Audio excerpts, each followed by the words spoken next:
yo, yo, yo, yo. Who's starting today's stream? Oh my god, everyone's on 2 kills? We need a designated leader. There we go. Stream elements. That's the fucking bot, though. That's not good. Scrad's on 3 as well. Kill the bot. Need a player to start the stream. Come on, boys. There we go. Good job. Scrad's on 3. No one else on 3? Ooh, he's low. He's low. Oh, he's dead. No one else on 3? Nope. Scrads. GG. G fucking G. How you guys doing? Sorry, I'm a little late today.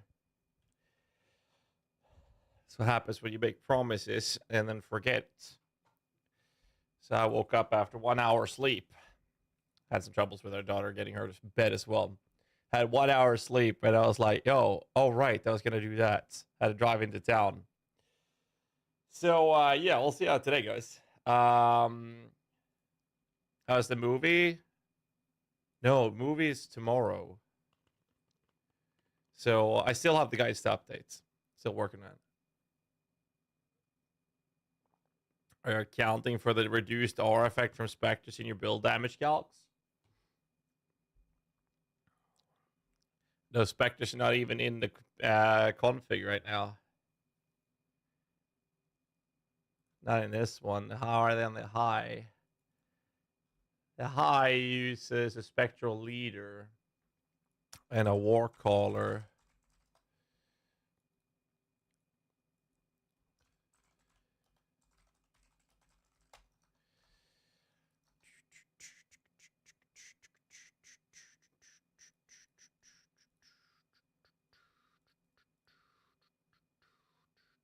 Is it a perfect war caller? No. What was the war caller again? Is it the warlord? I'm thinking.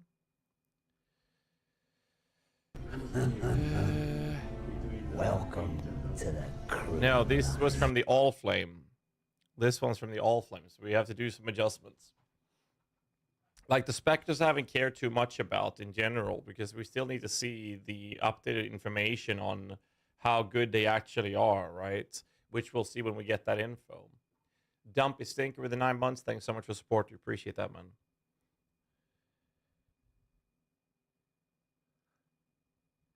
Transition to Keeper to for Troller Relic is fairly easy. I mean, I would just level with Absolution and farm the gems in Merc Lab myself. That's what I would do at least. When is the Tavern target? I have time to hit the gym before it starts. It starts at 10 p.m. It's 6 p.m. right now, so 4 hours. The QA post stated that only the auras are nerfed. Well, if it's only the auras, then we're fine, because not using them. And the Spectral Leader is from tier 17s.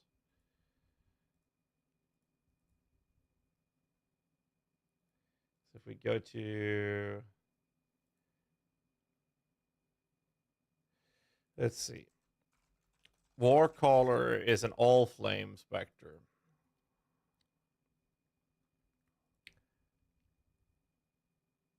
Which is action speed, right? I don't remember. No. This is the Hornblow. Is this the Onslaught one? I keep mixing them up. It's the Onslaught, isn't it? Sorry. It's the Onslaught one. But we haven't checked that the minions have Onslaught. The minions have Onslaught. Oh, it's actually automatically checked already. From where? I gotta double check the PUBs before they go into the guides either way. Action speed should... Yeah, that's right. That's Spectral Leader. Yeah, you're right. I did take that away from the config, though. So it's not even included. Why can't I for the life of me remember that? Like, the thing is, we're not going to use them anymore.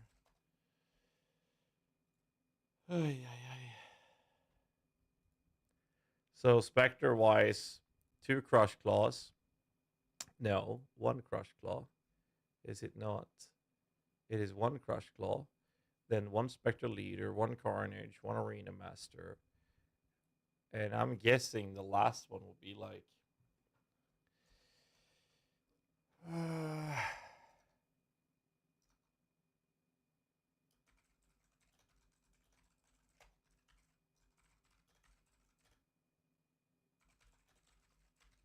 one of these, I'm assuming.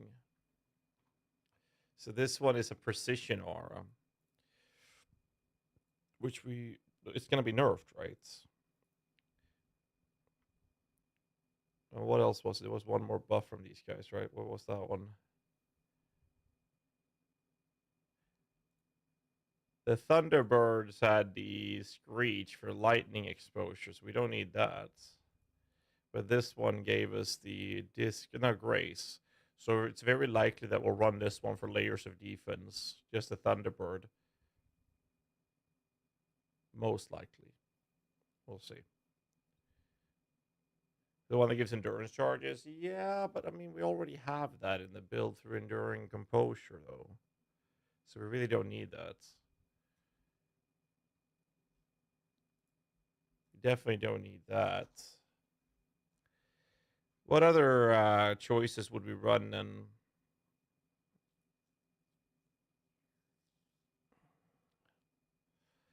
Corpses. I don't think the Hydra is worth it. Marionette's not worth it. Naval Officer could be. Because you don't have access to the Warcaller. Gold means out of meta because of the hatred change. There's a slight nerf to it. Not a humongous one.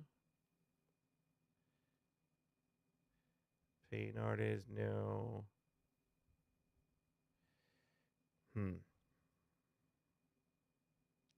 Blast members uses Smite. Hulking Creation. Well, it would scale skeletons, right? I don't think the zombies counts as constructs, do they? Have to double check. No, they don't count as constructs. So hulking would be kind of so. We don't do lightning, so the Spirit of Fortune goes out of the way. We could run a Warlord for Vitality, actually, and get stupid life regen. That would actually fit really well for the lower budget versions. Tiger for haste. Could do that.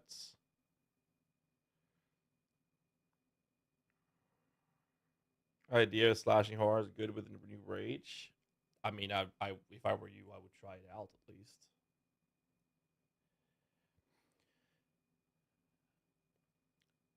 Yeah, I mean, the other choice would be the Warlord, and the reason we would run the perfect Warlord it's obviously the fact that we get endurance charge from it, but most importantly, it's the onslaught one, right? These are the onslaught ones, right? The Warlord has the onslaught. No, it's the perfect Forest Warrior that I'm thinking about, not the Warlord. Forest Warrior. So they use Culling Strike as well for that, by the way, so that's pretty crazy. But basically, we'll run Culling Strike with these, but we have onslaughts from these. And that's it. So we'd very likely run this. The other choice would be a perfect Warlord, not so much for the endurance charges, but more for the vitality. How would that? I mean, take what's the level of the Spectres right now? They are scaled to 78. That doesn't change, does it? No, it does actually. They fixed that. 284. Not low budget, but for medium budget, that would make sense. But we would take that away. No, no. We would run a perfect Forest Warrior instead. Actually, corpses updated. No, they are not. The only statement we've seen so far is that they are. The only statement so far is that they are going to nerf the auras, but we don't know how much. You just do it? You said you wouldn't do it yesterday? What changed? Do what? Do what?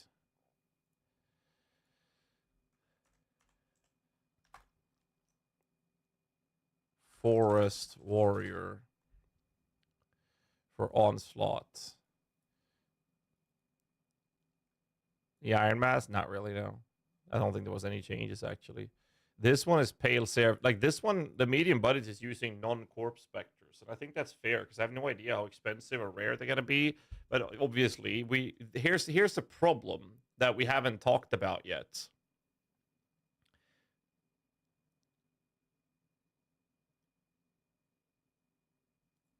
Looking at Soul Self-Unfriendly Minion builds coming this time around. Poison SRS, Holy Relic.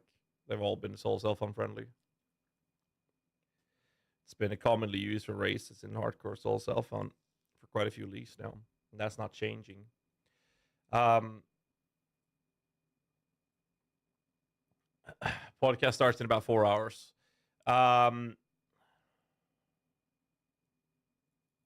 So there's a small thing we haven't talked about yet. And this was using generic specters, so that's good. Okay. So the one thing we haven't talked about is quite annoying, actually. Let's see if anybody can figure it out. So, corpses spawn by Desecrate and Corpse Rock skills. Now, a flat 15% chance to match your specters rather than a 15% chance on top of being added to the main pool of corpses variety that can be picked from. These Spectre corpses are now unusable for most purposes, but can only be used by minion skills such as Raise Spectre or Bone Offering. Right?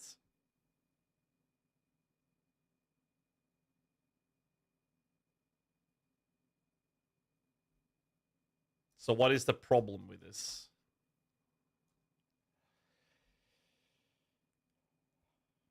This part right here. No, obviously DD got fucked by this. But so the way Spectre sharing worked, was that you would enter someone's hideout, and as long as those monsters have existed or those specters have existed in that area, anyone could desecrate them. But according to the wording on this, it says that your desecrate will have a 15% flat chance to match your specters. Not necessarily what's in the area. We don't know how it's going to work, right, till we test it. But basically, it's saying it's going to match your specters.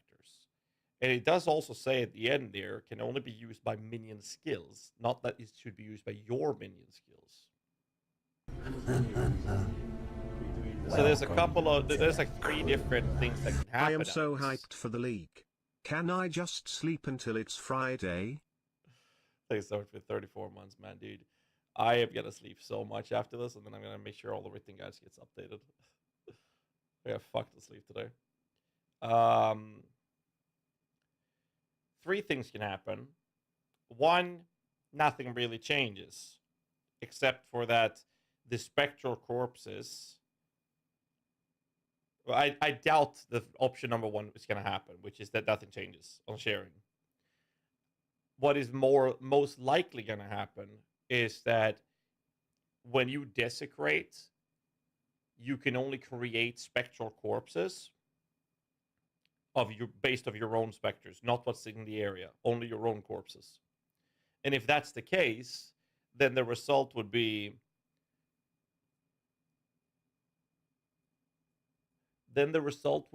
that you would have to have someone else actually desecrate them for you. So whoever has the corpse and gets them, that person will have to desecrate them for the people that wants to share them. Option number 3 is that the spectral corpses can only be used by the character or player that summoned the spectral corpses in the first place with spectral skills such as Raise Spectre or Bone Offering or offerings in general. And if that's the case, that means all Spectre sharing is fucked.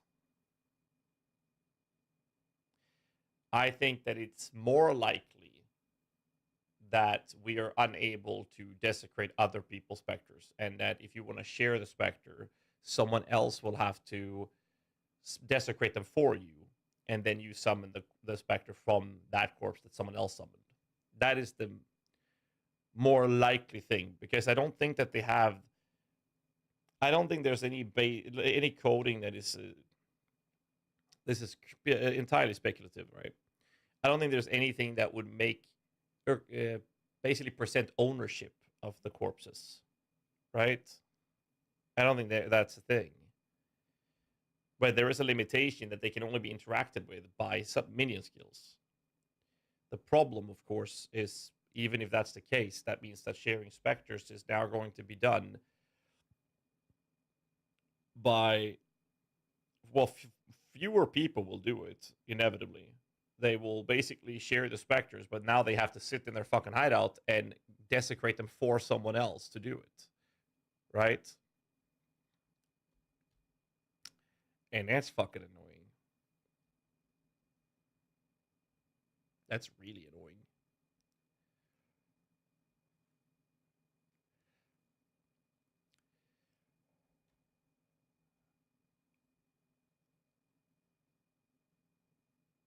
Get some versions of PvG system when it comes to specters, where you basically get a drop-down menu and choose from previous specters. I doubt we'll see that anytime soon, if ever. Desecrate support meta. You're not wrong.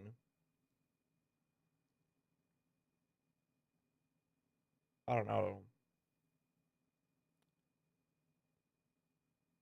So the corpses are available from the ritual mechanic, right? So I will obviously be starting with some sort of ritual abyss thing, because I like doing abyss on these starts. But it's like, when I've shared specters in the past, I've just spam invited people, and we've shared and spread the specters across the community, and everybody helped each other out. Problem is now, I can't sit on a league launch and invite a bunch of people and then also stay, AFK in my goddamn hideout and desecrate for them. I won't have time for that. So there's a couple of things that will happen if that's the case. Fewer people will share. The stream is too little sound. I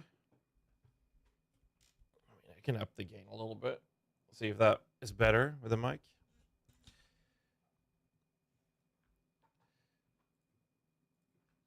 Is there a limiter set?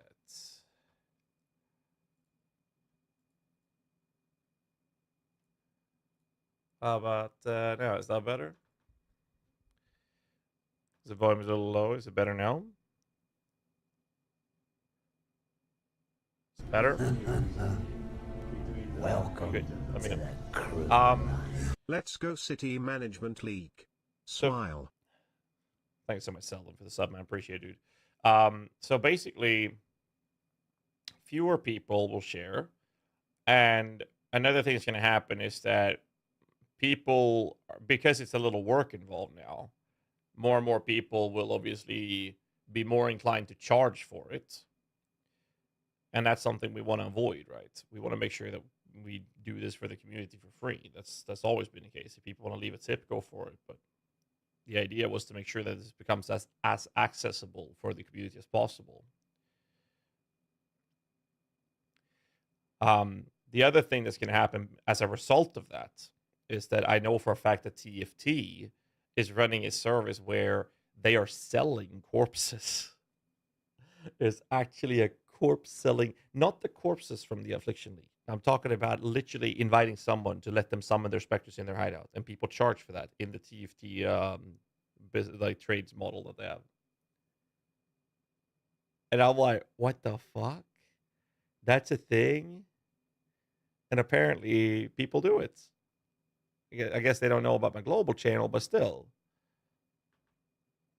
The problem, though, is that if this happens, if fewer people are sharing them, and they know that they can go to TFD and literally just buy it, people are just going to pay for it, right? Bank clause. Do you like the new offering annoyance? If you're talking about the one that makes it so that you don't need corpses to use your offerings, wherever it is, it's somewhere around here. Is it this one? No. I'm gonna find it. There it is. Hollow effigy. So your offers do not require a corpse. So what does this actually do for the build? Because a lot of people are pretty hyped about this one. First off, it's prismatic. We don't know how rare that is, but it's a crimson and silver oil. Well, what does this actually do for the build? Prevent you from requiring a level 1 desecrate gem? You gain 1 socket is basically what happens if you run this. You gain 1 socket. Now, there are some builds that uses multiple offerings. And for those, I guess it would work. So essentially what this does for most minion builds is you're trading your oil for 1 socket in your gear. You know what most people oil? On low budget, most builds go for things like Testudo. That's 10% chance to block. So you're sacrificing 10% chance to block for a socket. That's not worth it. Maybe. Higher budget builds normally go for this fucking node. You telling me that a socket is worth 16% RMR? There's no shot. Like try to compensate mana reservation and argue for the fact that you get 1 socket for free. I'm like, I don't know. Like, I think the node is interesting for builds that, what's that? Blood hunger, blood something. Body armor, blood bond. Is it this one? No. Is it the belts?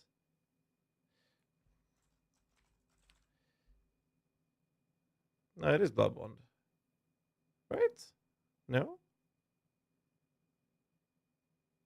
Oh, here we go. Queen's Hunger. Queen's Hunger. It's a chess piece. It's not a belt. It's a chess piece. This makes it so that every 5 seconds you trigger an offering. You trigger a bone, then you trigger flesh, and you trigger spirits. Rinse, repeat every 5 seconds. So it would work for this, but I don't know. I don't remember last time I saw a build that utilized this in an effective way. I've seen a couple, but not utilized it in an effective way. That's for damn sure. We're talking about block, attack gas speed, and crit check chance. And that oil could be used for that purpose. That would make sense. And agree with some people's AG if they're using Flesh Crafter. Okay. Last time I saw it says like a couple leagues after Betrayal. That's a long time ago. Currency you post in the auction house can still be purchasable even if you're offline. That is the idea, yes. That's my understanding. It'd be odd if they made it so it's only when you're online. Wouldn't really be an auction house then, would it? Worship the Blight Heart gives chaos resistance. It kills someone's AG if they're using Flesh Crafter. Worship the, like, is that a node or an armor or like what is it? Oh, this one. Oh, Tavern talk 4 hours.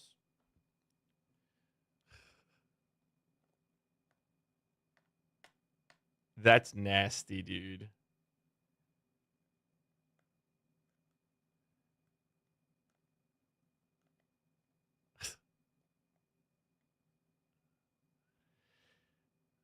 Did you see the hidden notable for offering not eating corpses? I literally just explained everything about it, Gidley.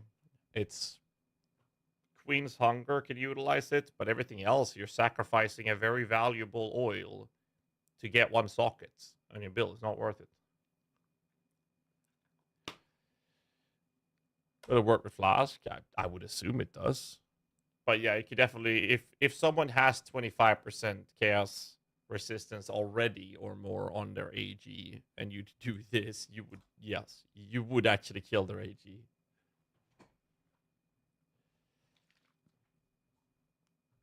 We tend to be socket starved.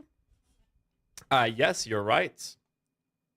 Normally, the socket starvation kicks in higher budget builds, and higher budget builds normally goes for reduced mana reservation oil for minion builds most of the times. So, would you arguably say that 1 socket in your gear is worth 16% reduced mana reservation and 6% increased effect on non-curse auras? I can never make that argument, not with a straight face.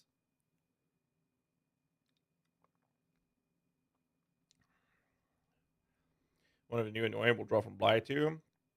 I'll get 2 of them on a single necklace. Some of them are pretty cool. To the crew line.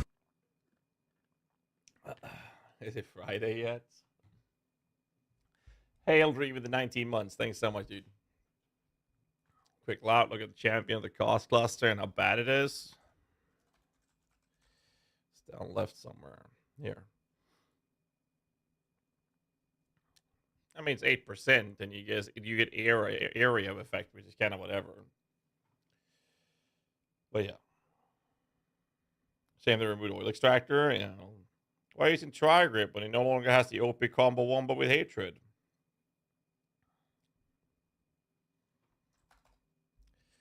If I remove Tri-Grip, I lose 25.3 million Shaper DPS.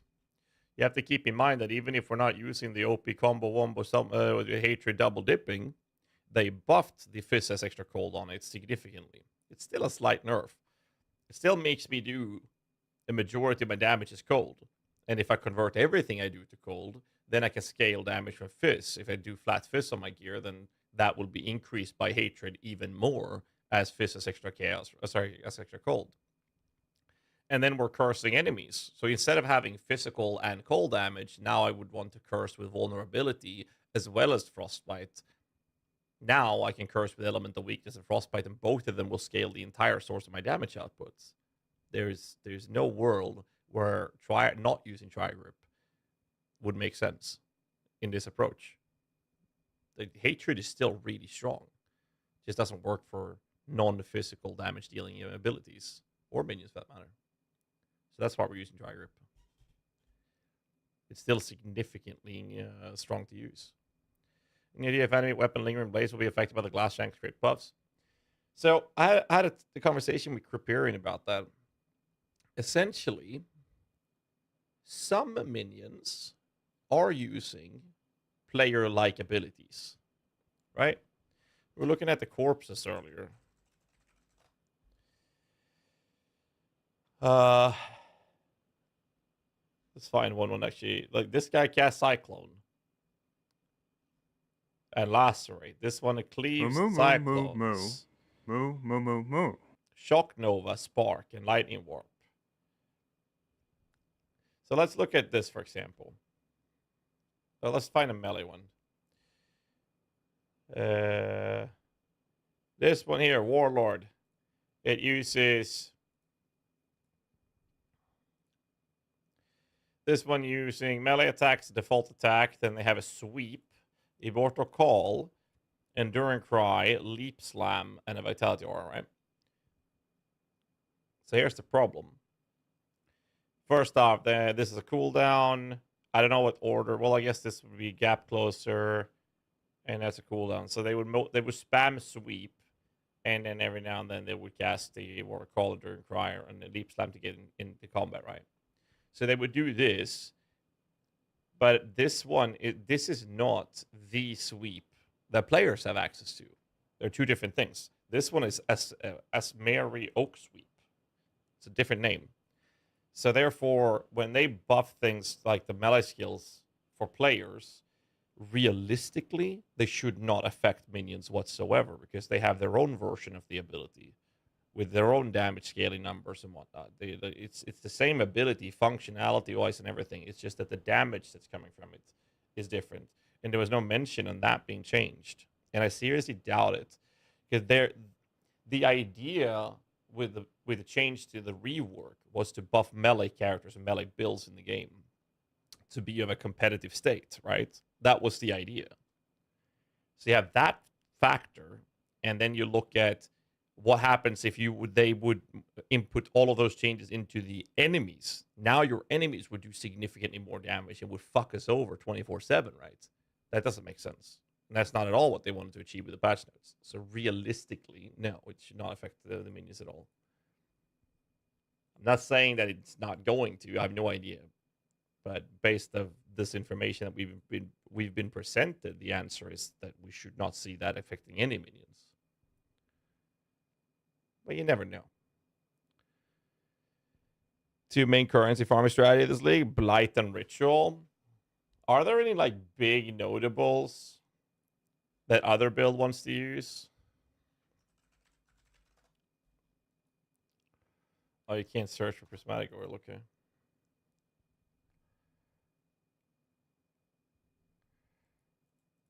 I mean, you have these classical ones like Cleanse Thoughts, which is also using prismatic nowadays.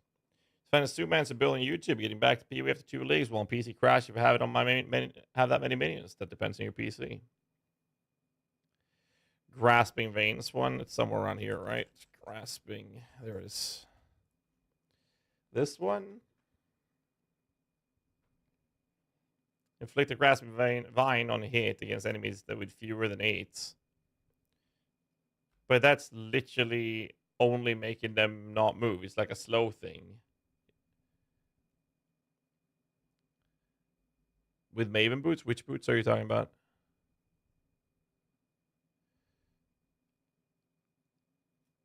Start Elemental SRS. Elemental SRS is kind of bad these days, though. Lab GJ's 1650. Hope it works. If it doesn't work, you can always try the Holy Relic build. It's less straining on your hardware. What was the name of the boots? All hits poison with 3 or more vines. Oh, right. That's actually pretty cool. Yeah. I like that idea. Inextricable. Yeah. That's not Maven. That's Eater of Worlds you're talking about. That's why I was so confused. These are from Eater of Worlds. That's not Maven. That's like Maven boots? What am I missing? What builds you're working on right now? Nothing really. I did all the POBs. I mean, obviously, we're waiting for the Spectre info to fine-tune everything, and then I should, well, I'm not going to do that off-stream. Fine-tune every POB, make sure that they're accurate within the budget ranges, make sure that they're covered, and then I'm going to make sure the written guides gets updated, which will probably be done tomorrow night. And that's kind of like the plan. So Inexorable Fate is pretty cool. All damage inflicts poison against enemies affected by at least 3 Grasping Vines. That node would enable these boots. And you take reduced extra damage and crits by poison enemies. Okay. And you gain 3 Grasping Vines when you take a crit.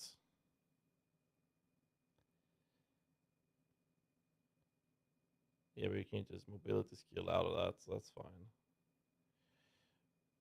Wondering if Suma as a build is stronger than Poison SRS. Played PSRS 1 or 2 leagues back. It was fun. If you enjoyed it, go for it. Both are going to be S tier builds this league. Guardian versus Necro. Well, you don't do Poison on Guardian, you do Elemental. And Elemental SRS is shit these days, so you don't want to do that. So instead, if you want to do Poison SRS, you go Necro. Poison Zombie or Slamming plus Karen Golems. Not a big fan of Zombie Slammers. And if you do that, you might as well look at Helmbreaker's Poison Zoomancer whenever he's ready to post that. I like the idea of this. How many hits per second can you get from Spark?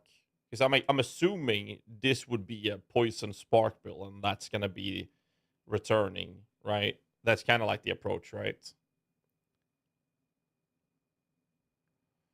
The boots work on minions? No, not on minions. We're talking about the hidden oil that lets you... Oh, penance brand?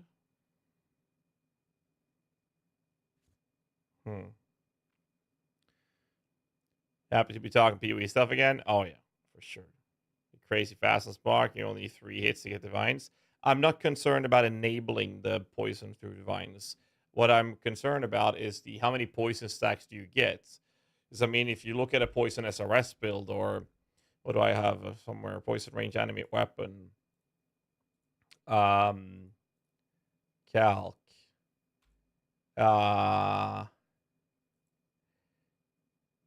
So that's 24.2. So 24 stacks multiplied by how many? 18? 22. So you get 528 stacks of poison with this. How much do you get from Spark? Like, I don't think you're going to hit 500 times per second. It's already... yeah, the thing is, you're able to scale it much more effectively than you would be able to with minions. So there's that. Wow. That's why Poison Spark has been so cool. Spectre will be redistorting again? No, I think Spectre will be playable. That's why I put it on an A tier. Do you plan to update the Chains of Command guide? All of my guides will be updated before League launch. And most, if not all, will probably be updated by tomorrow night. I should have gotten some done tonight, but I only slept 1 hour. Only got 1 hour sleep. And then I had some IRL obligations to take care of. And then I hurried my ass back home to go live. So I'm a little tired. But I didn't get a chance to get them done. Do you think pure Retaliation build is possible? So Retaliation builds... Streammaster S tier? I would consider that, yes. 100%.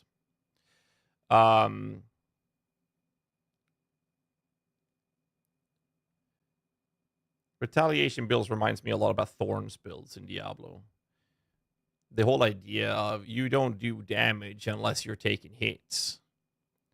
But I guess there are ways to go through that. You can have like self-damage sources, right? Can someone verify if that actually would work? Is the animate weapon or reflection plus owning a row should be a viable option?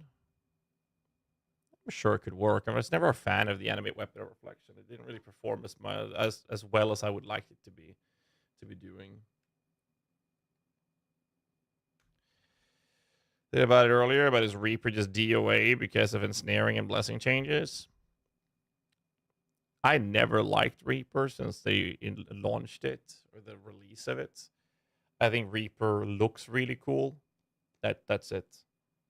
And if you invested enough currency and you had a fuckload of different buttons to press, you could make it do really well for bossing. And with a really high investment, you could make it okay for clearing, but it was still kind of so-so. You kept fucking dying. So now I hate Reaper. I think Reaper is a clunky piece of shit build in the game. And I don't know how they're going to solve it. And the thing is, one of their solutions was the Transfigure gem, where they made us be able to summon more of them. You know what the problem is? The same answer that I have to people asking me if bleed minions are going to be good now, the chance to bleed can support minions. You can't stack the fucking bleed. You can't stack it. So bleed is shit for minions. What's up, Dex? Poison damage go up if you inflict a shock? Yes, a shock is a debuff, or actually it's an ailment debuff on the enemy that makes them take more damage. So if they're poisoned and now they're shocked, they're going to take % more damage from that poison as well, yes. And a weapon got indirect buff from an increased base crit and glass shank. So we don't know how that's going to work yet. I have asked them. I haven't got an answer about it yet. So the way the lingering blades work is the equivalent stats of a glass shank. That's what they've said. Equivalent, and then the lingering blade approach gives you extra flat damage. It's not saying that you are using the base glass shanks. That's not what it's doing. maybe that's how it's done in the code. And if that is the case, then yes, you'll do more damage. Significantly more damage, for that matter. But we have no idea without them giving us that information. So this is the problem with minion builds in PoE and why they become very complex in this game. Also, one of the reasons why I love it so much, because it's a lot of layers to it. So, for example, we have no idea what to do with the Spectres yet. No clue, because we need the exact details on them. We have no idea how the change to the animate weapon will work on Lingering Blades, because they said that they're based off the idea, the base stats of a glass shank. But if they put it, if the coding is that they are using a glass shank with 0 quality, then the answer is yes. But they've already stated that it's the equivalent of it. So it's very possible that the result of it is that they just have their own version of it, which has not been brought up or mentioned in the patch notes. So I would assume that's the case. Have you seen the Sis video called They Killed It? They killed it. No. Cicerine videos. They killed it. Hi, Cicerine here with another video, and in this video I want to go over the recently asked questions. It's a FAQ, and they have some good answers, and there were a lot of things the community was concerned about. So yeah, I wanna go over it in this video. Well, let's just crack into it. Dancing Dervish feels like it'll become mandatory on every build. Can we prevent this, please? So what was going to change there was that Dancing Dervish, you'd basically get free Rampage by swapping to your offhand, having a Dancing Dervish there, killing a few monsters, and then getting Rampage. And Rampage doesn't end as long as you're killing things. So it would just be a damage boost, a movement speed boost, and it would be really annoying to keep weapon swapping to do that. So even though like it is just power we're asking for to be removed, it's like annoying power. So we did lose that.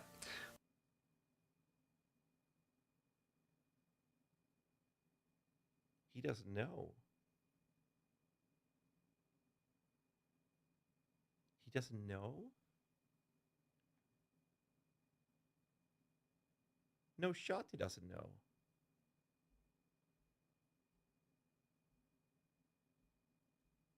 There's no way he doesn't know. You just give him the explanation. No, it's not that. So, I can explain the Dancing Dervish. So, the reason ramp up your mic is still low. All right, let's see if I can up the gain, see if that helps. Does that work? Is that better? Yeah. What if I do this? Is the mic better now?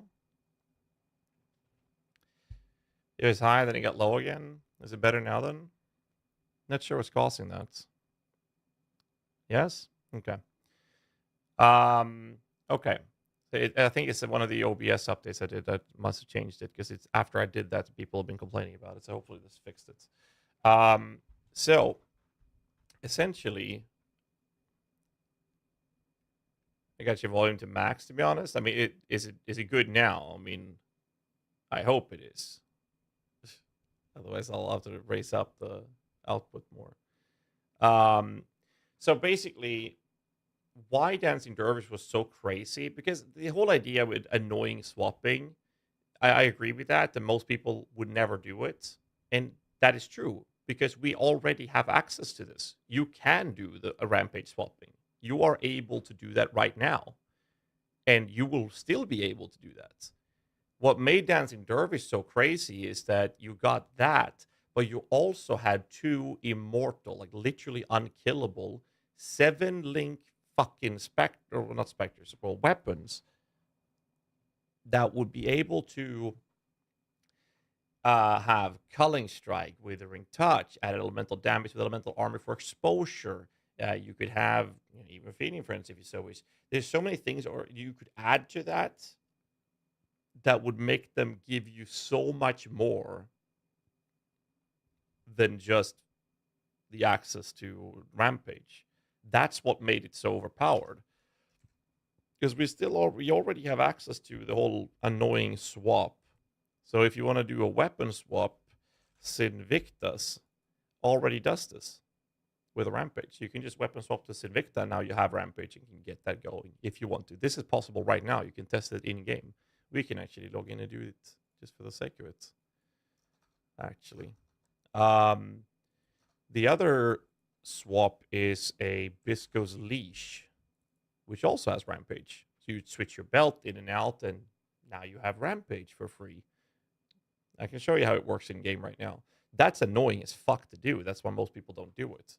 But the reason, like I mentioned, as to why Dancing Dervish is so crazy is because now you add yourself a new 7-link Dancing Dervish. So that's 6 support gems, right? And in those you have Withering Touch. You can add, you add a cold with Elemental Army.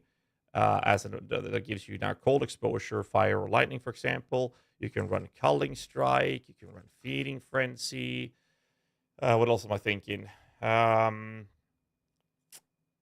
are like the main ones, right? That you could do for this. And they just give fast attacks or something. And you don't even need it linked. The weapon just needs to be 6 sockets. So now it would be... The problem is that this makes the swap so strong that you would be incentivized to engage with that fucked up mechanic. But like I said before, most people would never. They would never bother doing it for obvious reasons. I'll show you. If Legion work on Dancing Dervish, like on Skitterbots, should realistically be able to. Why is this always resetting? Okay. We gotta find... Jesus fuck. Leash. Belts. Nope. Nope. Really? Really? Wrong leash. Let's get some music. Else I find this. I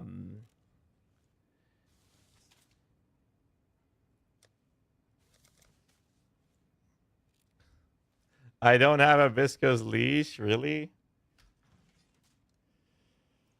Oh, talk away from the mic. It goes very low. Yeah. So, does anyone have a Bisco's Leash in Standard League?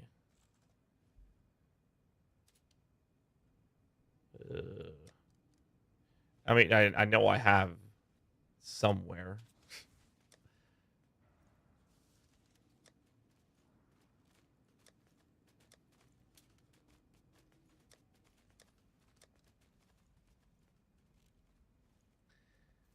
Jesus Christ.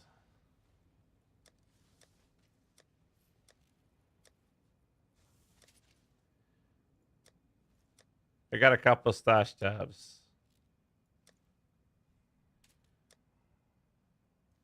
Just 1 or 2.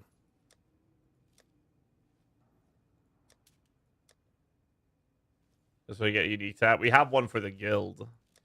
I normally don't loot one of each unique item because mostly I just vendor them or I'll leave them on the ground.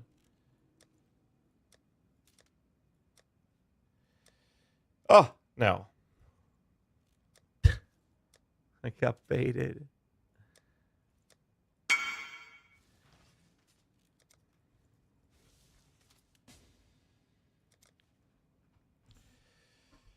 Oh, yeah.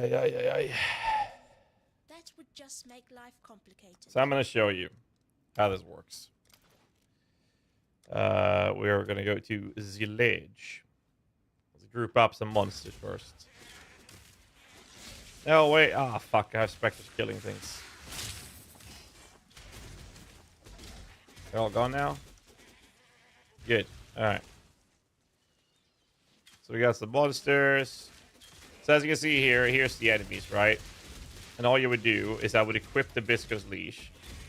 And then I would kill... Well, I don't have anything that can kill them now, do I? I got skeletons. So now I will kill them whilst having Rampage. Like this. Now I have Rampage. Now I can switch back to my setup. See my kills? How Rampage is maintained? I don't have the Rampage equipped anymore. I still have Rampage. I still get the damage. I still get the movement speed. As long as I keep killing before that timer runs out, I now have all the benefits from using Rampage without having it equipped, right? So this works right now.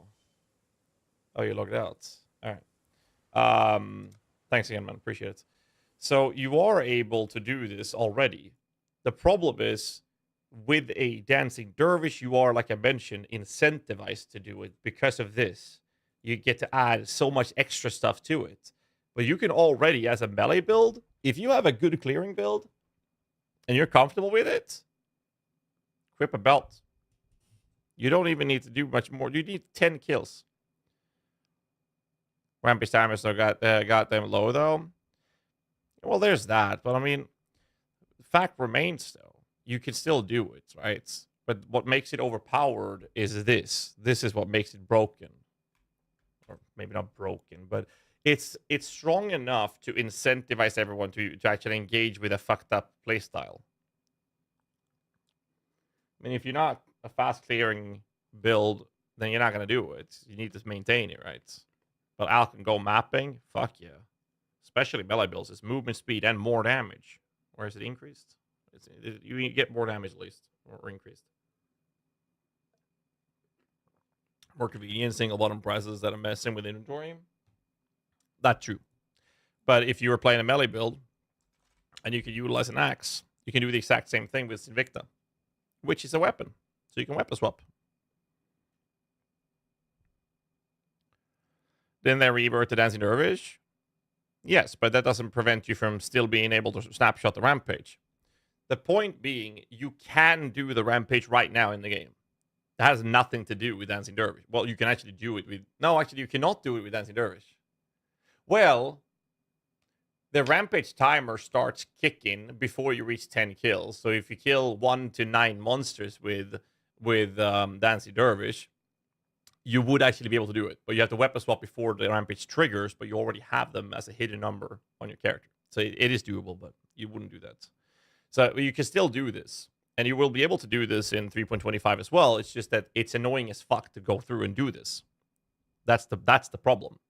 But like I mentioned before, the problem with Dancing Dervish is that you would be able to do that on top of having support gems giving you Withering Touch, 11th Armor for Exposure, Culling Strike, and whatever the fuck else you want to do. You can even have Maim. That was the other one I was thinking about. You can have free Maim.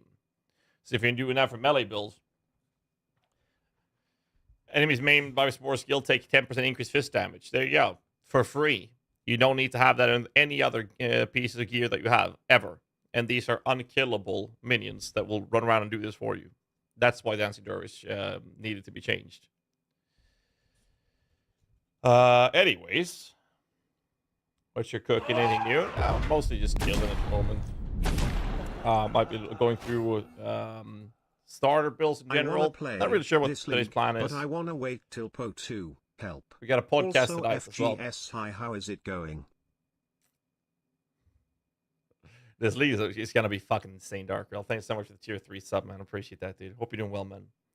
Weapon swap and Dancing Dirt once in a while isn't that bad. So up to Red Blade Banner, my strength stacking. Bow build this league. Yeah, a lot of people are. Or have actually been doing that. But they fixed the Dancing Dervish. Now you're not going to do it, right? It's 94 months already. That's actually nutty, dude.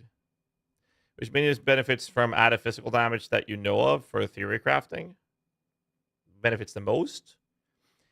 Any build that uses Fizz as extra, which for minions would be cold builds. So cold builds that utilizes either Grip of the Council or most of the cases Triad Grip for cold conversion on minions that have physical damage, such as zombies, skeletons, and most specters, which is how the Zoomancer is originally designed. You would then benefit from getting added flat physical to them, because then they get the newly buffed version of Hatred, which is still slightly worse than the old version, a percent Fizz as extra cold, which is significantly better than added flat cold damage to them. It's a huge change.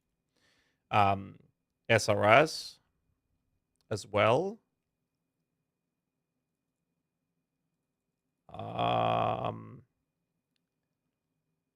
Yes. Yes. Because physical... Well, no. Not SRS. Because SRS has 100% inherited conversion on the gem nowadays, which is 100%. So you can no longer convert away from the fire. So you don't do added Fizz to that. You will have to do added Chaos if you're talking about the Poison SRS build.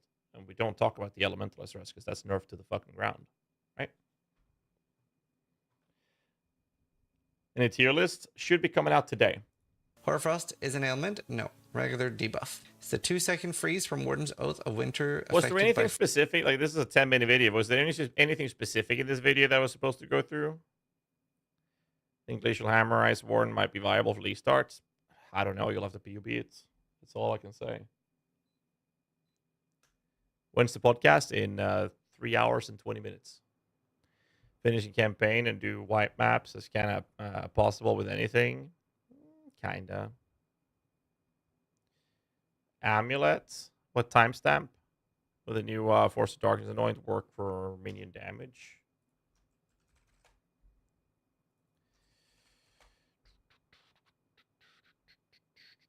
Nope. Where's the timestamp I'm supposed to be looking at? Leveling filter for the Zoomancer starts. Type exclamation mark filter. I just use never sync space filter. And then I upped the strictness when I start dropping too many items that I'm not going to give a shit about. Ralakesh Amulet. He shows the 2 times on screen. Around 350. 350. Understand why, I can do a quick explanation. You could stack like 10 maximum endurance charges, and you get the crazy damage mitigation from Eternal Damnation. And even though it cannot gain, the way Ralakesh works is you don't gain them, you just have them. And then you could convert them to brutal charges with the Maven Belt, and then you could gain brutal charges. So it was going to be very strong. It was going to be used in most builds. And I'm not surprised they nerfed it, but I think they went overboard. Does the taming count all 50 shocks with Warden Notes? I never played with that. I heard about it, though. Never played with it. You plan to make a better PoE trading list in the future for your builds? What? You plan to make a better PoE trading list in the future for your builds? What do you mean with that? Better PoE trading list? It's an extension? Never heard of it. Better PoE, the Chrome extension. Shopping list, it's an extension. Okay, so here's the thing. I absolutely hate that we have to utilize this ocean filled with third-party tools. PathofExile.com/trade, Craft of Exile, PoEDB. That's just a start. PoE Ninja. Bulk trading for maps, or whatever the fuck that site is called. The Regex website. The wiki. Awaken PoE trade. PoB. And now you want to add more? I'm already using 9 different fucking tools outside of Path of Exile. Outside of the game. To play the game. Now you have a shitload of other things. Now you can add, written guides and whatnot. That's a different thing. But I don't include that because that's just watching a guide. That's like watching a YouTube video, right? Or reading a guide. That's a different story. But you want to add things like, PoELab.com. Of course, PoE Lab. We use that 3 times a league. Or 3 times per character. Or maybe not the normal one, but 2 times a league per character at least. Skip most of them hits league because we won't have API access to the CM ratios and launch. All I'm saying is we don't have to go into having a discussion about the different tools, which one is better than that, or you should use these 500 other tools that I didn't mention. That's not the point. The point is I'm using a shitload of third-party sites and tools already. I don't want to add more to it. I want it to be the opposite.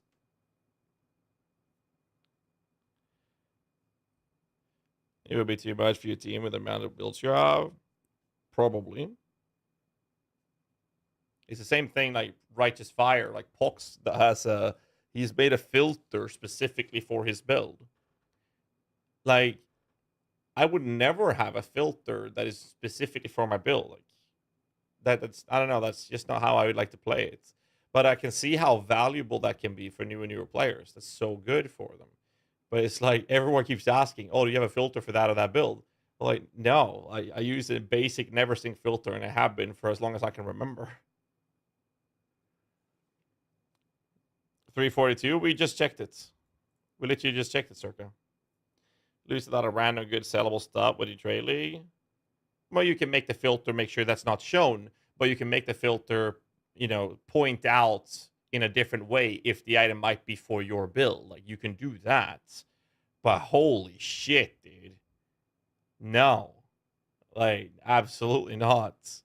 I would not go through that. That is a stupid amount of work, and I don't think it's worth it. This is from Sir God. Oh, howdy all. Grab yourself a drink. It is time for some Path of Exile discussion. Welcome to day 18. 342. Is today just going to be an, reaction stream? Is that it? We'll love it. Next, Eternal Damnation is eternally damned, yet this item's getting nerfed before it goes live in the form that it was going to go live in. This is going to be fairly significant. Maximum Endurance, Frenzy, and Power Charges is 0. Is a drawback that's going to apply to newly created versions of Eternal Damnation. If you've got one of these in Standard, you probably want to keep it if you care about Standard at all. Now, Eternal Damnation is getting nerfed like this because of the enormous buff that Endurance Charges were going to get in patch 3.25. It's very important to know that if you have both... So, I mean, it's basically what Sis was talking about in this video. So, something I've realized is this. He mentioned it was enormously buffed. Now, don't get me wrong. Endurance charges are ridiculously good. But I'm struggling to find physical damage mitigation on caster builds. Elemental, you had so many options. Glorious Vanity, Spell Suppression, and stuff like that. Not for elemental, elemental hits. But cast a spell, sure. But I mean, you could raise up your max elemental rest. Good. Problem solved. I mean, I had the Subenship build when we were playing around with it a couple days ago. We had it up to 68,000 armor. 68,000! And I still felt like the max fist hit was bad. Like, what the fuck? You'll hit a diminishing return on armor. But Wormsign is good for change with the endurance charges. Wormsign. The gloves?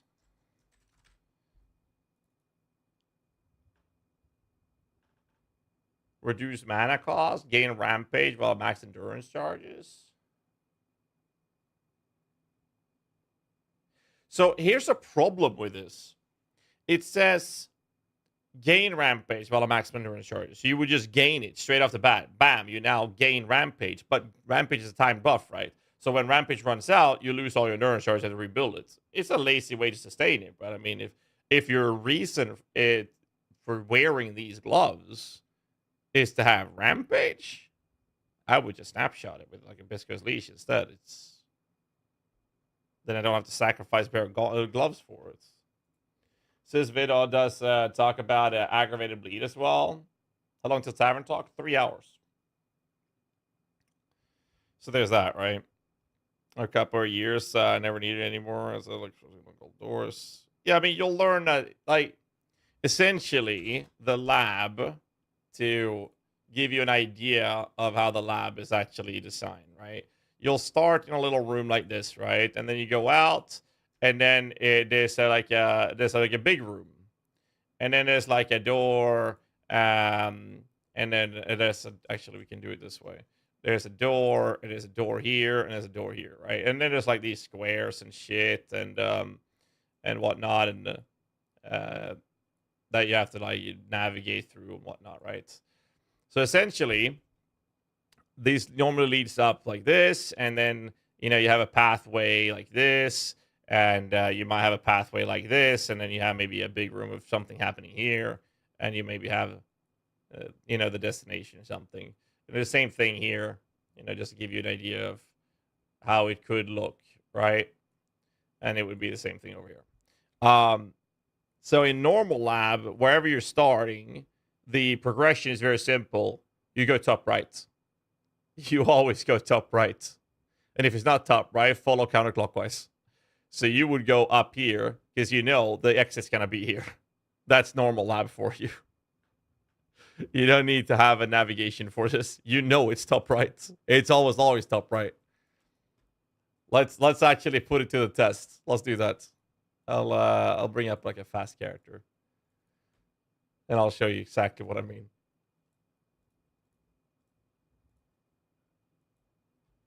So basically just focus top right. You do the same in the crew lab.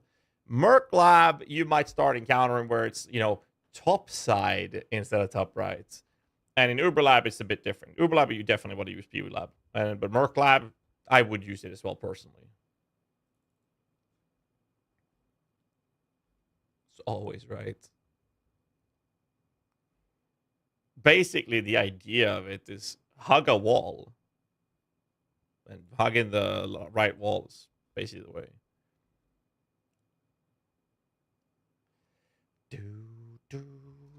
Oh, where's my... Oh, right. I killed off my minions. Get him back at least. All right. So here's the normal lab, right? So top right. You would go up like this. And I know this is the pathway. You see this? We started down here. Start down here. It's top right. And then when I go in here, it says you're going top right. I'm going to hug the left side here. This here to the right is not going to be, it's going to be a dead end. That's a dead end. Normally having like things like, you know, these things or like an extra key. And I know for a fact that if I go all the way up here to the top right corner, I'll find the doorway to the next zone. Sometimes you get to another zone. Guess what you're going to do here? Top right. So we just follow the right side wall and then go top. And here's the exit. There it is. Right there. And you do this on every zone in normal lab. Why is the sound always bugging? So you see what I mean with how that was like a square room with literally nothing in it? Here's a secret passage. Could be a chest, could be a dark shrine. It's a dark. Click it. Dark influences reside in dark. Right. Oh, here's another one? Oh. Or is this a shortcut? There's no way. Holy shit, they didn't call for the same. Giga chat. So as you can see here, like you just basically run top right all the time. I show you how everything looks in this zone. Dead end. And now I'm back to the first original, you know, square. Dead end. There was not even a passage out there. And there's one more place to go to, which should not even be another room. So here's the entire zone. So you started here, right? And all you did was go top right. Literally just top right. Every other passage is going to be a dead end. So normally, you would go up. And the thing is, if you find... Whatever, I'm going to show you how that looks. A passage to the next zone looks like this. Big fucking pillars and shit. And that's it. Now I know I've entered a transition area, which will either lead directly into the door, or it will lead into another one of these square areas.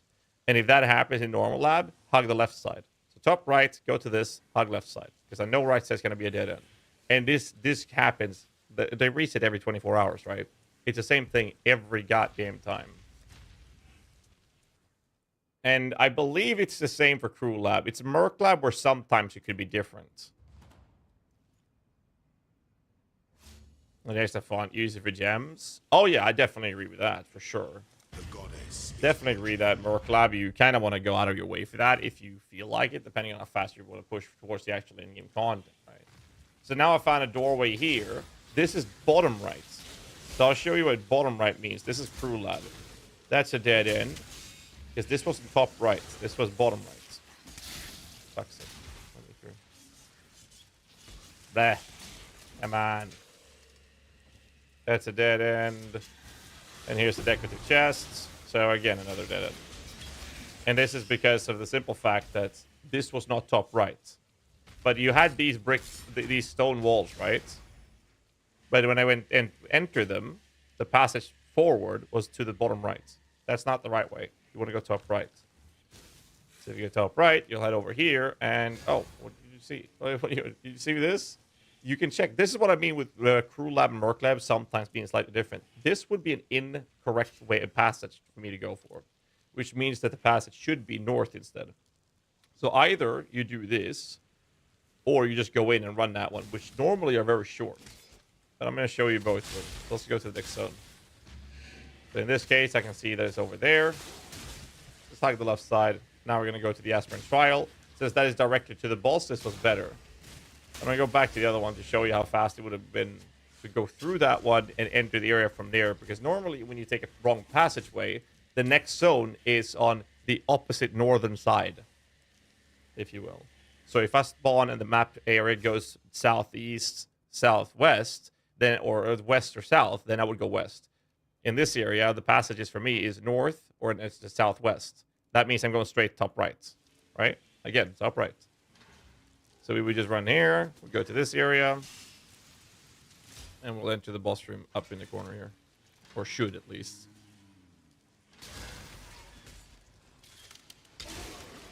And there you go. Left loot, right speed.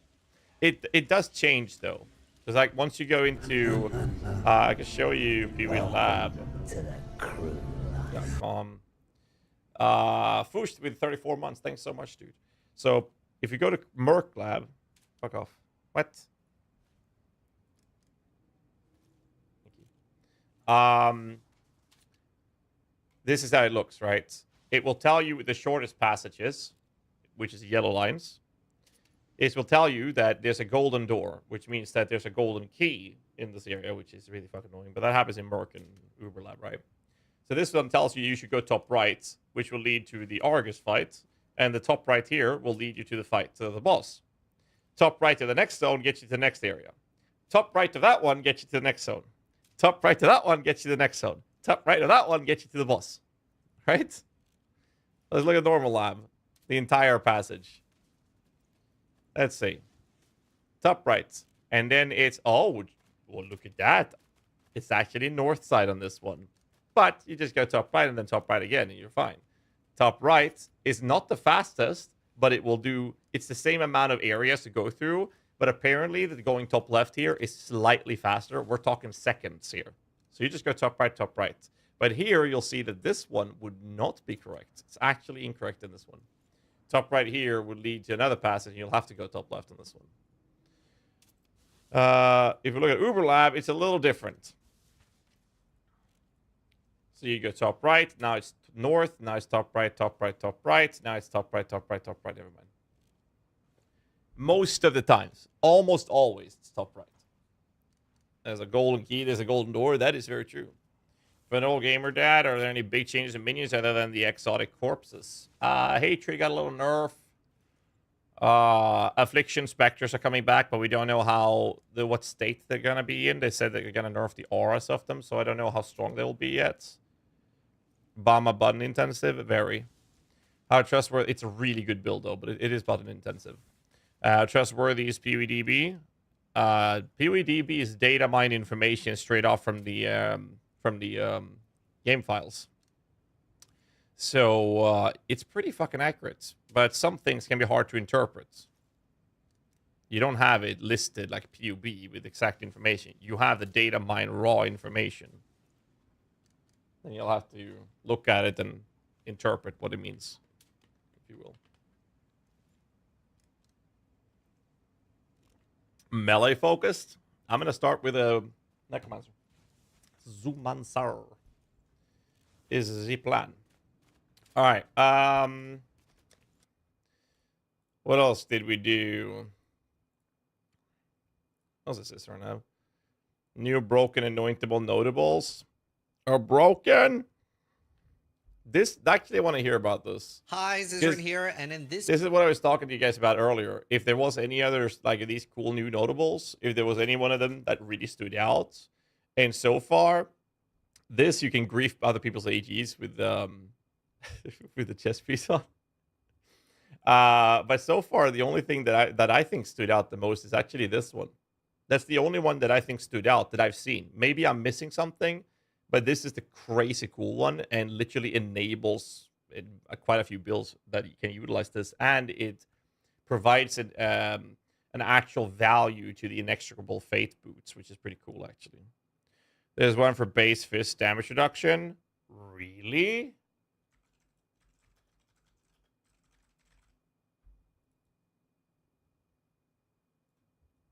Where? Are you lying to me, sir? What's the name of it? Double chaos resist is okay too, but that's not new. That's just Clint's thoughts. Poison KB with an extra fate in that, yes. What's the name of the node? Left side. Left side? No, these are inside. There's no notable that has the information or the text physical damage reduction. And that's what he said. Aspect of stone. Down here. That's not left. How the fuck is that left side? Hello? Excuse me. How it...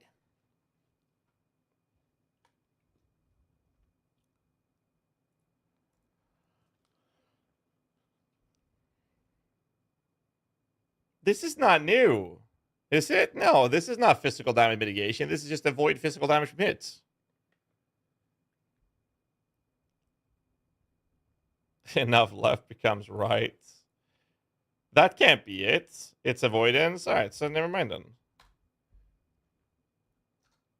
This video, we are going to be going over the hidden notables with the new prismatic oil that they have added for the upcoming 325 League.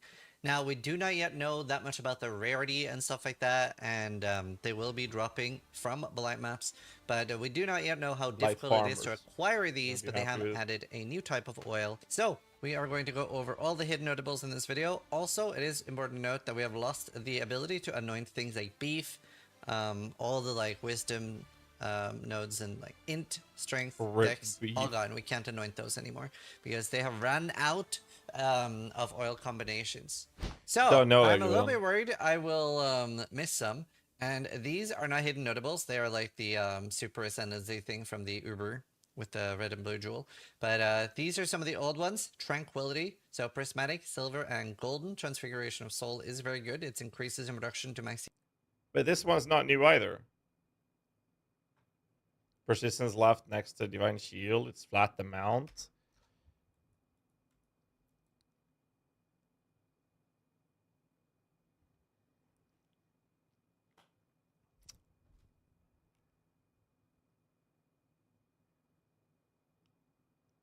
No, I know he just said he's explaining the transcendence ones. There's actually quite a few the cool ones, and I don't think everyone knows about them. I know he said that, and I'm saying I was just reiterating that it's not new. Okay, take it easy, boys. Why the fuck would I take this? Locust Power Siphon and turn from Trickster to an Assassin and made it poison. No mod 1, just 3. 1 C in each and the other 50% of dot cap. Jesus. It's minus 10 physical damage taken from hits. Plus 1 more per level. I mean, if I were to add this to this build, I have 24.7k if max fist hit on this according to POB. It's not really, it's actually a lot more than that, but still.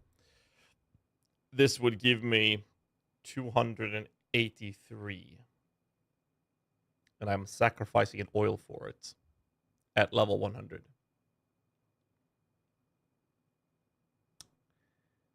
Yeah. Tank now. I don't know about that. All right, let's keep watching the video. So he has to play the spell damage, and there is like there's one for each type. Cleanse thoughts. So we'll go through those. I'll go around a few times. He's gonna talk about this. Is one of the coolest ones in my opinion from the original ones. The other ones, just like he mentioned, it's just one for each archetype basically. But the Cleanse Thoughts is actually really cool for glorious vanity builds. Chaos resistance is doubled, making it a lot easier to chaos res cap. Definitely can come in handy for some builds that use a lot of uniques and stuff. But the anoint slot is so potent, like especially with things like Whispers of Doom. Like you do have to compete with the best, right? Let's see, are there any other around the edge that aren't the ascendancy things? We have Aspect of Stone, 20% chance to avoid physical damage from hits. You know, respectable. That is quite a lot of mitigation. And then we have Tenacity, Transfiguration of Body. That's the life one, and there is a mana one as well. Persistence, -1 physical damage taken from hits per level. I don't understand minus flat taken enough, because I don't know if it's before or after scaling.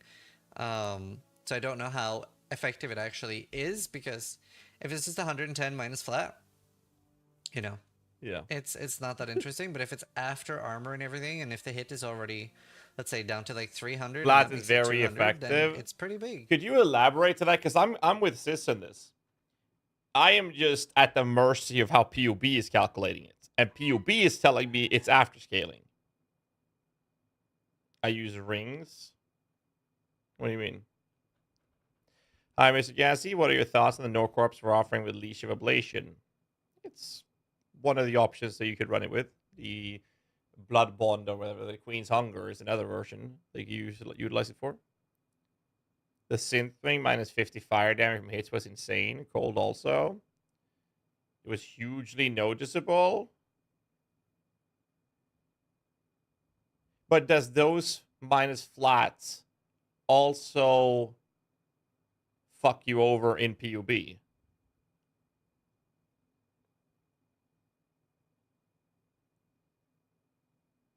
Are you sure that Instant Leech Mastery works with Bone Barrier Leech? Yes.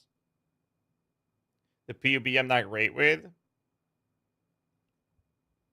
The flats is actually good. PUB does not count it correctly. Huh.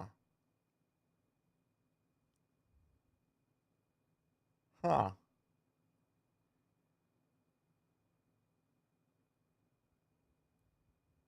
Like, I'm willing to take your word for it because I am literally with Sis on this. I don't know how it works. It's a mechanic I never bothered engaging with, and I'm just gonna go at the mercy of PUB, and it's telling me it's shit.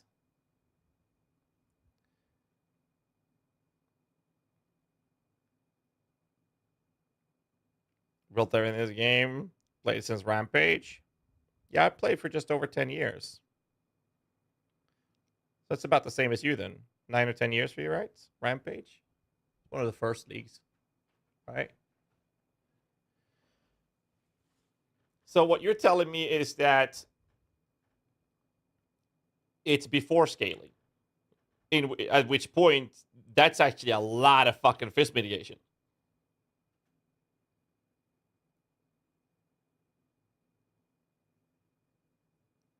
Like, that's a lot.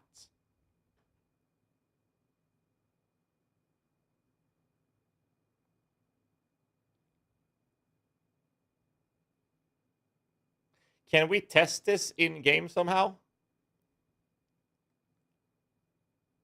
Is there a way for us to test this? Somehow. Let's do it. Let's find a way to test this. I'd like to understand this mechanic. PoE flat damage reduction. Question. Okay, let's find out some. Let me get some music going. I want to learn this mechanic because here's the thing: if that works and it's that good, I would be willing to find a solution to the RMR to get the max fist hits, and then I can go for max resistances instead as a focus with a layer of defense. And that is a really good solution to the problem I've been trying to solve. 100% fire conversion gets in. Well, I would have to test it in PvP. Someone would need to have a very low amount of damage, and I would have to have 0 mitigation essentially against that damage. And then we would want to look at how much damage am I taking from it, and then I would equip that item or whatever I would have that would give me that mitigation, and then see how much damage am I taking now. That's basically what I want to do, right? Immortal Flesh Belt, double anoint amulets. True. I can confirm from crazy juice to your 16 ice exploding everywhere. Taking it. No, I'm taking your word for it, but I would like to understand it, right? So I wouldn't mind testing like how big of an impact it does. Maybe we can find out like how much it does percent-wise. I'm not sure. Maybe we can't go that deep. Formless flame, yada yada yada, blah blah blah. But point is the equation, the flat damage reduction done. My understanding is that it happens at the end. So it happens after all your other damage reductions. That being said, how the hell would you build the work? PB bomb, something like Formless Flame, once you convert heap of your damage taken to fire, will even be also reduce big hits taken down from anywhere near 200, so you're essentially taking almost no damage to said big hits. Formless Flame. Like, I have never used this. Formless Flame. So, oh. So that's going to get me fire damage taken from hits. And then I'll have someone hit me with Ancestral Bond. So they hit me, but they don't do any damage. And then I will take damage because of Formless Flame. Right? Alright. I need a volunteer. We're at the reaping here, boys. I need a volunteer. Or I will pick a name from the jar. I need the Formless Flame as well. Alright, Gone, what do we need? We need Formless Flame, and I need you to hit me without doing damage. But you need to hit me. I don't want you to try to hit me. I need you to hit me. So, Spec Ancestral Bond. Let's do it instantly. I'm sure I have a scrap character. How about this one? Let's find out. Let's find out. Oh my fucking out resets. Yes. Great. Awesome. Right. Oh, that's a fracture map. Alright. I need to be able to equip a Formless Inferno, which requires 148 strength. Alright, let's make a really good build out of this.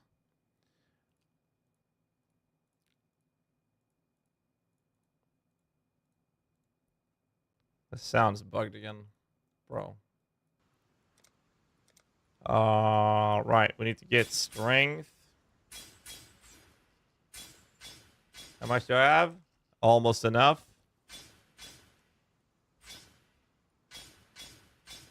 That's enough. All right. We don't want this. We don't want that. That's not the right item. All right. Wait, 154. We're good. All right. Formless Inferno. Was it? No, Formless Flame. My bad. Flame. Uniques. Helmet. Nope. Nope. Nope. Nope. Come on. Nope. Anyone have it in Standard League? Are you shitting me?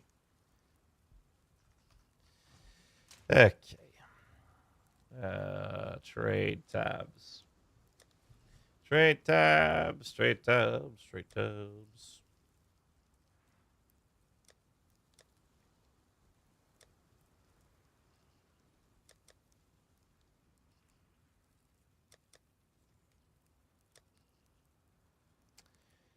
Yeah. Wait, what was that? Oops.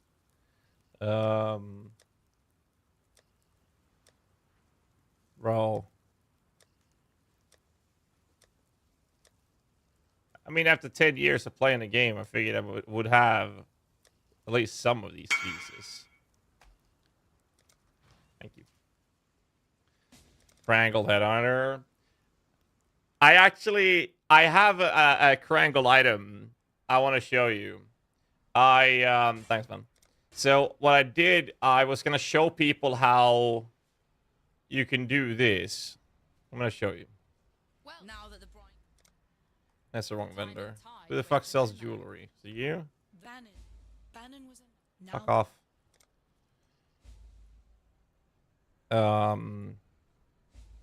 Is it 3 or 5? I forgot. And then... Why are you not selling me what I need you to sell me? Remember, we do this for freedom. I think it's a 5-to-1 recipe. You can basically do this. You take a Chaos Orb. There. There. Now I have a corrupted piece. It's you, right? No, it's not you. Take care. It's you. Is gone. There. Come on. Fuck, it was you. Do you need help with something? And I need a... There we go. So what you would do is... Or was it a gem? I don't remember. It might have been a gem, actually. So you would do 1, 2, 3, 4, 5, and a gem. No? I forgot the recipe. I'm gonna cheat. Amulets. Mighty Amulet, Chaos Rest. Onyx. Oh, yeah, sorry. It was the gems. Right. It's 1 amulet and gems. So, here's what you would do.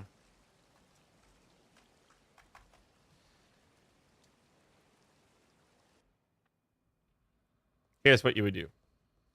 Let's see. I have a Jade Amulet. And if I want... Let's say I want to make it... Doesn't work on Jade, does it? Which basis is it? God damn it. Right, it was basically you wanted to do Onyx Amulets. So if you had an Onyx Amulet, you would take any amulet and have 1 of each color gem. And you do this. And you get an Onyx Amulet back. But here's the cool part. If you take a Chaos Orb and you try to craft this Onyx Amulet, and you get an outcome that you don't like, and you want to recraft it, then all you have to do is this. You would just take that Onyx Amulet, which is corrupted, item level 70, and you would just sell it right back, and you get a non-corrupted version back, right? So that's not the only crazy part about this. Let me just get rid of these other amulets. So here's the thing. If I were to do this, and then I make it influenced... Are you serious?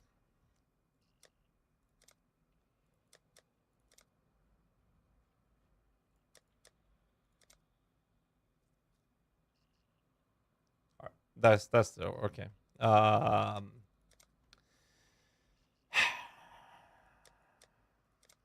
There. So if I made it influenced.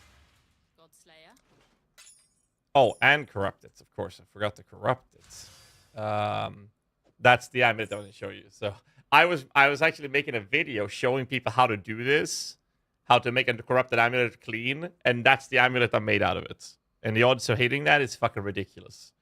But the crazy cool thing with this is that I can now take this corrupted Warlord Amulet. It's a Warlord Amulet, item level 70. And if you craft something that you want a specific corruption on, you can reset the item by doing this. It's still Warlord influenced, item level 70. So a cool thing. So if you ever drop something like this when you're playing the game, you drop a corrupted influenced amulet, you can do this and literally have a position where you're going to get a clean version back. Not that that would probably be worth the time, but it's a cool mechanic. No, they don't need to be corrupted. They definitely don't need to be corrupted. I'm just saying that they can be corrupted to do this. I can have a... we can do an Alk Orb on it and literally do the exact same process. And now I get a clean one back from a rare one. You can change the... This is what I was talking about before. I can change a Citrine Amulet into an Onyx Amulet instead by doing this. An Onyx is all attributes. So sometimes when it comes to like profit crafting, a lot of people they buy the incorrect shit bases and then they just make it into the base they want. And people sell them for a lot less. As an example. All right, let's test this. So I am supposed to take 128 multiplied by 1.6, right? I'm supposed to take 204.8 damage for one individual hit. So I need someone.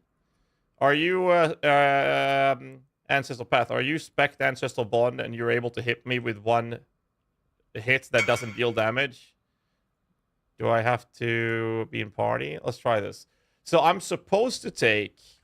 What was it? 128 multiplied by 1.6. I'm supposed to take 204 damage, right? No, wait, reduces damage. Wait, my bad. Wait, so he still needs to hit me with damage. Sorry. That reduces damage. My bad. Fuck. Is there any way for him to hit me with... like, I don't want variables, right? I don't want variables. I want him to hit me with a flat damage that deals only fire.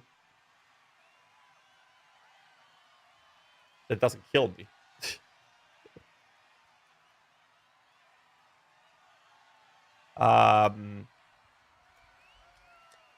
Let's do this. We don't have to go through that process. Avatar Fire, level 1 Leap Slam. Yeah, can you do that, Ancestral? Spec Avatar Fire and have a level 1 Leap Slam and just tell me what the tooltip DPS is. And then we'll do a duel. But check the amount of your tooltip DPS first. And you have to spec Avatar Fire, right? Because you can't deal non-fire, so we will be able to only calculate that. So whatever that tooltip is, I should be only taking 1.6 of that. And then we'll see.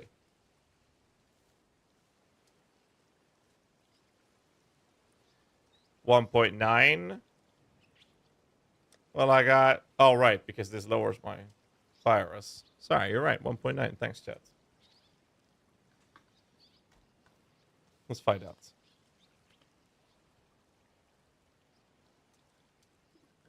It's 1.9.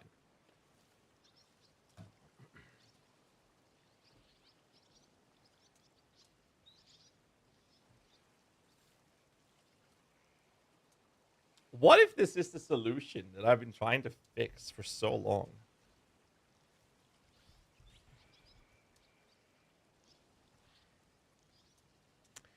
Cool task, but I prefer to just read the receiving damage wiki page. But is this in the receive? Is that there, Smite? Because I was asking about that.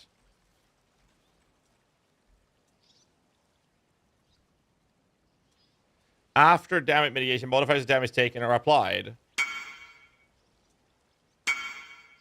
Yes. Give me a second, as a result. Calculating unmitigated damage. Base damage typically gained.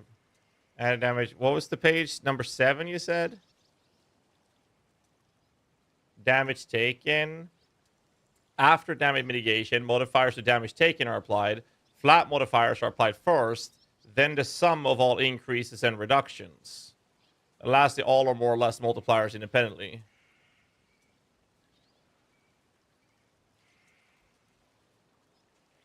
But how the fuck would you calculate this? How would PUB calculate it?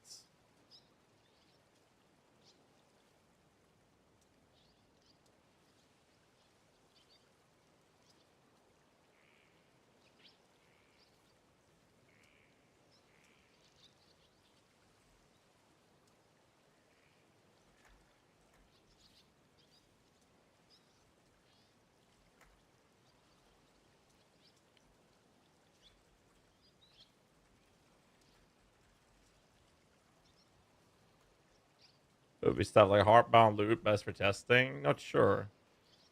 So how much was your damage? You said you had 36 to 51 fire damage. So if he's doing 36 to 51 with the possibility of maybe critting, I should not take. I shouldn't take any damage, right? Because I take minus 128. Have I understood the mechanic correctly then? Or am I too tired to think? Well, actually, no, wait, hold up. 36, 51 divided by 36, 51 divided by 2. So say 44 times 1.9. 84 damage average. His highest hit he can do is 96. I should never, ever take damage unless he maybe crits me. All right, hit me. I'm taking damage. And I'm ignited. Wait, I'm ignited? Hold up.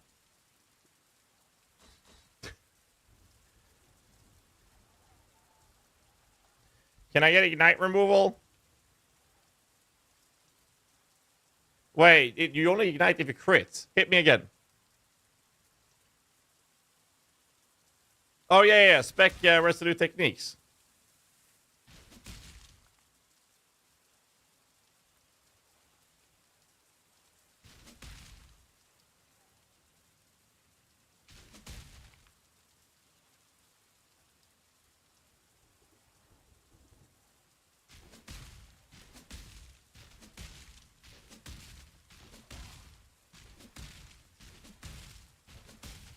All right, could you do the same thing? Do the same thing, but get your damage up to like 500. Around 500 if you can, like a higher level leap slam or any other ability so you're doing around 500 damage. Question about AG when I'm using lockdown and harass, but it's for gloves. I need gloves nearby enemies killed by anyone counts being killed by you instead because I use this scorching boost. Do you know any source to generate that enemies killed being by you or your journey? Wow. Hold up. Let me read this one more time. Question about AG. I want to use him. I want to use him using Nocturnal Caress, but it's for gloves, and I need on gloves nearby enemies killed by anyone counts being killed by you. Yes, Gravebind. But instead because by you instead because I use this with scorching boosts. Do you know any other sources that generate that enemies killed being by you or generate and share charges by AG?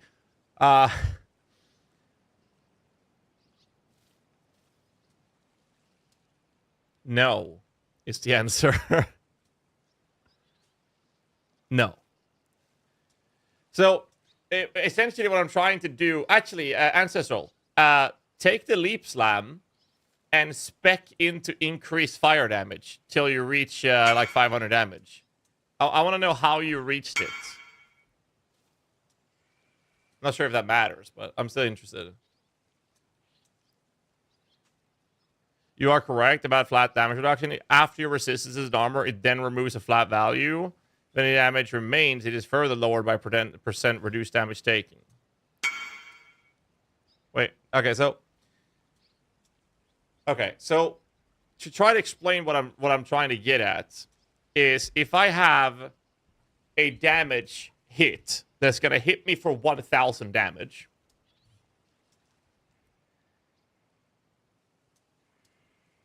Or rather, the enemy hit is doing 1,000, but after all of the increased damage scaling that character has, it deals 100,000.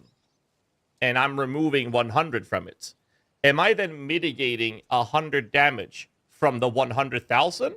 Or am I mitigating 100 damage before all of the scaling hits? Because one is actually valuable. And that's how I understood it from neither... Well, fuck me. You're mitigating 100 after mitigation? Oh, okay. So, let me pause the music. So, okay, so let's say that whatever damage... okay, so I get it now. Because the way the game calculates is the enemy target, in this case, Ancestral Path, will hit me with the damage source, right? He will then have a calculated roll of whether he hits or not and how much damage that hit is doing. And then that damage is X damage, which is then calculated to my Y defenses. And whatever the result of that damage is then lowered by my flat mitigation. So it's basically the last thing that happens. Is that correct?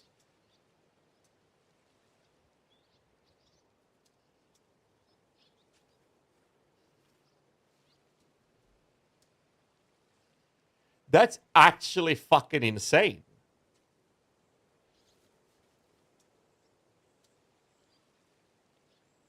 Well, okay, so you have X damage mitigated by Y defenses, and then you will take a certain amount of damage.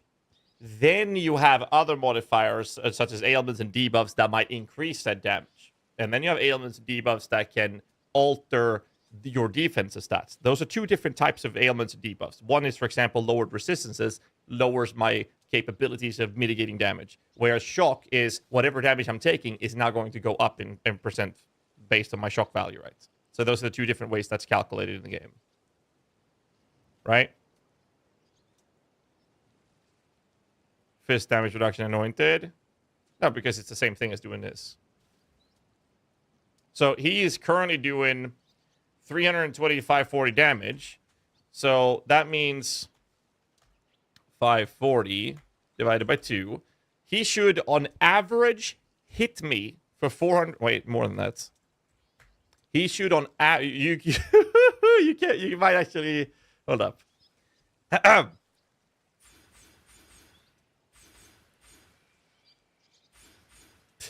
Give me a second.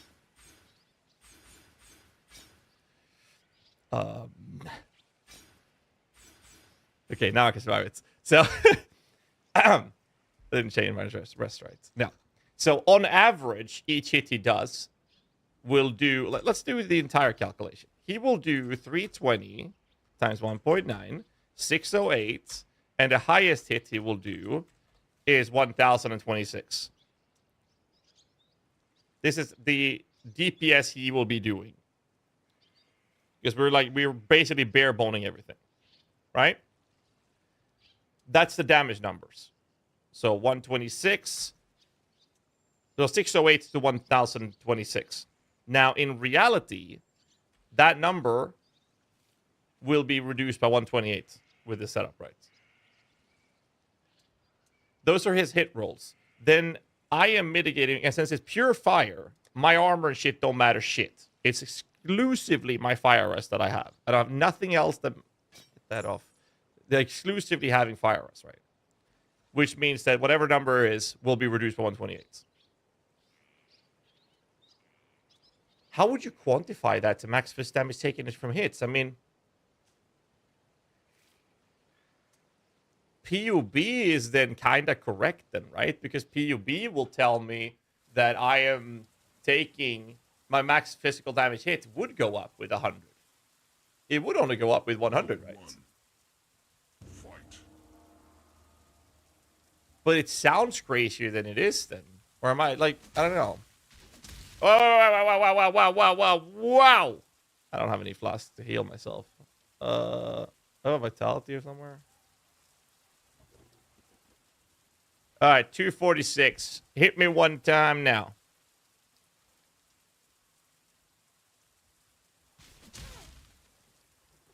So what was that? 250? That can't be right. I should be taking more. That was more than 250. Hit me again. 2,500. 2.2. What? I took 300. But resist is already calculated. I have 90% minus. I took 250 damage, but the lowest hit he can do was it's 320 with my resistances. I took 316 damage. But that should not work because the lowest damage I should ever be taking. All right, PvP scaling could be an issue.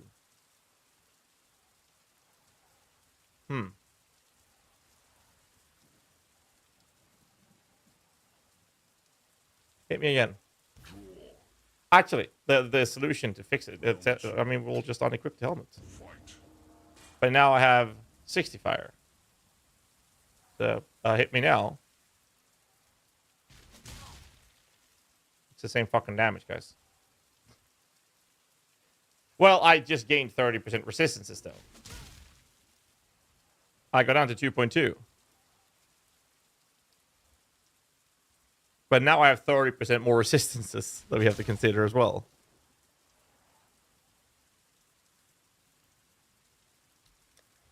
Let me make sure this is...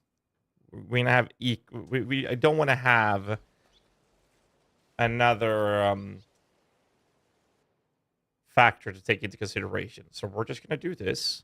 Look at this. Resistance. Fuck, it's 28. Hold up. I have a solution. I'm going to... Wait, this guy could just buy a fucking ruby ring. They go to 30, right?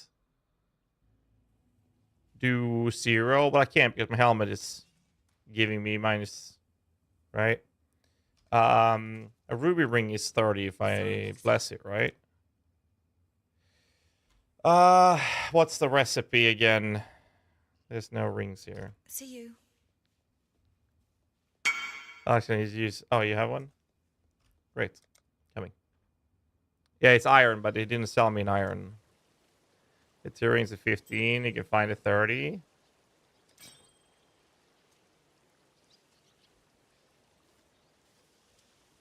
Where's... Oh, it's equipped already. So now I have... With it unequipped, I have 60. And with it on and the helmet, I have 60. Right? So now we have the same resistances. Let's do this again. I can start the music again. I just had to think, you know? Alright, so again, the numbers... Alright, so now I have minus 60% chaos res. I don't have the helmet on. Wait, I was supposed to have the ring on, right? No, I'm not. Minus 60. Alright, hit me. 2.2. So wait till I get full HP again.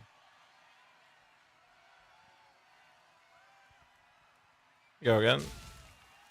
2170, I think that was. I go again. That was just under 2.2k. I'm going to play Zoomancer. I go again. 2 something. So I get around 2.2k from these couple of hits. That means I take about 350 damage, right? So now I will just equip this. And I take about 350 damage. Hit me. 260.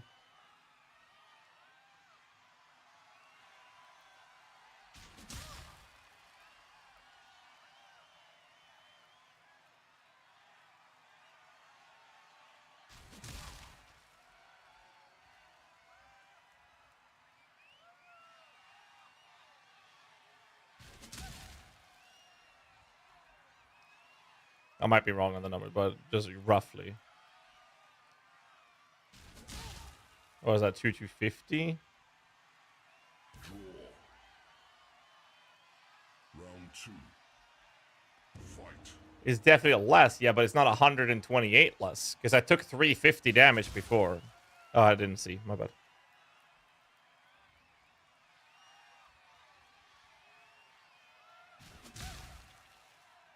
Oh, yeah. Oh, well, I would have to respec back and forth. Sorry, do it again. That would give us exact numbers. That was 280.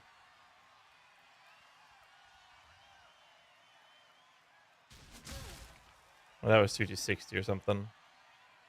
Yeah, like the problem is that it might be PvP scaling. It still does something. That was 2290.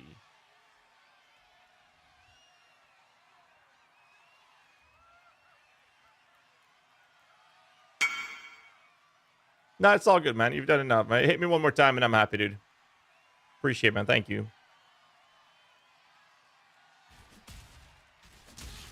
That was 2270.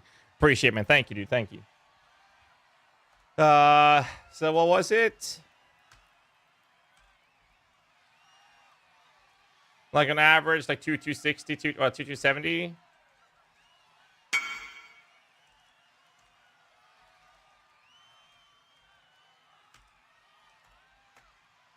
Taking 290 damage instead of 350. Like, but again, it could be PvP scaling. Round 3. Fight. Get my helmet back. Oh, of course.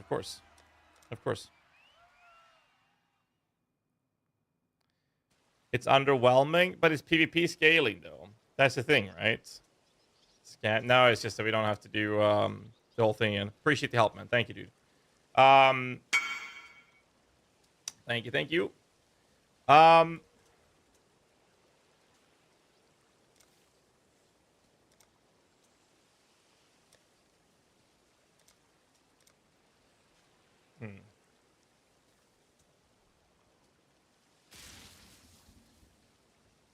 The higher mitigation, the stronger flat is, since it's at the end of the calc. So if you took 10k fire minus 1k fire because you have 90 rest, then you're minus another 128 from the helmet. It's like you had an additional 12.8 reduced damage taken from fire. Yes. I mean, it's definitely very, very strong. But what are the sources of physical damage taken?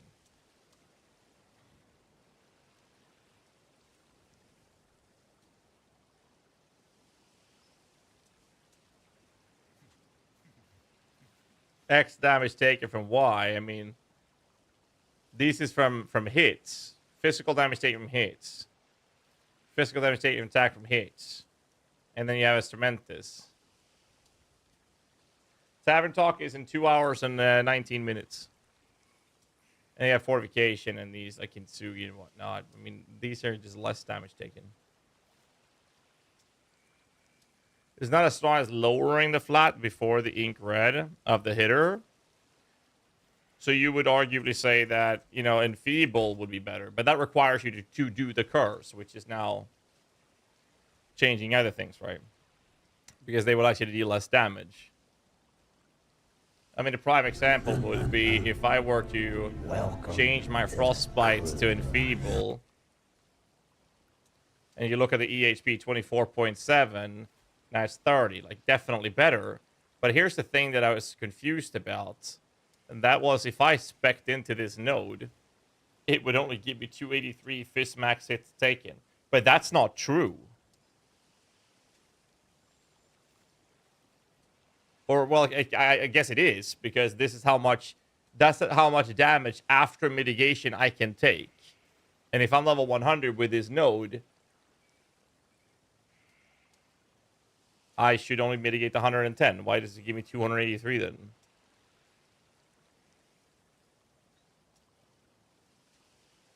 Well, this is the problem with PUB, right?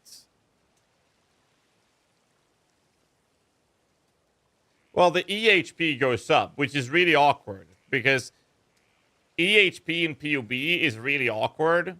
You can't really trust this. Also, I'm speccing Glancing Blows, which is giving me significantly better effective HP because it's actually calculating average hits in PoB.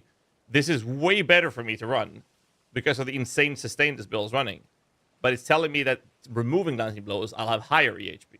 That's why I don't really trust that number. Also, if I did this, this build... Well, it's not that one. I have a PoB. I'm going to show you just for the sake of it. It's so stupid. Is it something like this?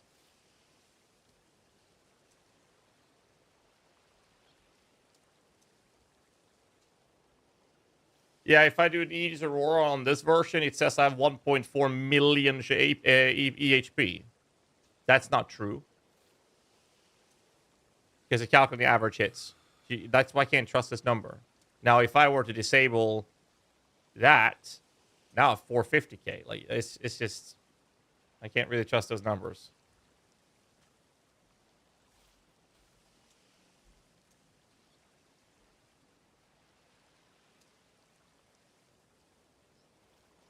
Become stronger, the more damage shifts you have. That's also true. So here, that's actually a very important factor to take into consideration. This node would give me 19,000 EHP. If we were going to run that number, but I don't like trusting that. And the max fist hit is 283. So this is the amount of damage I can take from one hit post-mitigation. Here's the problem, though. That gives me 283. If I spec into that node, just that node alone, without oiling, that's just one passive point. Just that node would give me 659 fist hits. Which means that oiling this is actually going to be bad for me, according to those numbers, assuming PUB is calculating correctly. I know it's really good for evasion-based mapper. Definitely not. No. It would...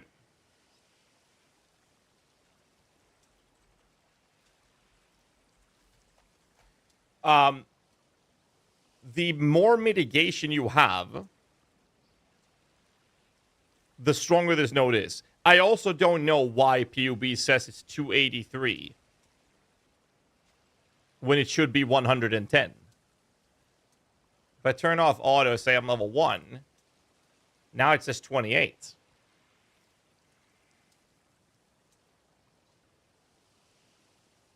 Why 110? Because it gives you minus 10 physical damage taken from hits. And then it's another 1 per character level. So it should be 110. This node will be insane if you're mitigating a lot of physical damage. So whatever physical damage that you do take is then dropped down by that number. It's crazy good. But I don't pack in a lot of... Wait, what if I do this? How much armor do I have in the mirror version? Well, now I have 46,000 armor.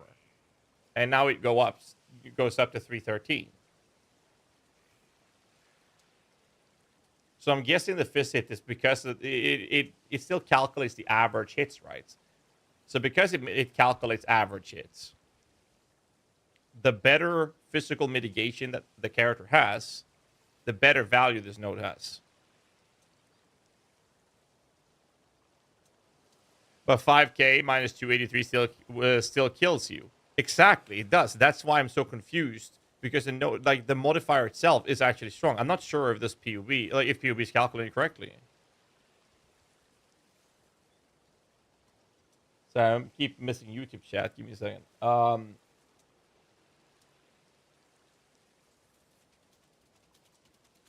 Your stream has a build video. It looked like your camera was running at 30 FPS. I want to see your beautiful face. It's 1080, 60 FPS. That's weird. I know I'm going to get a better camera, but don't really have the money for it right now. And put a large hit value in calcs. How do I do that, actually? Because that's one thing I never bothered doing. In configuration, right? Or is it in calcs? No, it's in configs, right? So enemy, that would be 0. So we don't care about boss types. To the wiki, flat is before anything else. Damage taken after mitigation are applied. Not before. It says, yeah, flat modifiers are applied first, but this is after mitigation modifiers. We talked about that earlier. Shaper Slam, which is a preset that node does almost nothing. Yeah, but Shaper Slam deals elemental damage as well, right? Or is it only Fizz? From that? Okay, so this is where armor comes into play and becomes very important to understand. The harder the hit, the less your armor mitigates. That's how armor works in PoE. So if you have a fuckload of armor and you're getting hit by a ton of smaller hits, you basically take no damage. Right? Let me step away from the mirror tier first. I'm trying a mirror helmet this league. My first if I do. Mirror minion helmet for Zoomancer. It's like the most impactful mirror item possible. I will be crafting one as well, Jester. So just be careful with spending that currency. Because I'm the kind of person that I will craft it even if one exists on the market if I started it. I've done it before and people got really mad at me. Just want to make sure that you know that I will be doing it. Not crafting? Oh, okay. There was a league that a guy got really angry with me because he crafted the mirror helmet and started copying it for the community. And then it was one of the few leagues that we weren't the first person to get it out.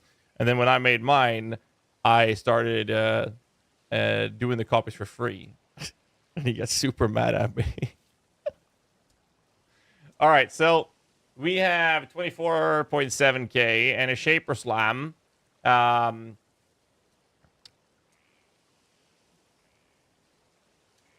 Enemy scale of physical damage is 13,700. Where do I see the numbers? I've never actually done this before. Can someone teach me this coding thing? It could be, yes, it could be. I've never actually cared about this part. It's just like, this is only for min-maxing purposes, but it actually makes sense to learn this now. You link the PUBs and go through the modifiers. Sure.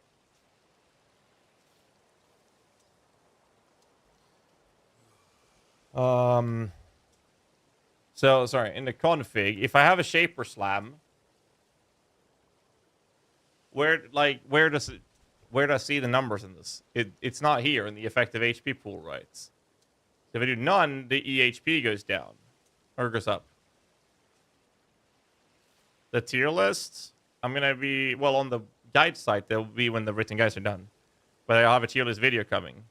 Oh, it's in calcs. So if I do a Shaper Slam, which is 13,700 fist damage, with a 30% crit multi, I go to calcs and I go where? That's minions here. Where do I see that hit in calcs?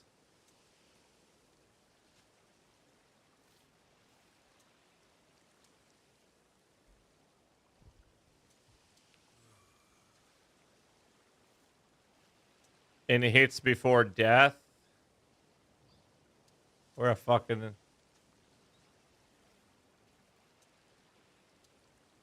So you're telling me... I'm going to pause the music for this. I just want to make sure that I understand this correctly. You are telling me that the Shaper needs to slam this build 6 times before it dies. And there were people who had the audacity to tell me that this build was squishy? Or am I mistaken? It's damage hits. Okay, so still 2.78 times per before I die. Is that it? Hit taken 1,000. You're telling me that it would only do 1.8k damage? And we're going to have way more energy shield in this build when it's done. Is this like trustworthy? Is this accurate? Try it, no balls. Guard skill up, though. I don't use guard skills in this because I didn't want to have my defensive layer be based on something that wouldn't be up at 100% of the time.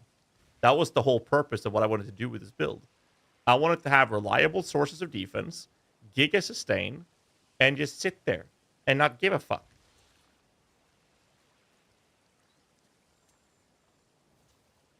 Maven Brain. Okay.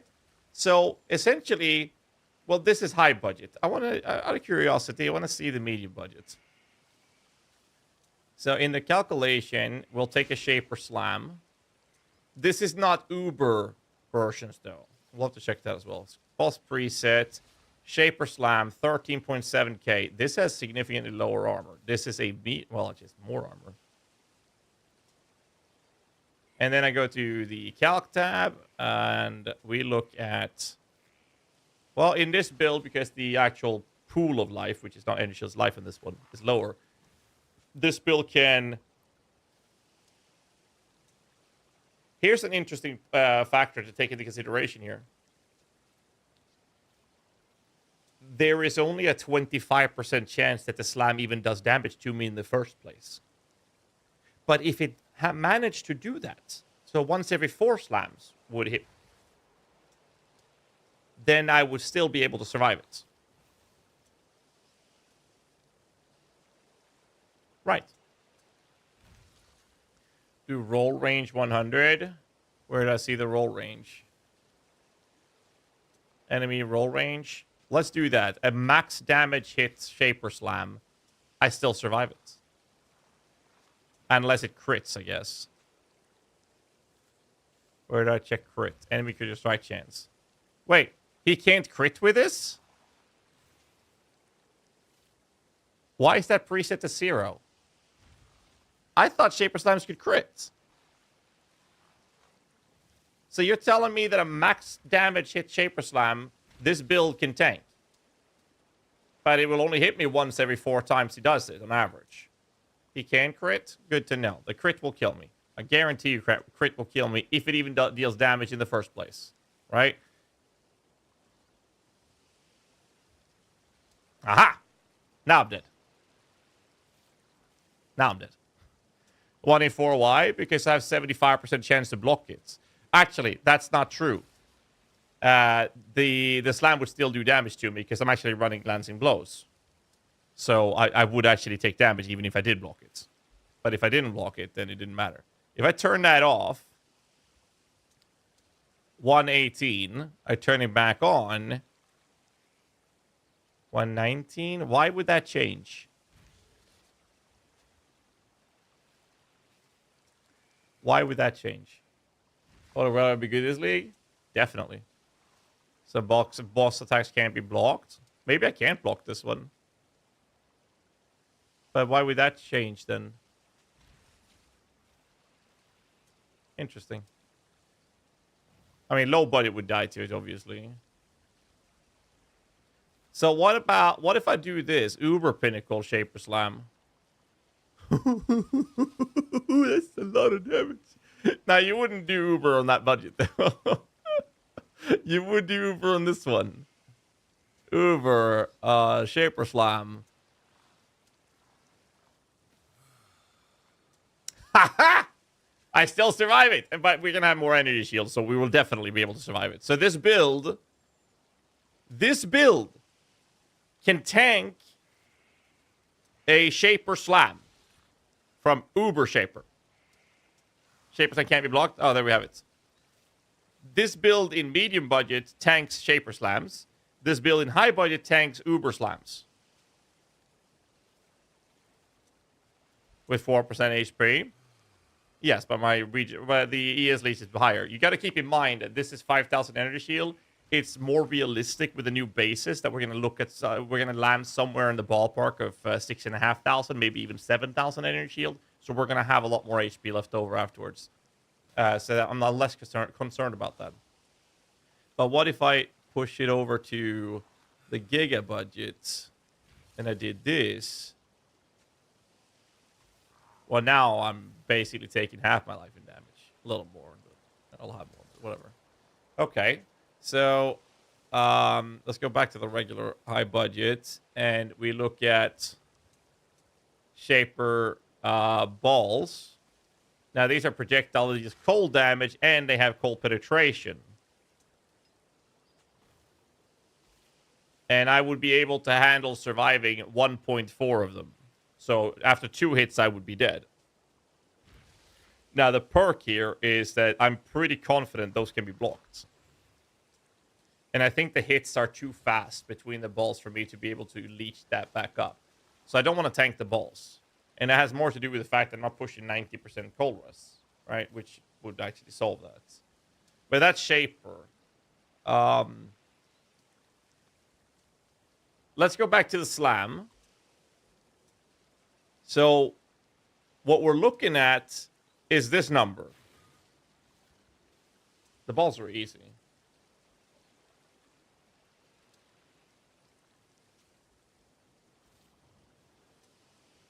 If I then take 1,000, let me get the calculator up. Calculator, boys. 1861.99. I want to spec into persistence. So, obviously, this is going to go to shit. Because I have to make a lot of other changes if I do this. But anoint, persistence, anoint, and save. Why the fuck would it only mitigate 9 damage? No, 8 damage. Bro. Hello? That makes no sense to me. It mitigated 8 damage. That oil.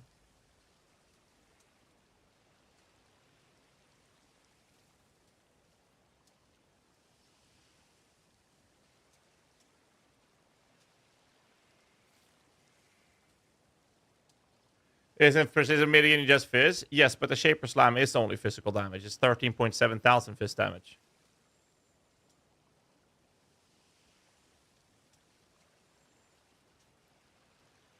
Because if I understood it correctly, the way it's supposed to be calculated is that whatever this number is would then be reduced by 110, which would still not be that much. PB calculated before armor takes effect? I think so. I think it's an error in POB. Do you still take dancing bolts to CI? Currently with a version, yes. I'm gonna try it out. Tavern Talk, Captain Lance, and Pox. Best mini build of bossing. Obama, Poisonous Arrest, Holy Relic to some degree, and Zoomancer. Those are the 4 best ones you can choose from. Zoomancer and Bama having the highest ceiling of upgrading. Because this is not right. At all. This makes no sense at all. Let's reset that.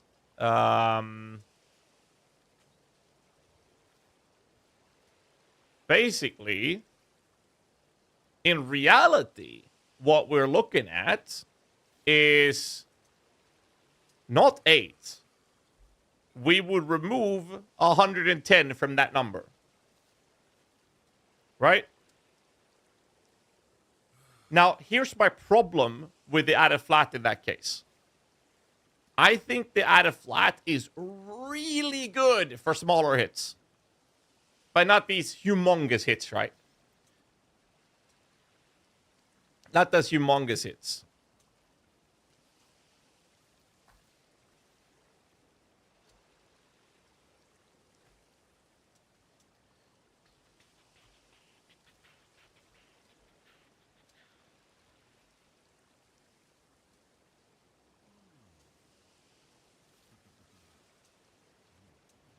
Well, how many percent is 110 out of... How many percent is 110 out of 1,861.99?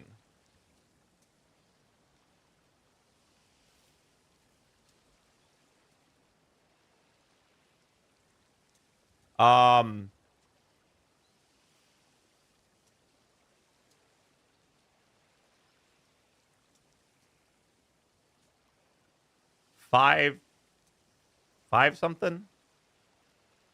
5.9? Is 5% worth the entire oil, though?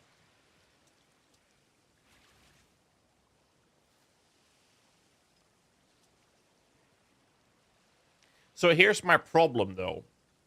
For smaller hits, this build don't give a fuck. It genuinely does not give a fuck. At all. If I take a small hit, I will have so much recovery. I won't even notice it. Well, we already have 4 endurance charges. Endurance charge is already included into this build. And there's 4. But we already have 4 endurance charges. But yes, okay, yeah, I see what you mean. Yes, instead of oiling that, I would benefit more from oiling another endurance charge. You're right, yes.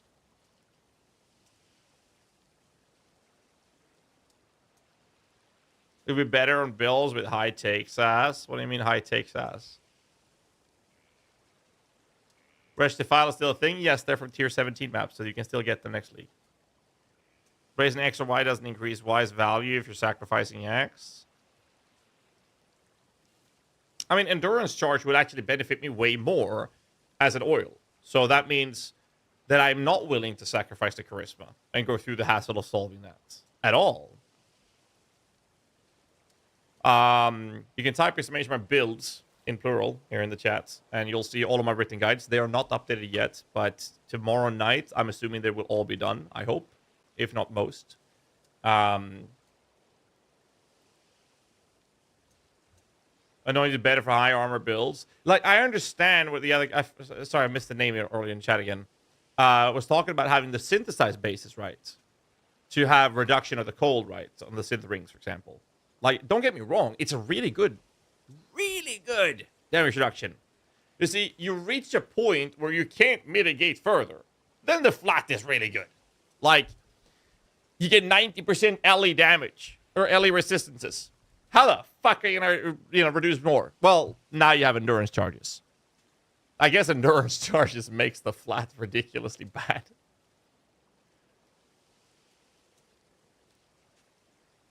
Taking as a shift away from fist makes the minus flat damage a little armor super good. But we're already doing that. First off, they are already cutting the sources of that out of the game. That's why we're in this position in the first place. We're literally in a position where they're removing that. But they're adding a new one for body armor that lets us take physical as chaos, and says I'm CI, I'm immune to chaos. So that's straight up fist damage mitigation. So we will be utilizing that.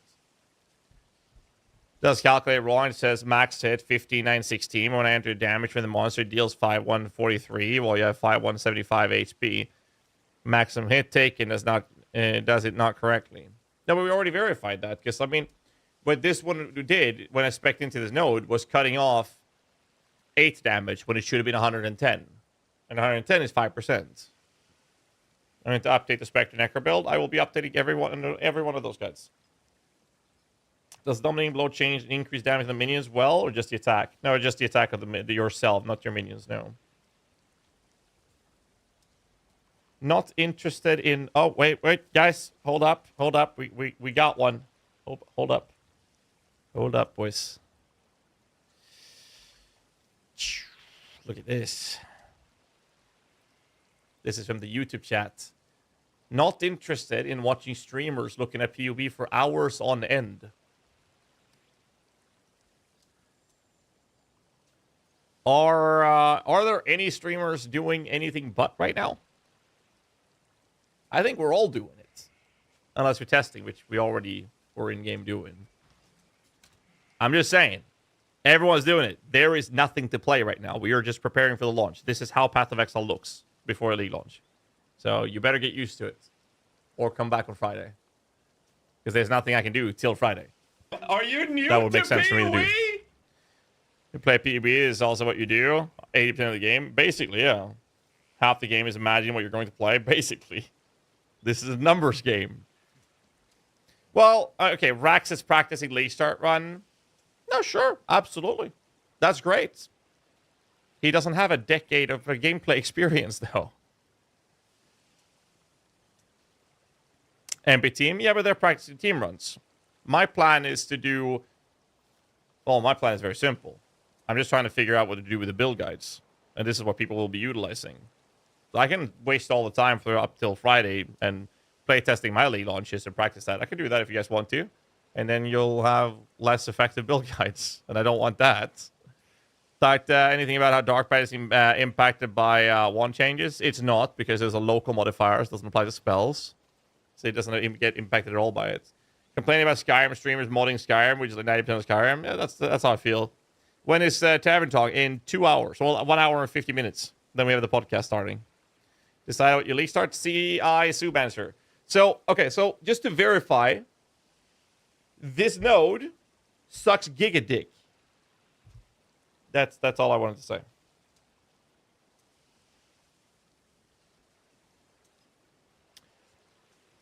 I don't think flat fist is good. I will say this, though. If you don't have a ridiculous amount of sustain, I think flat mitigation is really good.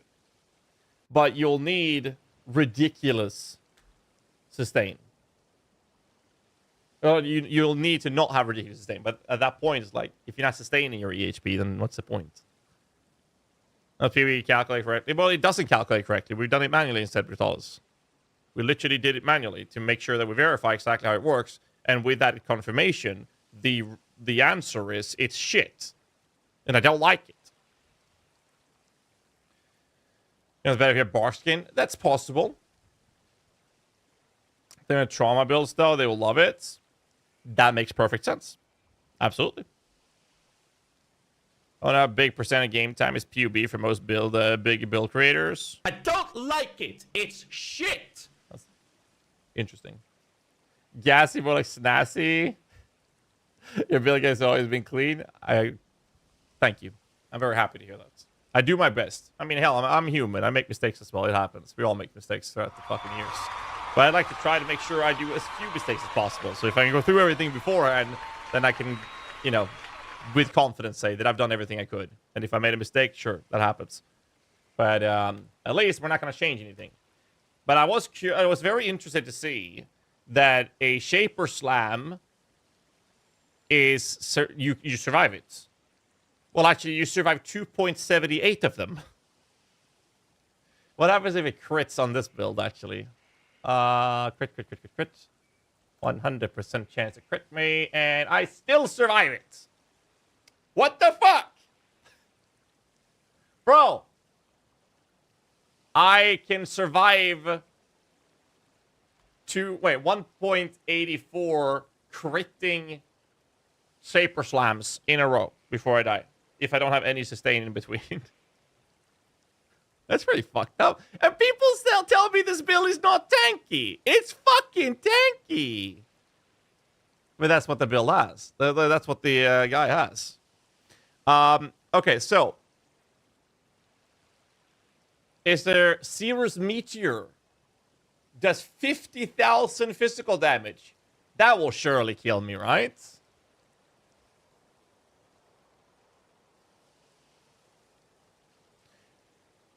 I can almost survive it. But that's a 70% roll.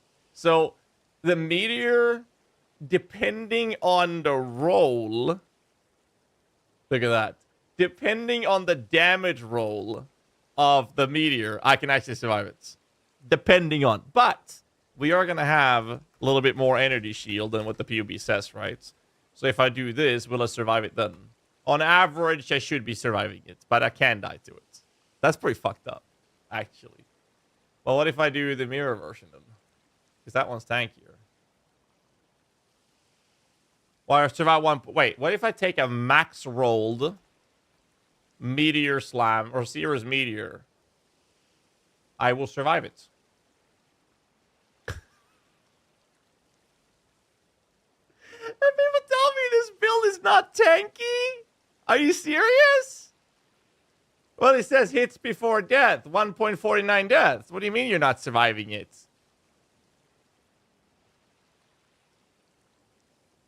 It literally says that I would need to take 1.49 of those hits with max roll before I die. Will the AG survive it? Yes, because minions take... he can take 10 of those before he dies. GHAZZY loves cock? I do, actually. I do love cock. So the AG can take 10 of those before he dies. Okay. What if it crits me with 100% roll? Will I die then? Probably. I survive it? No shot. This is the super high budget. Like this is giga budgets. Okay. So here's the thing. If I then do a preset,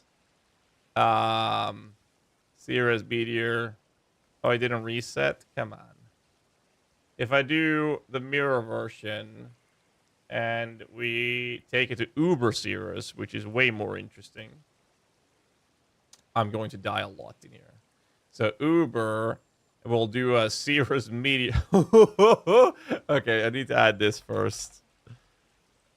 So this would do this does 80,000 physical damage. You won't have plus 500 more ES, more like 150.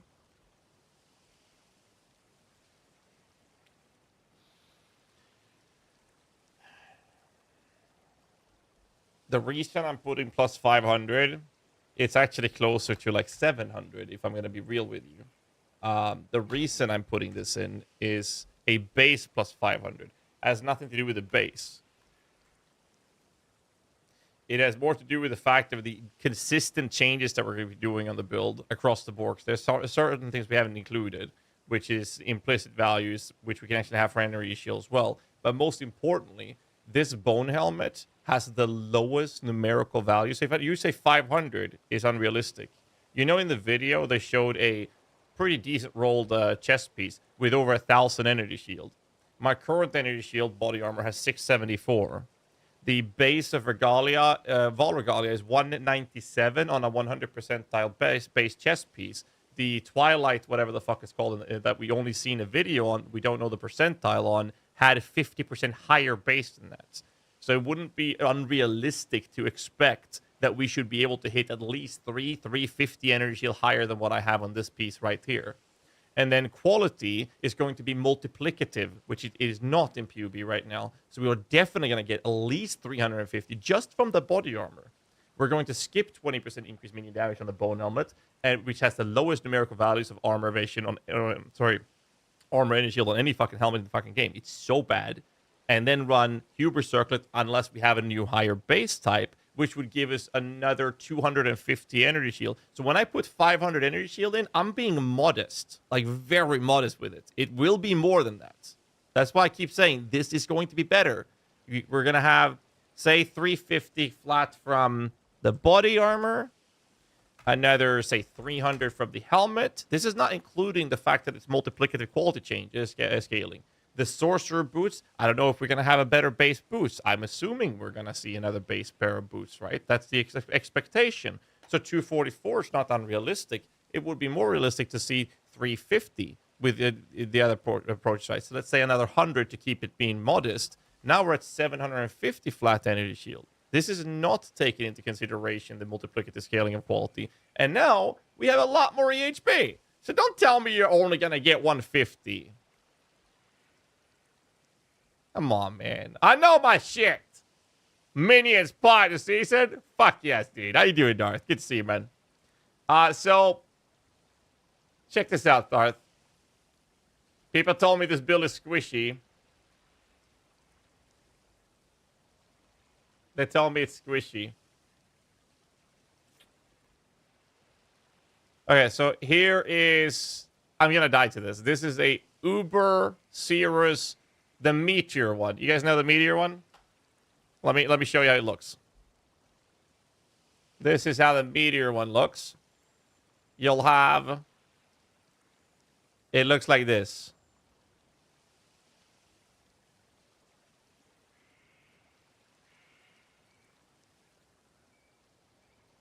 Alright?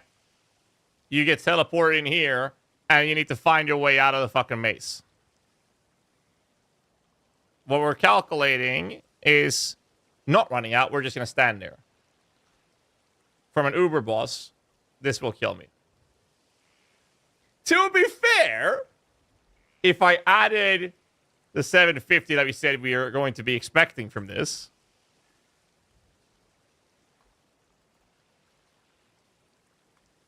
we're almost surviving it on a 70% damage roll. So we can survive it, but you got to get lucky. Sounds squishy. Bait me for sure. 100%. But here's the thing. If you do a normal Cirrus and you make him crit and roll the highest damage he can, the build can tank 1.16 meteors before it dies. It's so stupid. That's with it critting with max roll. Crit only deals 30% more damage. Yes, but it doesn't matter. We're taking the max roll, the absolute highest damage hit that ability can do is 100% chance to crit with a 30 crit multi with the highest damage percentile roll, which is the equivalent of 55,573 physical damage, which this build is surviving.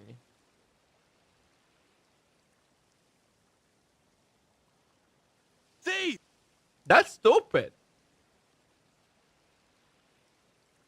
I read a comment in the Bill Guy vid. Clearly bait. Wait, there's comments in the Bill Guy vid? People calling it bait? Really? You serious? Hey, oh, jeez, that's loud. Really? But if you can't clean 65k, yeah, is it actually a good build? I don't have billions of damage on it, no. If you min-max it into a glass cannon, I can make it do 1 billion in Standard League. But that's not even close to enough to do that type of depth, though. So, who's saying it? Wait, where's the comments about this being bait? What did I miss? Wait, there was one comment. I read it. I downvoted it. Wait, I think I know which one you're talking about. It's this one here. Right. Look at this. So this guy wrote... Low clear speed. It's exploded chest, by the way, from the Anime Garden, and it's been used multiple leagues and been one of the most popular and solid league starters for tons of people.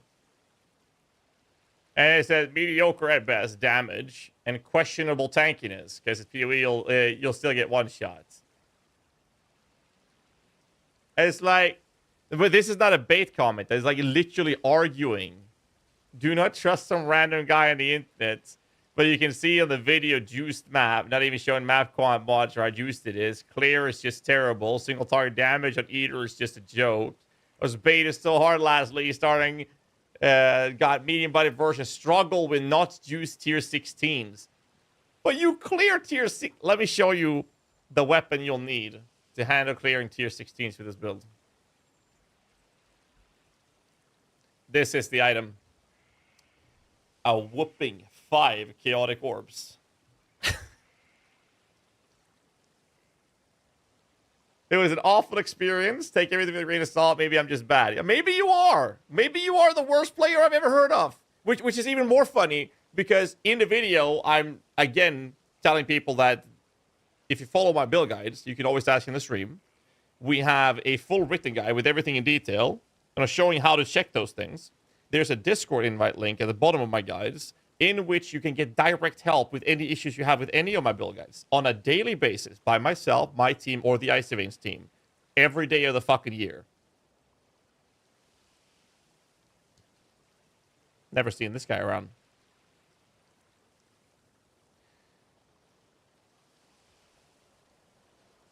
Right. That's funny, though. I guess, like, sometimes there is one problem that I actually have really a big time, a hard time fixing for people, right? A very hard time fixing for people. And that is when the issue... Actually, I'm going to take a toilet break, and Hannah asked me to fix our daughter's bedroom. So I'm going to need like 2 or 3 minutes, just run in there and fix that. But as I leave, I'm going to tell you that there is one issue that I do have issues with fixing. And that is when the problem is between the monitor and the gaming chair. Those problems are very, very hard for me to fix. All right, I'll be back in a bit.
Alright, I'm back. Sorry about that.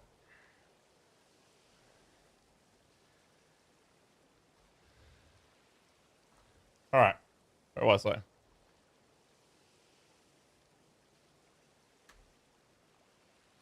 Haven't guessed yet. Let's see. Stumanes in particular is kind of hard to build. You really need to know. You really need to know what to prioritize in upgrades to get the most out of it. My friend spent 30 divs on ones in Affliction and went from 3 to 4 mil. Takes his POB and doubled his defenses and took his DPS to 50 mil by changing the tree and fixing gems. I am way ahead of you on that one, which is why I'm so confused when people have issues following my guides. Let me show you the Stumancer. This is the guide. It's a TLDR, little rough draft of it, right? Like your mana cactus for the 4 months, man. Do you think you will make dedicated vid for the Spectre updates when, if you get info regarding changes? Yes. If I get, I will, yes. In here, we have these different pages. Here is a in-depth page covering all the details you'll need for PoE passes, skill tree, and gem links. In detail. In literal detail, including videos when it's possible. Here's a page covering everything for gear, jewels, and flasks. In detail. Across the board. Even how to search for them on trade. Every single item. Here's a page for the well, this is just almost nothing. This is just the ascendancies and whatnot. Here's a page for the enemy guardian and the specters. In detail. How to summon them, how they work mechanically, gear sets, and different suggestions for the enemy guardian, what you can do, and what is recommended. And here is the important part that your friend very likely missed. This is gear progression. This page goes through an in-depth description of how you go from starting the build-outs, going through the campaign, moving into low budget, how to gear your low budget, how to then transition from the low budget into medium budget, and so forth. It's all covered in detail. I don't spend countless nights and no sleep between patch notes and league launch for nothing. This is why I keep saying people need to learn how to read. And I just PoE wiki copy paste. I wish. And I'll be updating all of my guides tonight and tomorrow night. Yeah, most people would just, well, if you're experienced with the game, all you would do is just go in, take the PoE, and you're done, right? Most people that read written guides don't have the experience to be able to pull that off.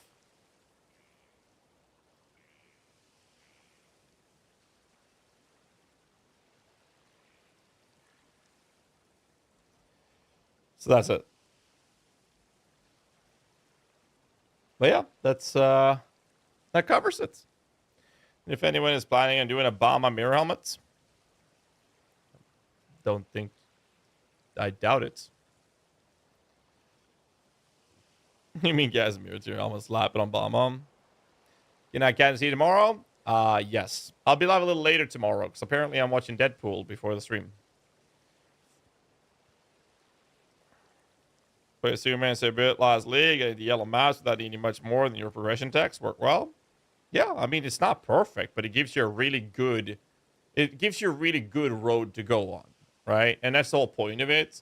So people that are newer to the game can utilize it. And if you have any issues with it, we have the stream, we have the entire Discord server where we have me, my team, and the Ice Savings team helping people out on a daily basis to make sure that if you ever have any questions, you will have them covered, even on league launch times.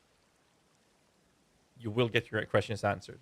And no other guide providing websites in the ARPG industry that I know of supplies that kind of service. But we do. We do. Deadpool 1. No, the new one that's coming out. As a premiere, it's premieres tomorrow, right? Did we get the numbers on new corpses? No, we have not. Yo, DM, are you still in the channel, by the way? When are you planning on going live for the podcast? If you're still in the channel. You will do Holy Relic Conviction Starter? No, I will do this, which is a Zoom managed to build. And I'm very excited for it. Especially now that we saw the defensive stats on it. Like, even a medium budget version, Cirrus Slam, a Meteor, should kill this one.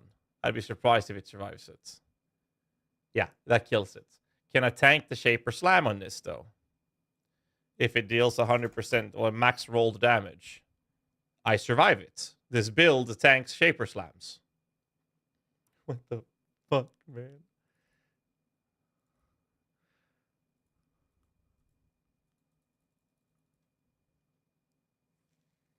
One of Mage Skeleton Supremacy will ever return? I doubt it.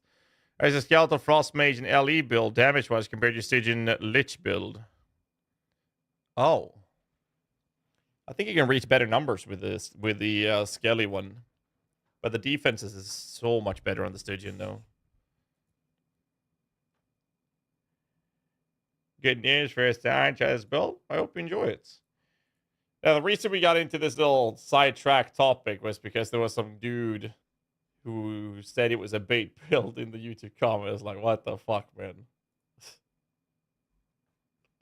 It's not. We verified the tankiness. And we also verified that added flat fist is bad. Flat reduction on elemental damage is good.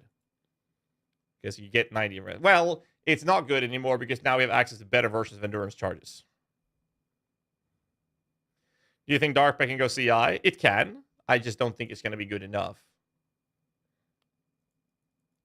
How long did it take you before you were familiar enough with PoE to make your own build?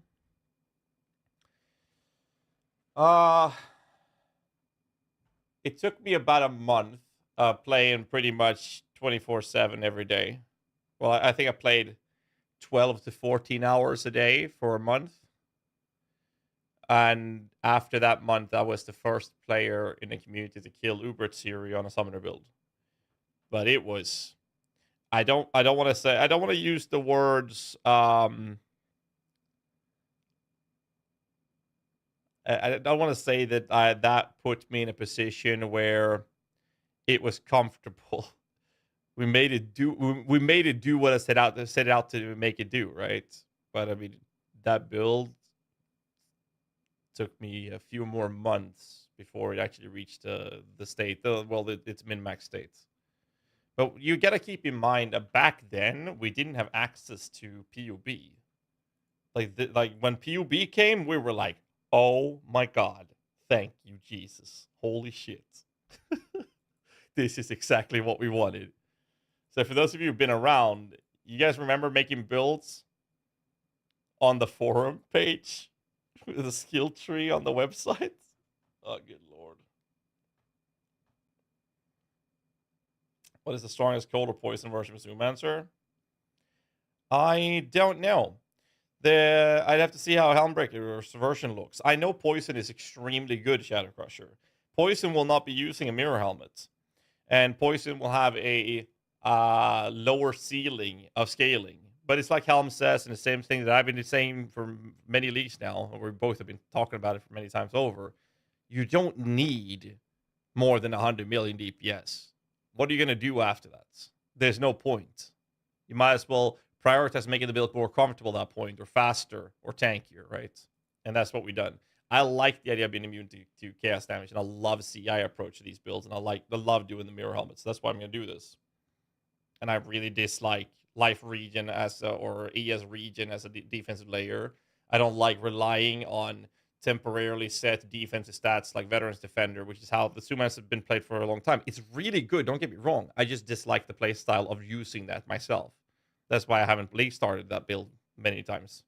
I've done it a few times, but the Syndicate Operatives meta with the Spectres, when that was a thing, bro, we went nuts. I league started that shit for over a year. Every league for over a year. Which is like 5 leagues or something. 4 or 5 leagues I did. I think. Oh, bleeding minions with the bleeding buff. So bleed from minion, bleed don't stack. So if you have 100 minions applying bleeds, only one of the bleeds that does the most damage will actually do damage. So bleed minions are shit. The Sumans are good to do blights? Should be. Yes. The only thing was what Darth was saying. The only thing it can't do very well is super deep delving, but very few builds can. That's a good ban, dude. Believe in minions have become worse. Well, vulnerability gives a chance for aggravating it, so it's actually better smite, but it's still shit. Looking into lightning conversions to master for high budget, cooking one right now, and it seems to have insane potential with new Spectre's Calendar Ring for Doriani's. You're talking about Doriani's prototype. You can reach. You can probably reach 5 times the DPS as the mirror tier on a cold version. Like, yeah, it wouldn't surprise me if you get to 500 million DPS with stupid investments. Problem is, it's squishy. You can solve that by making it less squishy, but you'll still be really squishy versus lightning dots, like the Lightning Elder Guardian, the Baron Conqueror. Any sources of tentacles from the Eater of Worlds will fuck you up. If you're inside the radius of a mana siphoner, you'll be lucky if you have time to clench your butt cheeks before you die. And the only solution to help that is to spec into Lethe Shade. That's the only solution. And what this node does for that build is give you, instead of dying in 0.2 seconds, you're dead in 0.5 seconds. So you'll have a little bit longer time to react. But the build's crazy for damage, for bossing and whatnot. Absolutely. Dorian's prototypes is just nuts. Fast minion build for farming guardian maps. Farming guardian, I mean, that's a tier 16 map.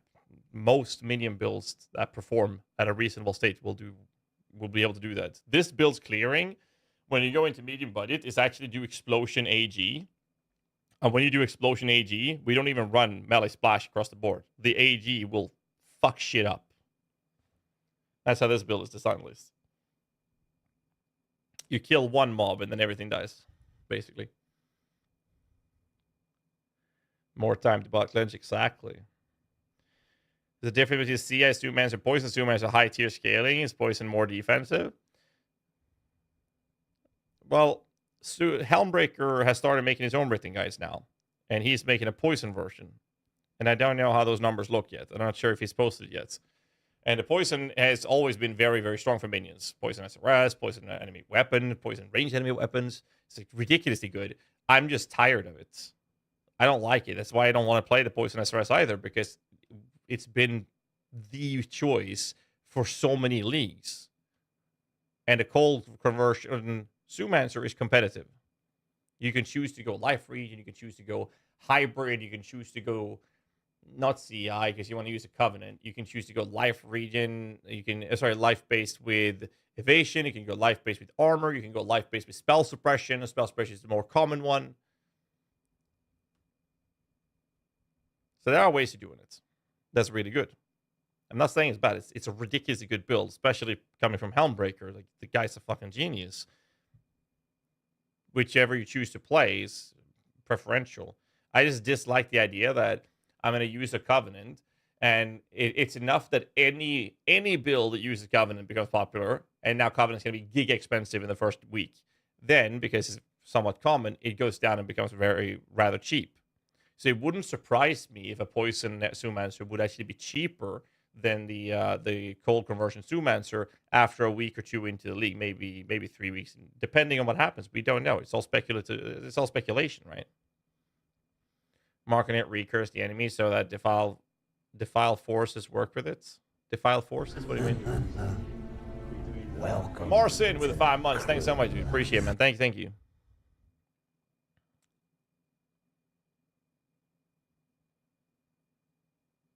Remove elemental ailments when you cast a curse. No. You're talking about casting a curse. There's a difference from you casting a curse and you triggering a curse or applying a curse to a hit effect. You casting is you actually casting it. I mean, the refresh effect. Yeah, but the refresh effect is when you cast a curse. And you wanted to do that with mark on hit. That's not casting the curse. You're not casting the curse in that case. You don't qualify for the conditions to making that happen, unless you're actually manually casting the ability that is the curse. Am I a non-minion started this league? We'll see. We'll see. First off, I gotta update all my guides first, and then we go from there. Auto Relic Guardian, very good build. Is there any changes to the Animate Guardian of this build league, or we're going to explode the AG in mid and high? Yes, we are. Sorry if you talked about it before I joined in just now. Don't worry about it. If you have questions, just fire away. The answer is we'll still do an exploding. Found an error in your Hero Purity build. It doesn't have the updated version of Mata's teaching.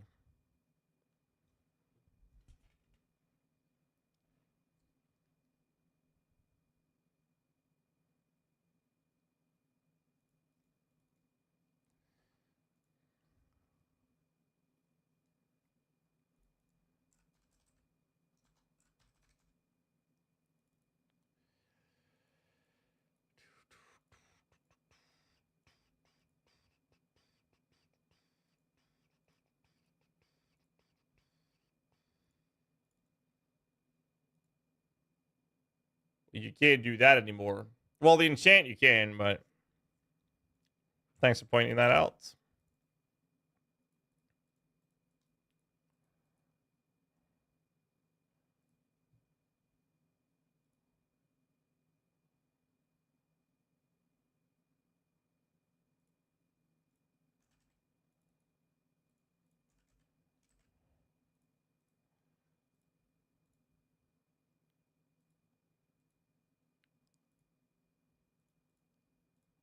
Appreciate it. Thank you. Yeah, Obama build? No, I would have to refer to Previ for those. I'm a newbie, but I want to try to play with Spectres and try to close all content. Not Uber. Can you recommend any of your Spectre build? No. Spectre builds are good and can do what you're asking, but they're not the best at doing it. They're kind of subpar. They will get you through it with a little bit of investment. And because of that, I would not recommend it for a newer player.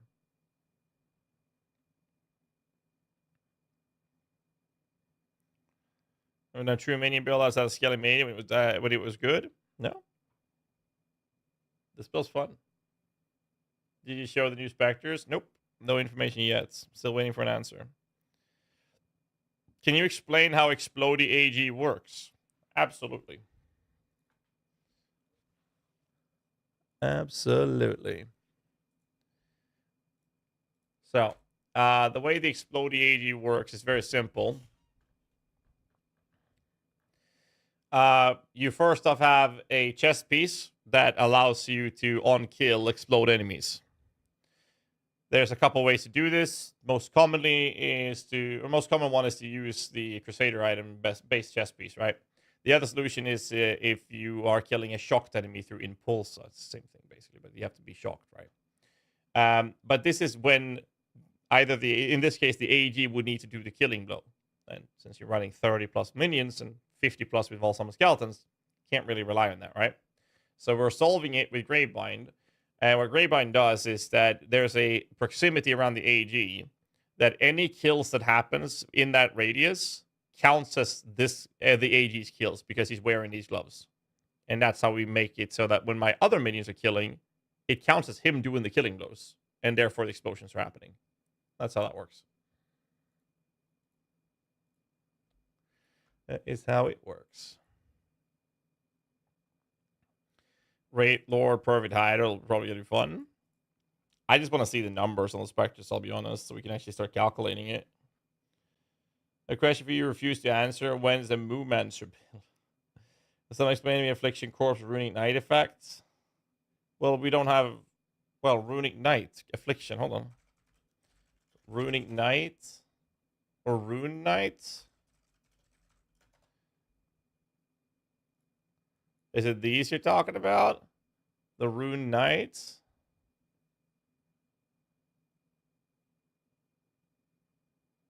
Does this work for Iron Mass? Category Undead, 20% increased physical damage per 10 strength. Crushes on hits.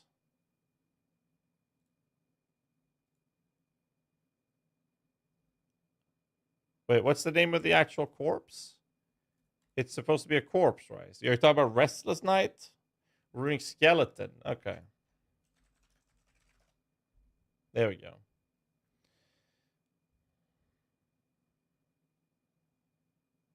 Rallying Cry. New people with the 3.25 guide will be up on site tomorrow night. Most likely. This makes it so that you as the owner gets 5% more physical attack damage. That's a modifier that's applied to you, so that would not work for Iron Mask to the skeleton, no. Crushes on hit would apply because the Spectre itself would be doing this. And this one is increased physical damage, physical weapon damage per 10 strength applies to this minion, not to you. Did the podcast happen? No, it starts in 1 hour and 14 minutes. I should probably poke them about that. Hold up.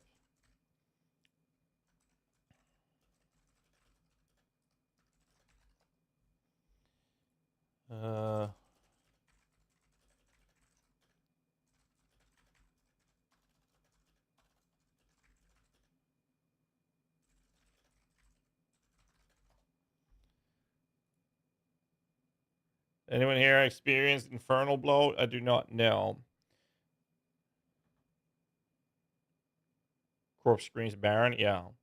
Use Rallying Cry to increase the damage for the minions. So let's say I add a Rallying Cry to this. We're doing 62.5 million. Rallying Cry would give me 377,000 DPS for a socket. That's not worth it. Even if I were to ramp up the Warcry power, now it's giving me a million. 1 million out of a lot of million. It's a 1.5% damage. So the reason why is because it grants the added attack damage equal to 3% of the damage of your main hand weapon. But weapons for minions benefits us in a multiple ways that we cannot get if we also want to scale the damage of the weapon. And those ways includes things like +2 level of our minions, increased minion damage, minions have critical strike chance, minion attack and cast speed, as well as a trigger craft. We do not have the possibility or the access to use a one-handed weapon or even a two-handed weapon that scales actual damage to then buff them with Rallying Cry. It's just the other factor is that this build uses one of the minions, the skeletons that you're summoning, and they're temporarily summoned. That means you have to summon the skeleton, then cast Rallying Cry, and then 4 seconds later, when they're inevitably going to die, you'll have to resummon new ones, and then cast Rallying Cry again to maintain that damage. It's just not worth it.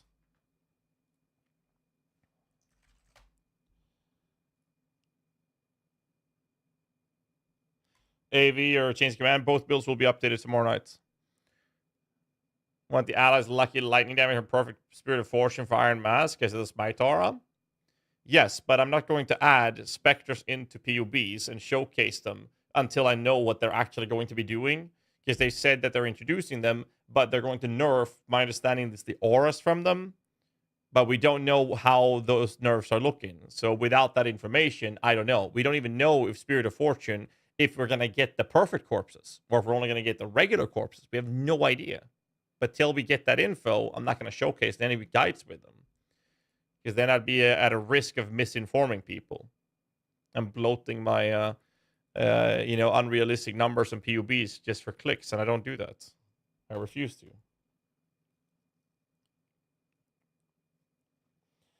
Their videos show perfect corpses. Yes, but there's no guarantee that all of them will have perfect corpses.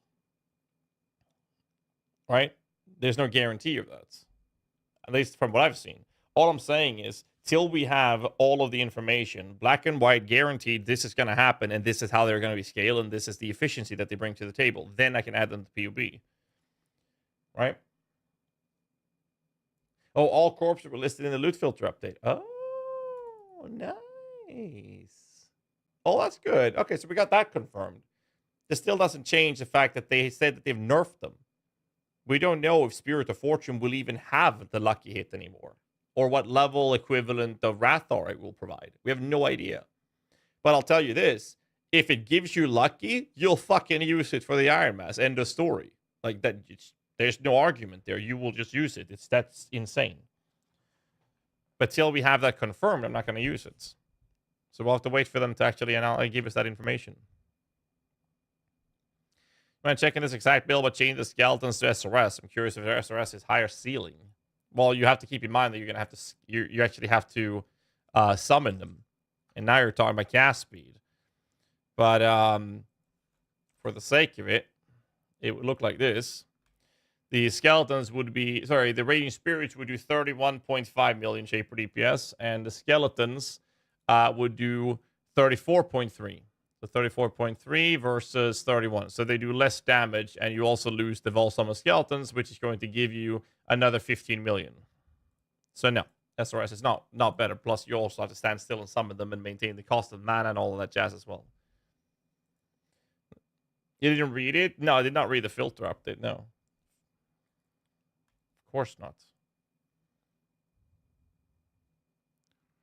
So as you know, it's 10% nerf, and 9% nerf is pointless. Well, I mean, the Spirit of Fortune for lightning-based builds like the Iron Mass, it does not matter. If you get the lucky, you might as well live without the aura altogether, because the lucky is what you want, right? There's still no transfigured version or Divergent Dark Pact? Correct. I was hoping we were going to get that this league. We didn't. We did not.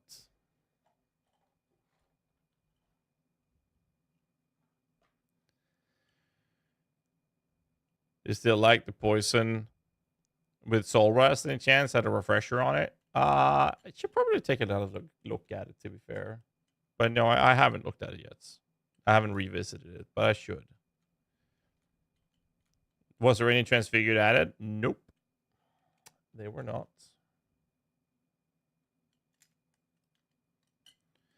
No transfigured added. Yet. Not yet.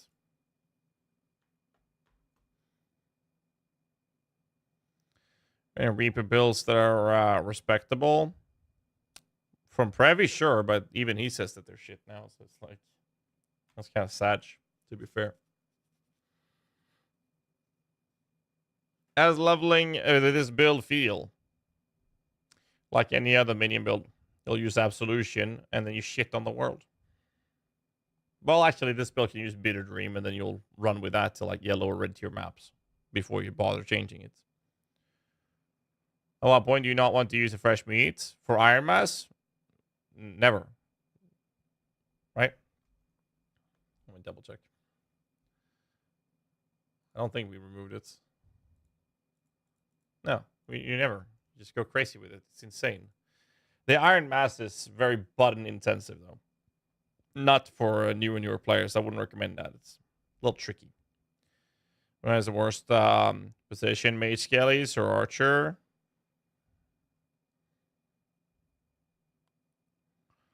Disable player here. Would the Sumas build be suitable for someone who wants to avoid too much button pressing?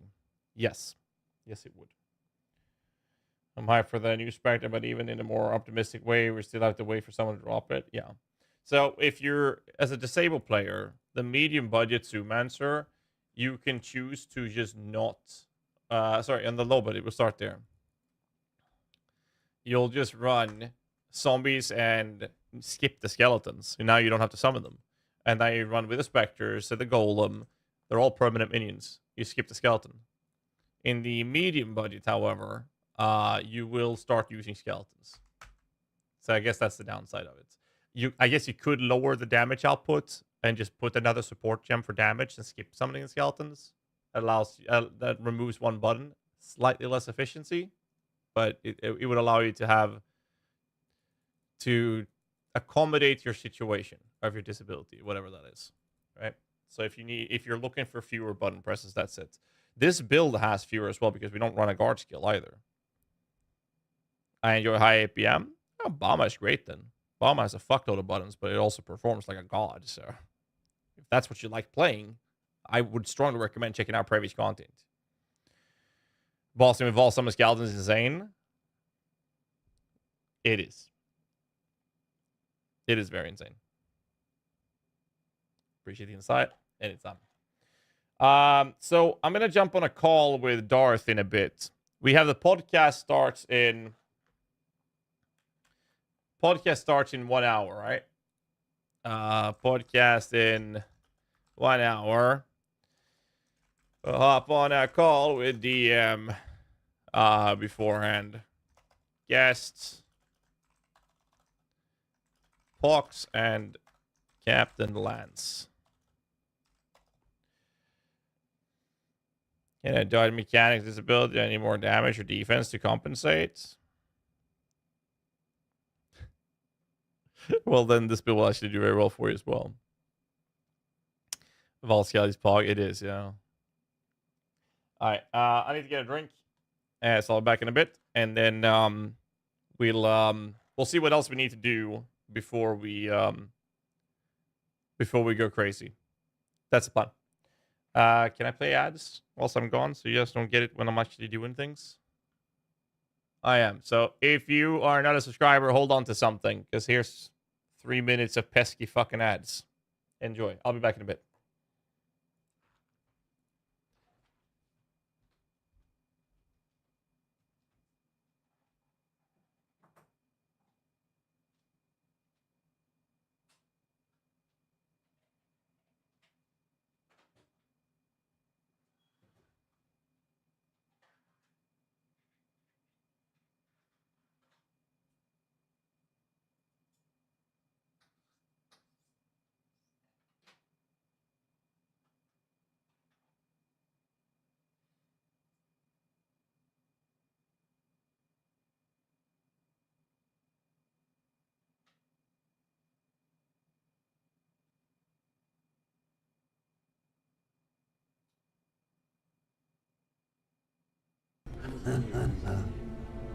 Welcome to the crew line. Ha ha, I dodged the ads.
Got my shit back. That ad block didn't work on Twitch. Not sure. Maybe some versions do. Dodge the ads, Wagner Bizantos. Thanks so much for the support, man. Appreciate it, dude. How many months is that? That's 9 months already? Shush. All right. So I'm not sure when DM is ready, but we'll be jumping into a call with him in a bit. Let's get my energy drink filled up. Is Spectre's build back at S tier now? Nope. Buffing Spectres. So other builds would be good.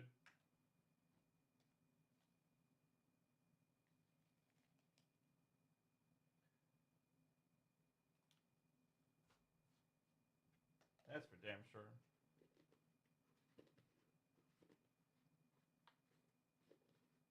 Ah, for fuck's sake.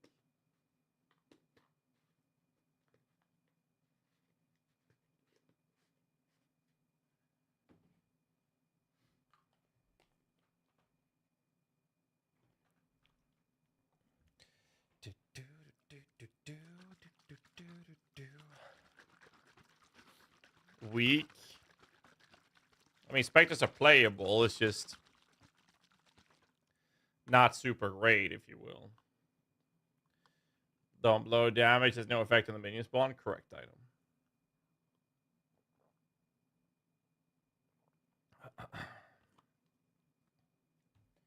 That is correct. But I get the playlist. Shake that drink. How you doing, Frosty? Type is Mage playlist. That's it. I wish Baron zombies would become a thing again. That's my favorite build.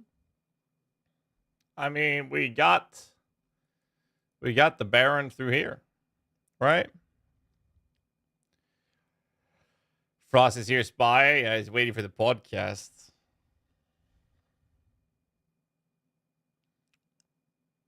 Going to try PoE this Friday for the second time. I hope you enjoy it, dude. What are we cooking? Well, we looked at how tanky this build actually was. And it turns out it's pretty fucking tanky.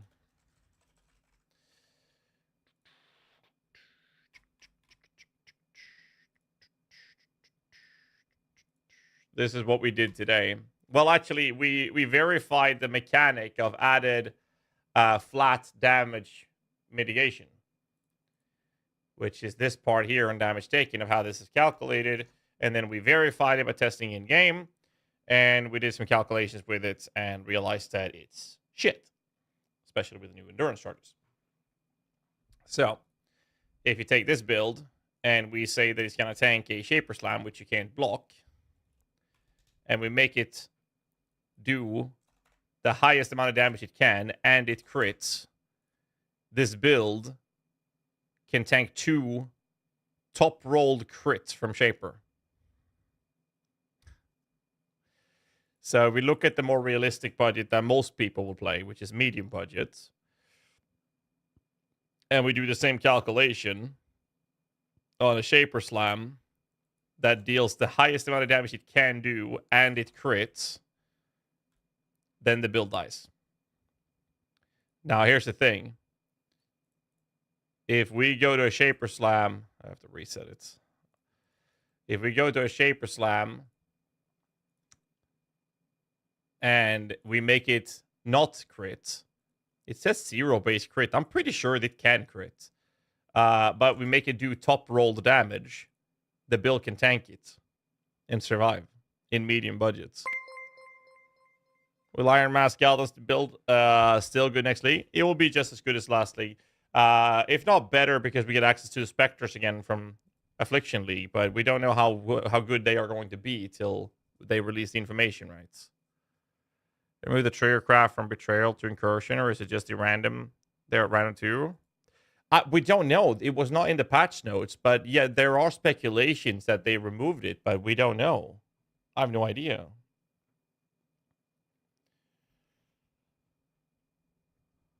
Don't get hit by Shaper Slam. True. Then again, if you play the high budget version, and I'll have to add this again.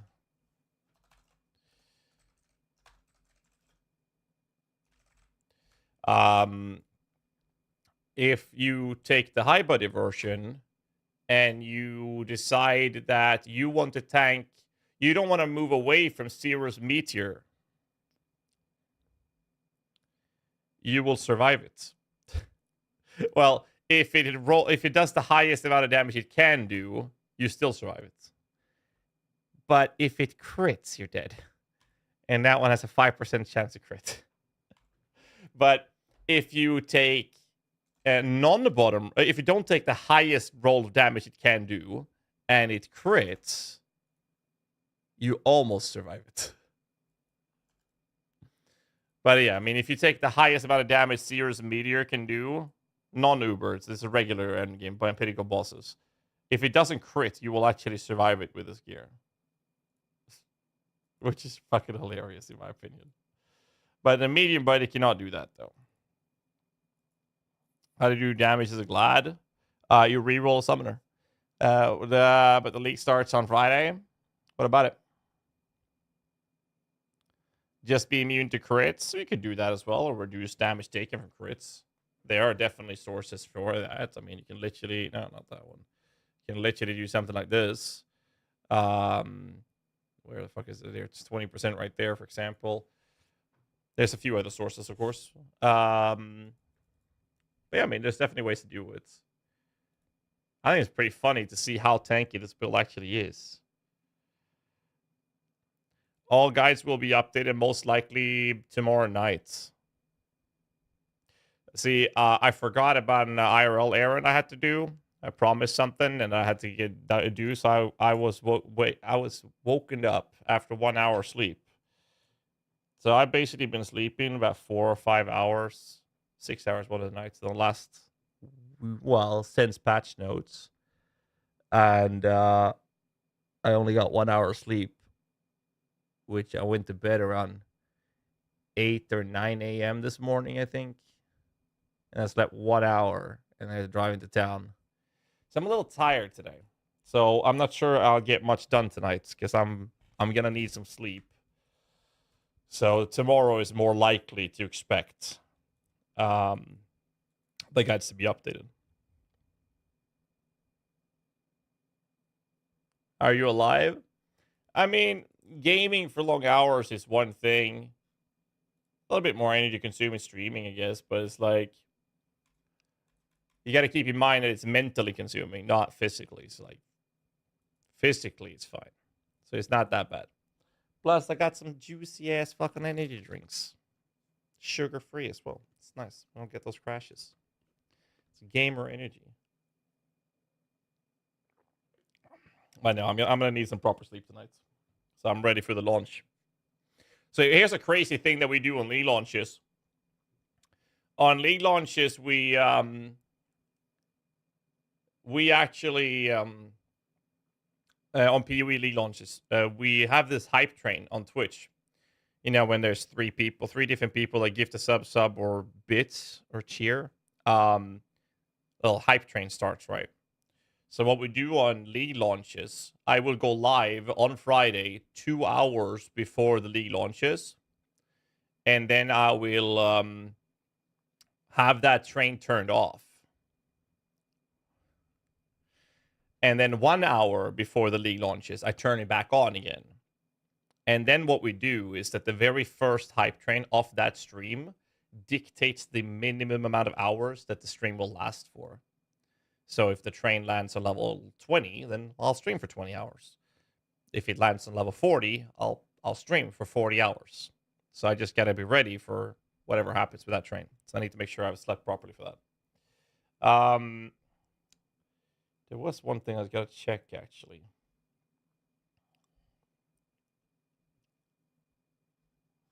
Right, I did get confirmation that there's a little cool thing happening. Well, obviously, we're going to have sub-goals included for that. So one of the sub-goals that we have, which we're actually pretty close to, is me doing a clean shave. And I look like a fucking thumb when I have a clean shave. It's not a good look. So that's one of the goals. But then we were going to set up a hot chili pepper goal. Because my good friend Bunny, he came over and brought me some, what was it, 1.4 million Scoville Armageddon, I think it's called. And he said, this is a fun sub goal. And then he left. So I'm like, okay. So that's apparently a thing. So we'll be setting up some funny sub goals and whatnot. We'll see what happens. No, 1.4, not 4 million. 1.4. Yeah, we have some fun things happening. And I just literally just read a confirmation. Apparently, we are getting front page feature on Twitch with our stream. On at the same time as the hype train starts. Actually. So as soon as that starts, we actually have front page feature on Twitch. It's pretty cool. Pretty cool. I think that's the kind of it, right? Like right now, I'm trying to figure out what else do we need to do. I just need to update the written guides, and I'll do that off stream. And then we're waiting for Spectre info, and then I'll make a Spectre video. And then what else are we waiting for? That's it, right? So I could look in. I think what I'll do is the next thing we're gonna do is probably play around a little bit with Soul Rest. And if we don't play around with Soul Rest, it would be non-minion builds. Because then we're kind of done with the mini builds. Right? So I guess the real question is, what non-minion build would we start with? Take a rest? We got a podcast in 50 minutes.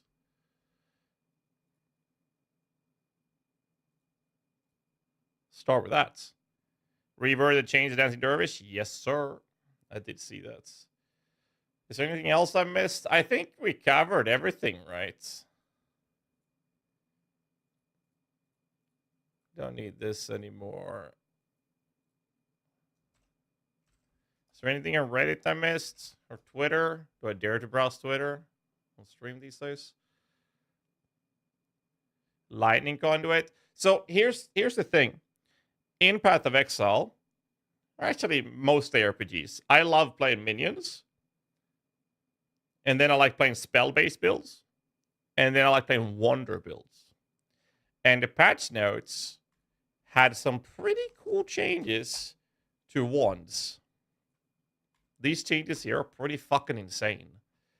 Base crit across the board, APS up. I love playing Power Siphon or Kinetic Blasts. I think they're fantastic. Every time I played a Magic Find build, I never went Tornado Shot. I always went for Kinetic Blast. I just think KB was way more fun to play. So maybe we'll do some KB shit. It would be fun to do that again. The other option would be to look at the possibility of trying to solve SS Drain Contagion. Because SS Drain Contagion got buffed, right? Is that in PUB, by the way?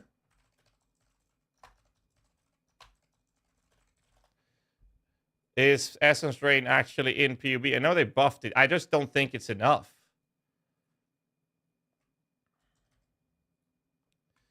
It's 1164.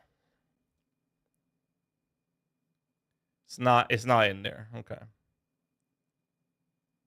It's even on Tai-Tai's tier list. Tai-Tai Killer made a tier list again. I guess he posted it on Twitter like before. Let's have a look at it. Where's the tier list? Oh, shit! Elemental hit a Spectrum. Wait, do you know if this is listed in order of efficiency, or this is just the builds he think would be doing well? Oh, the order is based on his preference. I can read, sorry. I can read. I actually can read, as it turns out. Elemental hit the Spectrum. Okay. Hex Blast Bind, Trickster. Archmage. Well, Archmage is going to be pretty fucking nutty. Lightning Strikes Warden. Slams. Power Siphon Mines. Return chat works in one. So.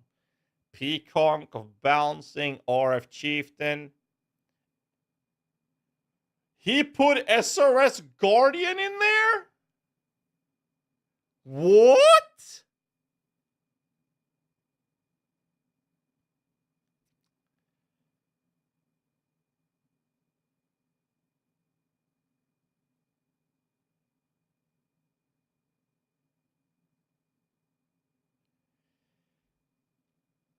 Bro, no.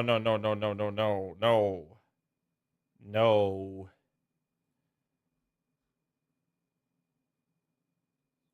Here's a Guardian SRS build. Here's low, medium, high.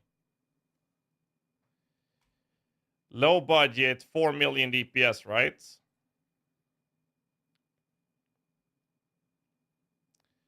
Let me convert this to the real update. All right, so 4.2 million in low budget is now doing 2.7 million. This is without adjusting some other pieces. It's actually a little worse than this. All right, let's move on to the next one. Medium budget with a Flesh Crafter, 11.7 million. Total Relic nerfed? Yes and no. You barely notice the difference. So again, this is 11.7 million. When you update it, this is medium budget. This is expensive. The Sumancer does twice this damage and is tankier. And this is 7.7 million. Guardian SRS won the gauntlets. But that was before the nerfs to it, though, Lube. It won the gauntlet before it was nerfed. It's been nerfed. It's shit now compared to Poison. Here's a high budget. This is giga expensive. For 28.5 mil, that's terrible to start with. Let's update it and see how terrible it gets with those changes. 18 million. You play a Poison SRS and you'll have 2 to 3 times the efficiency.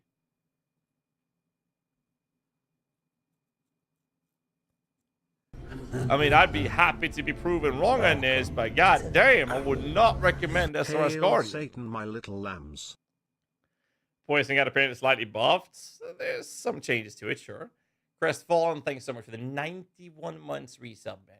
So we got Dark Rail with 94 months and Crestfallen with 91 months resub today. Jesus Christ. Did you check his comments in the bottom? Poison, Holy Relic, and Bama loses in 4-stone time to SOS Guardian every time. Okay, but that's to push that scaling. That's because Holy Relic requires you to get the gems and requires you to get the poison chances. That is why there's a higher gap there. You can make Guardian SOS clear the 4 Void Stones. If that's the purpose of it, go for it. Absolutely. But you don't want to push it further than that, right? And same thing with Bama. SOS Guardian, you just keep running. That's the perk with the Guardian in general. But you just keep pushing.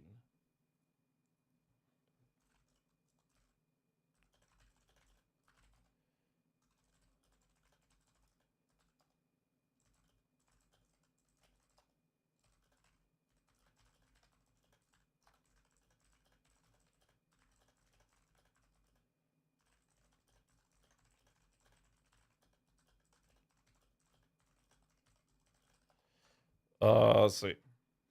Poison Bill is going to be top. Like, if you want to push it, yes. But it seems like Tai Killer's idea is league starting, getting the Void Stones done, and nothing else. And then, I mean, if you do SOS Guardian, you're going to have to change. Well, not have to, but you're going to want to change to something else right after that. What was your all-time favorite Minion build?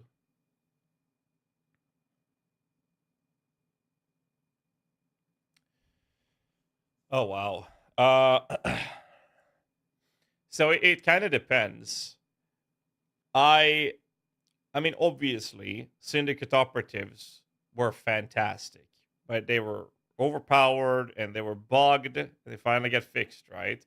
And I'm going to be honest, I was very happy when they fixed it. It took them many leagues before that happened. I league started Syndicate operatives for 5 or 6 leagues in a row. That's like 1.5 years of just league starting that every time. So I was very happy when that happened, because then I finally could do something else. I love the cast while channeling chaos animate weapon. I don't know what about it. We used to do leech runs with it. It was just so enjoyable. But back then you had 50 weapons. So it was pretty crazy. I would say this, though. I think that if you take those things aside, I think that on a realistic perspective, my favorite minion build is either Spectre or Zoomancer in the current state of the game. Problem is, Spectres are underperforming, therefore my answer is Zoomancer. Zoomancer has a higher ceiling than Relic? Absolutely, yes. They have a Reaper build that don't suck. No one has a Reaper build that don't suck. Frostblaze, Bone Chatter, Ignite, Exsanguine Mines, Explosive Traps of Shrapnel, Lacerator SST, Corrupting Fever, Shield Crush Bleed, Vanguard, Blink Arrow, Mirror Arrow, SRS Better Day 1, Cyclone, I'm going to go Cyclone Shockwave Slayer, Armor Brand Recaller, Bleed Bow, Toxic Rain, CADO, ED Contagion. Honestly, I think that we'll start with PUBing some ED Contagion next. I genuinely think that's going to be the play.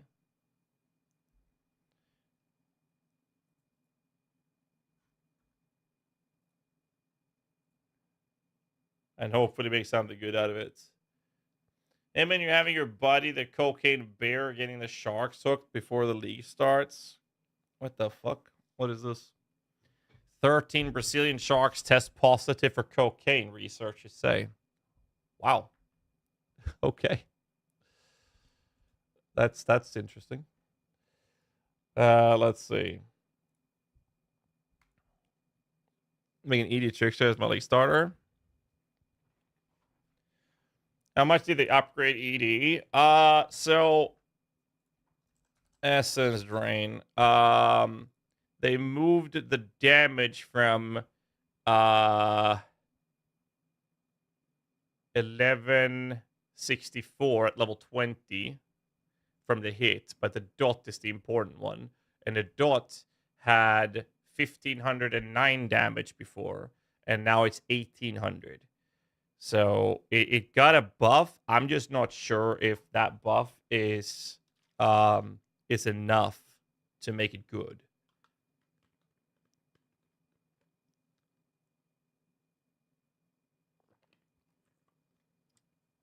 I'm gonna be honest, I don't even remember what made ED Contagion lose its value. Was it Contagion? They increased the radius back in 2.6.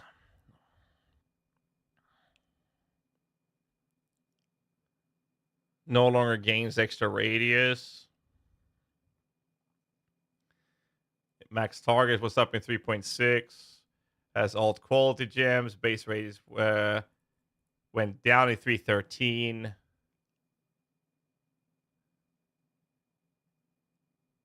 I genuinely don't remember what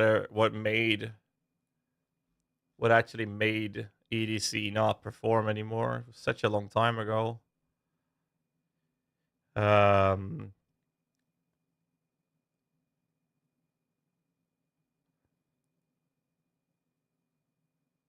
This is 3.6. Like, they already buffed EDC with a lot of extra dot damage back in 3.6. And 3.6 was 2019. It still wasn't enough. I just think that the game progressed to the point where it was just other stuff, like external things, that made it not perform as much. Because I just don't remember anything big that happened to it, but maybe there was. They even upped the ad. Okay, that doesn't matter because that's just a hit. And then they upped it with another 6 space damage, or 5.8.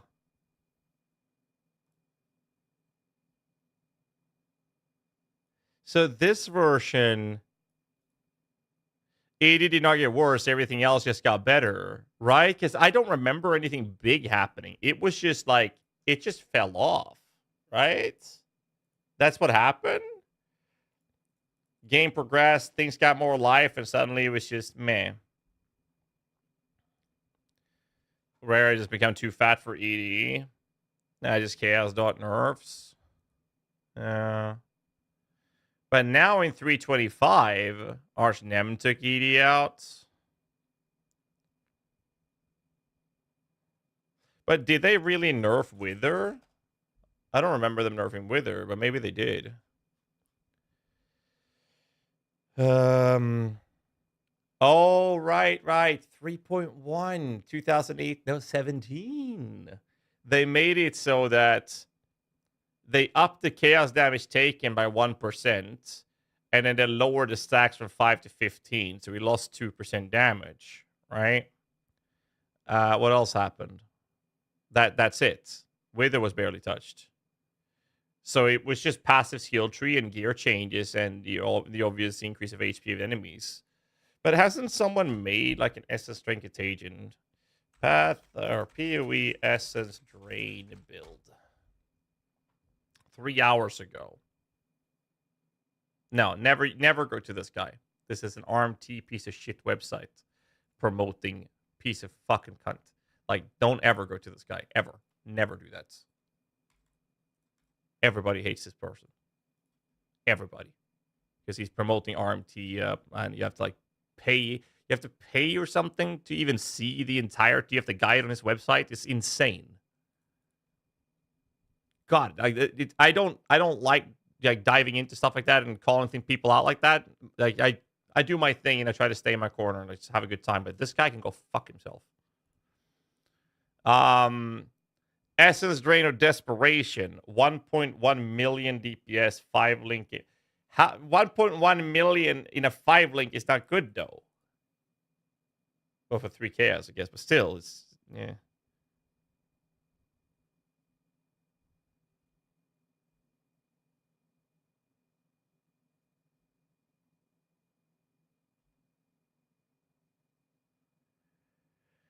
minnow map with SS Trainer. I gotta see this.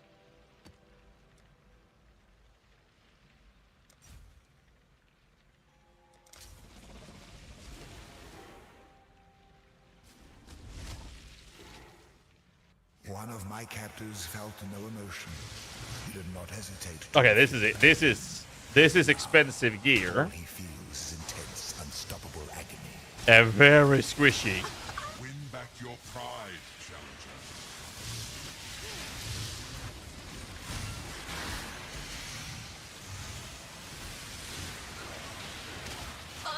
It's my lucky day. Well, you'll have to sustain though.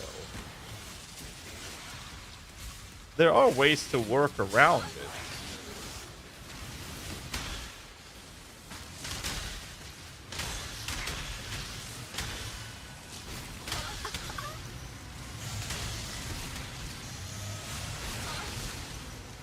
Fucking loot filters annoying to listen to. I want to see the boss fight though.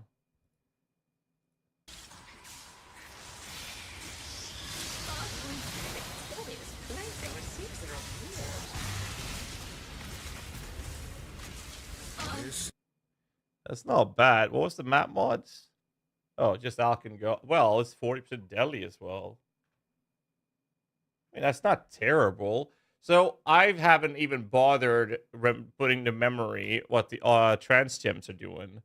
So that was Essence Drain of Wickedness does what? Pierce it applies damage over time, debuff when it hits, your heal portion, yada yada. So what's the wickedness? What's the difference there? Predict that pierces all targets. Is that it?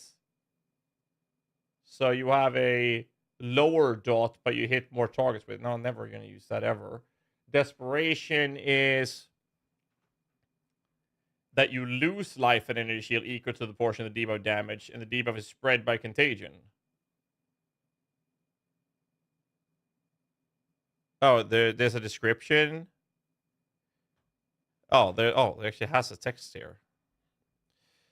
Unlike the original shield, this one figure has a graded base damage over time for the debuff, but it causes you to lose life and energy shield instead of regenerating it. So fuck sustain and solve that else on other ways and run the desperation. But did they buff the desperation as well?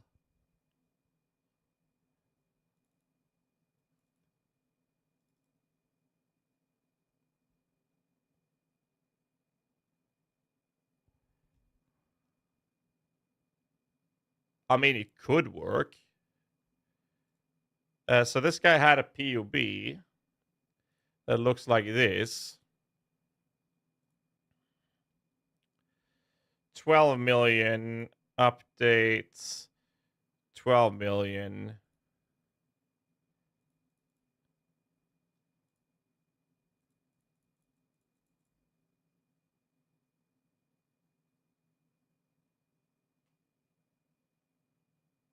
Huh. Can definitely kill you. Really want it on a mine. Yeah, if you do it on a mine, you don't take the damage. But, I mean, if you go CI, is it doing chaos damage? Or is it just putting a degen on me? Applies a damage over time debuff when it hits. You lose life and energy equal to a portion of debuff. So it's just a sacrifice life. So you can't avoid it with CI either. You will just lose. You can't avoid it. So you will want to run it with traps or mines then, 100%. Yeah, now you're absolutely right. Absolutely correct. Unleashes value, chaos over time. Wait, which contagion is he running? He's doing a subsiding in this one. Slower cast time, higher cost, deals more damage, larger area. This version has slower cast, deals more damage, but lose a quarter of his damage over time each time it spreads. So I guess it's a better for the sake of bossing then. So, I mean, that makes sense. But, like, look at the EHP. Like, this is very squishy. And he's got T1 fractured dot multi, +2, bench chaos.multi +2 chaos.multi and .multi. That's a good one.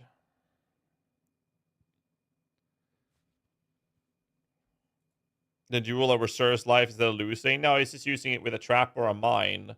And by casting it with a trap or a mine, he doesn't take the damage. The trap or mine does, and that doesn't matter, right? And then obviously Blight for extra damage. And then Grace, Petrified, Malevolence, Bane, Punishment. Okay. And the enemy's checked on low life, otherwise they do a 9 mil.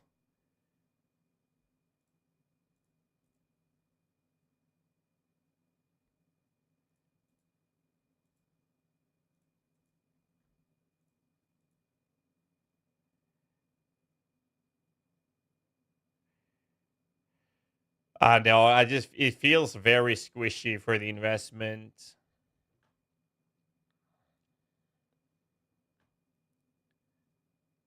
I don't know. All right, let me give DM a call on Discord. He's ready. We're having a podcast starts in 28 minutes, so I'm gonna jump in our call with Mr. DM.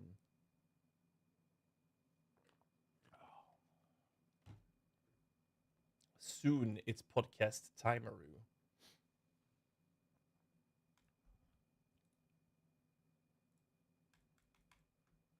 Yo, what up, brother? Yo. How goes the battle today? Oh man, I forgot about an IRL errand I had to do. So Hannah woke me up 1 hour into my my planned sleep. Nice. So I'm pretty dead. Not gonna lie, but yeah, pretty beat. You know, but planning went really well though. Really well. How about you? Decided yet?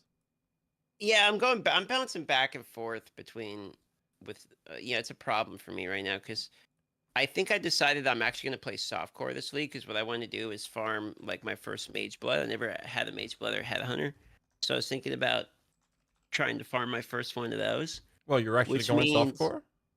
I'm thinking about it because I've never owned a mage blood or headhunter, and I think it would be fun to do some currency farming this league in order to save up and try to get our first one of those and like make an actual super strong build, you know what I mean?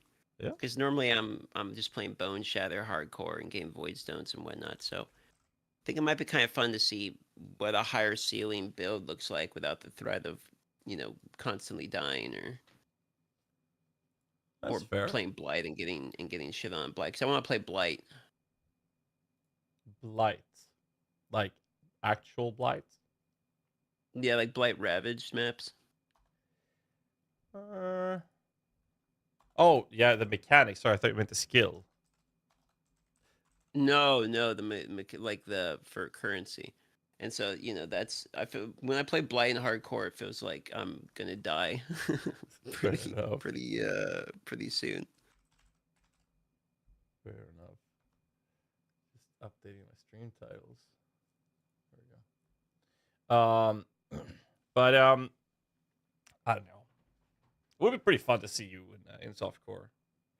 It's definitely a different mindset, if you will, and obviously currency acquisition becomes very different in a trade environment, especially in softcore. But what build are you gonna go for? It's kind of where we're struggling. So I'm sitting here looking at the list. So far, the list that I have available is Shield Crush again, because that was the very first build I ever played in the game. And if we're trying to do like a higher ceiling one, like what if I take the OG build that I first started with and see what the GHAZZY version of that would look like. There's Last Ray Bleed Glad. I saw the one that Zizrin posted, seemed pretty good. So I could start that. There's Spectral Shield Throw I heard would be pretty good. Earth Shatter Slayer that I saw Karim working on, I thought looked good. Berserker Shield Crush seemed like it had a pretty hilarious build, and then I like Cleave of Rage, but Cleave of Rage and Berserker both kind of seem like they're in the dumpster. So But those are all the ones we're looking at so far. And then Pox is slowly trying to convince me to play RF once again for Blight. So you try Zoomancer, man. Yeah, I just really don't like minions is the problem. Like, I find them very unenjoyable for a build. Fair enough. You figure out your build? Yeah, I want to play Zoomancer. Like the changes are allowing us to dive into a large variety of different defensive approaches to it. And I love going CI with high budget builds, especially minions. And now we're going to be able to do that, and it will be effective. So that's what I'm going to do.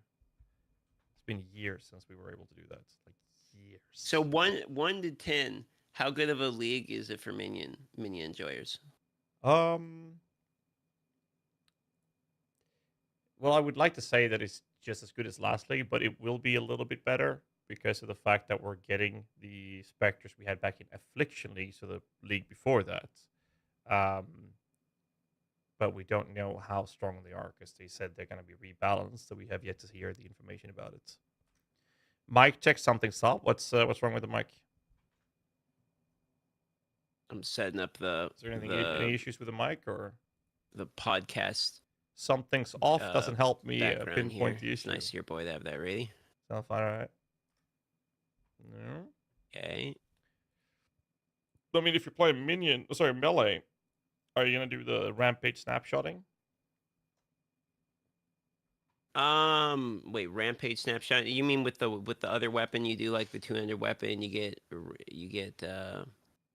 Rampage going, and then you swap back. I heard that's a thing. Is that what you're referencing, or is there some mechanic I'm not aware of going on right now? Yeah, that's the topic. The stuff I was tweeting about regarding Dancing Dervish. You could still do it with other things, but Dancing Dervish gave you a lot more than that, which incentivizes the playstyle. It's a bit annoying, but if you do run Bisco's Leash Belt or the Sinvicta 200 Axe, you can still do the snapshotting of Rampage, kickstart it, and switch to your regular weapon, so to say. Yeah, I've never done the Rampage like stuff, the screenshotting. Yeah. But I think Rampage is a super cool mechanic. Oh god. Oh god. So maybe I'll try it, because the whole goal of this league, I think, is to try to actually min-maxing stuff a little bit better than I have before, and try to make a little bit higher tier of a build there. All right. I'm trying to get you on the screen, but it's fighting me. Okay, let's see. There we go. The snapshotting of Dancing Dervish was fixed for Dancing Dervish, but the Rampage snapshotting still exists. You can still do it. You can do it right now, actually. But Dancing Dervish would give you the Rampage and right, 2 Immortal 7 minions. Okay, come on. That's why it was so broken.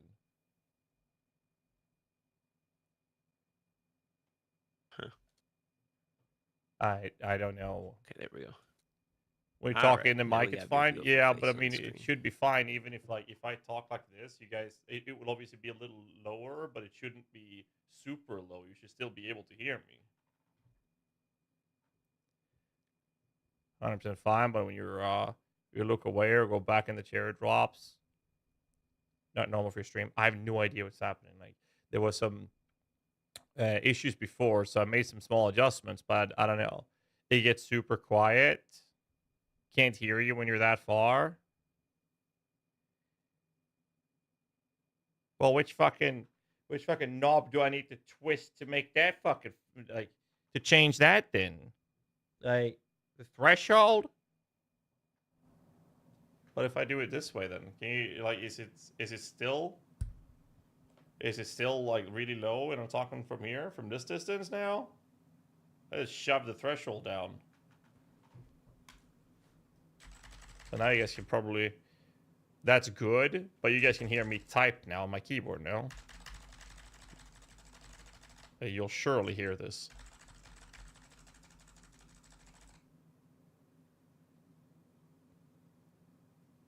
Is there any background noise now?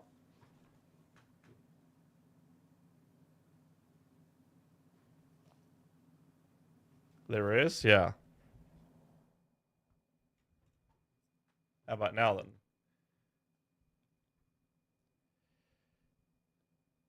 Wait, there was no background noise? Well, there was background noise earlier, right? But not now. Sorry, trying to fix my mic settings. Must have screwed something up. Oh, you're all good. What happened? I don't know. Like, apparently I'm low. I'm not sure. At all. Trying to fix it.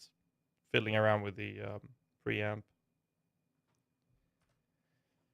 No background noise I'm busy earlier. Trying to put you in a hot tub in the background here.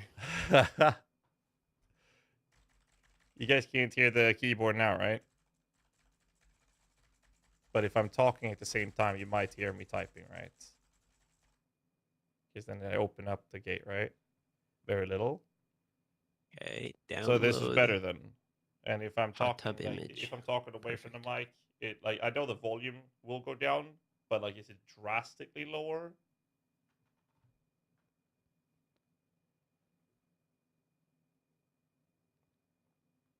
You're okay. Think you fixed it? There you go. Okay. Oh, is this where I'm supposed to take off my shirt? Please no. Save us. Oh, man. All right. Your voice is clear. It's just quieter. Yes. So okay. So the voice is clear. It's just lower volume, right? But no cutting and stuff like that. 70% volume instead of when you're far. It's like at 70 instead of 30. You're better and everything's fine. All right. So I hope that's all right. Because we had some issues with it. I couldn't figure out what the problem was. Maybe it was literally just the threshold on the expander gates in that case.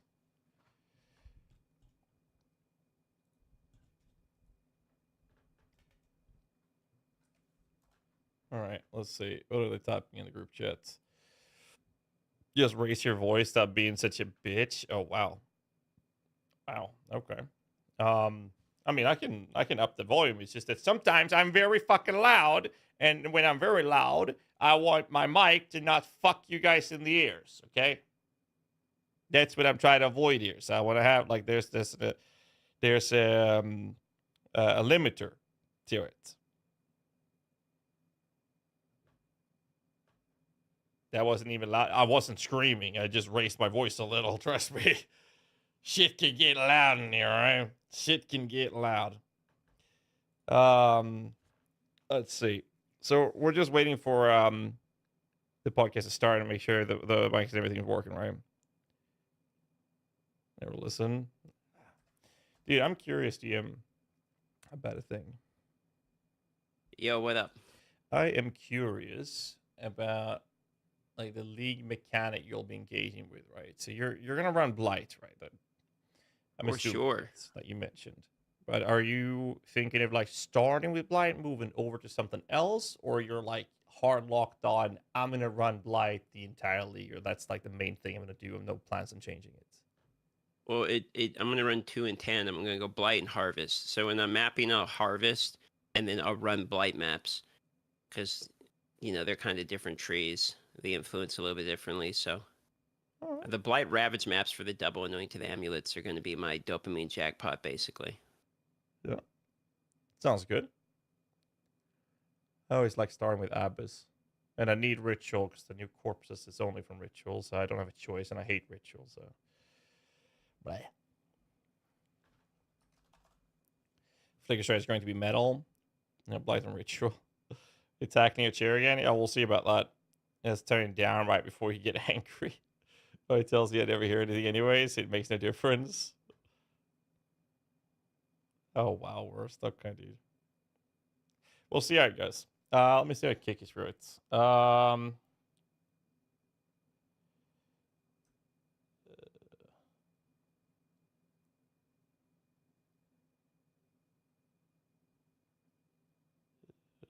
see.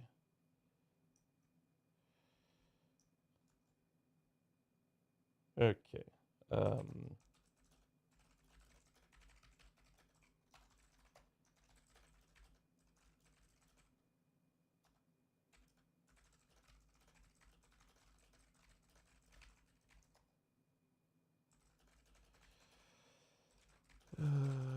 Build guys then.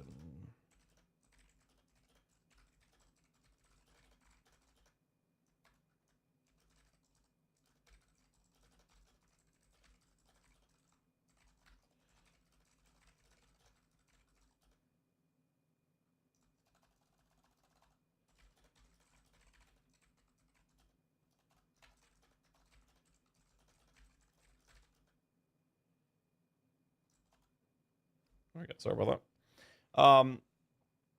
Double anointed jewelry seems like a great chase. Yeah. If you hit the right anoints on something that a build can utilize that's not unique that you can craft, then it would be insane, right? 20% buff plus the melee defenses. Same thing as DM, fair enough. Gas Inception. Right, I'll remove my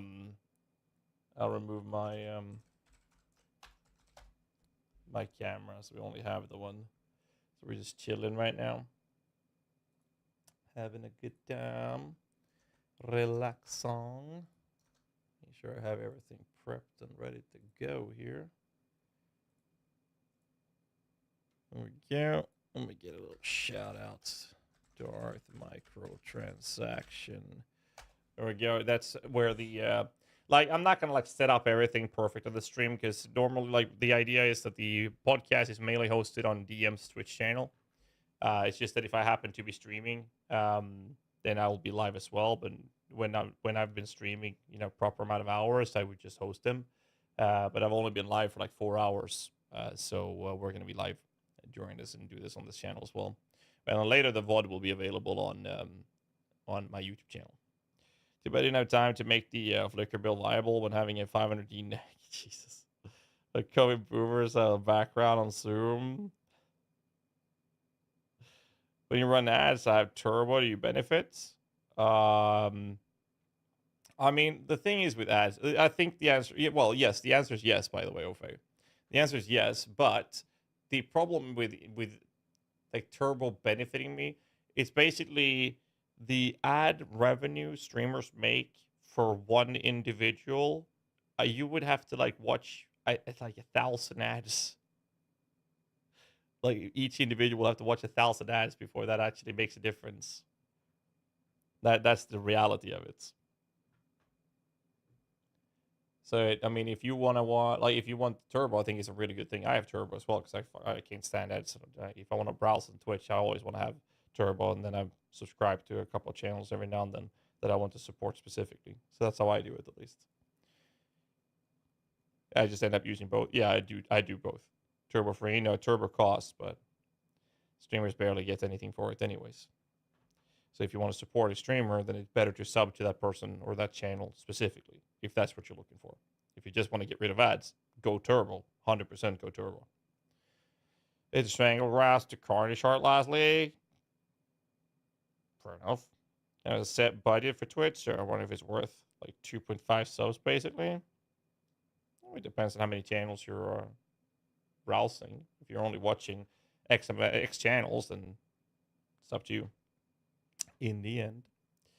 But that's how I would value it, at least. I browse around every now and then, so I have turbo for that purpose. 3 really, I mean, GHAZZY bug. All right. So today we have a Tavern Talk podcast. I'm a little tired. I do apologize for the lack of energy today. But the podcast, we're gonna have Pox with us. We're gonna have Captain Lance and my co-host Darth Microtransaction. So that's the plan.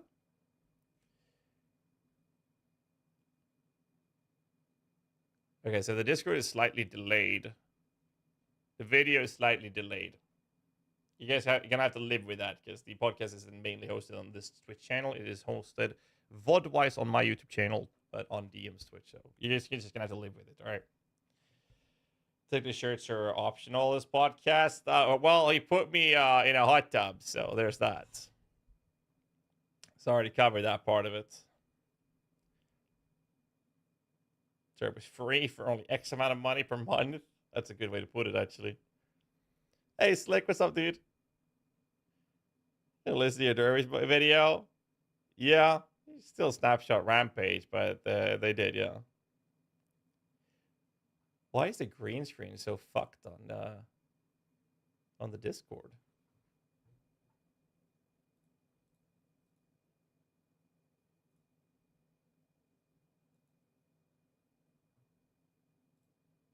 Dude, I'm like facing in and out on that green screen you set up. Yeah, it was just for the meme. Someone wanted to see see you in the hot tub again, so I'm actually gonna do this. You know, it's funny, that hot tub almost looks exactly like my hot tub. I know. It's like it's eerie. I put some effort into finding that image. Yeah. I'm actually like so stoked for this league, honestly. Dude, this is the first league that I'm like, I have the impression or opinion that I want this to go core before even trying it. That's never happened in 10 years. Which part? Do you want the currency part to go core, or you want the mini game, or like the building the whole ass town? Well, auction house and the mini game. Like whenever you come from the era of mobile, well not era, the industry of mobile gaming. Yeah, I've played plenty of mobiles. Yeah. Yeah, like the few times I have played mobile games, it has been the kind of like, I guess RTS games and whatnot, where you build up your city like sim style. You build your army and everything builders, you do. Yeah. Yeah, and everything you do takes time. Like, oh, I'm gonna build 1,000 melee troops or what a swordsman. Yeah. 2 hours is what it's gonna take, right? And then you can obviously pay to speed it up and all that shit, right? And I always end up paying. You know how it goes. Yep. So I try to stay away from them. But I love that concept where I can like do my things. I'm like, oh, now that building is completed, because it's not like instantaneous. Oh, now there's a building there. You're talking passive progression. You like the passive build up progression. Yeah. And it's like addictive, right? And now in this league, I love the idea of making currency work for me with profit crafting. So when I play Path of Exile, I just do the things I find fun without a second thought of how much currency do I make doing this. And I love that aspect of it. And this league mechanic just weaves perfectly into that approach. So I just want to do it more, and I want it core. I was kind of sad to hear that they can't run the Blight maps. Wait, you can't? What? Like the Blight Ravage maps. You can't run. They can't run the. That's what people are saying. They don't run the Blight Ravage maps. Like you can't put them in the map farmer. Oh yeah, you mean the passive guys. Yeah, and they aren't affected by the this passive tree either. So it's just like a bare bone map. You want to call Pox? He says he's ready. We can call the thing and we'll jump over. Chill a bit. We still have some time before, but might as well call. Yeah, we'll do that. All right, ring.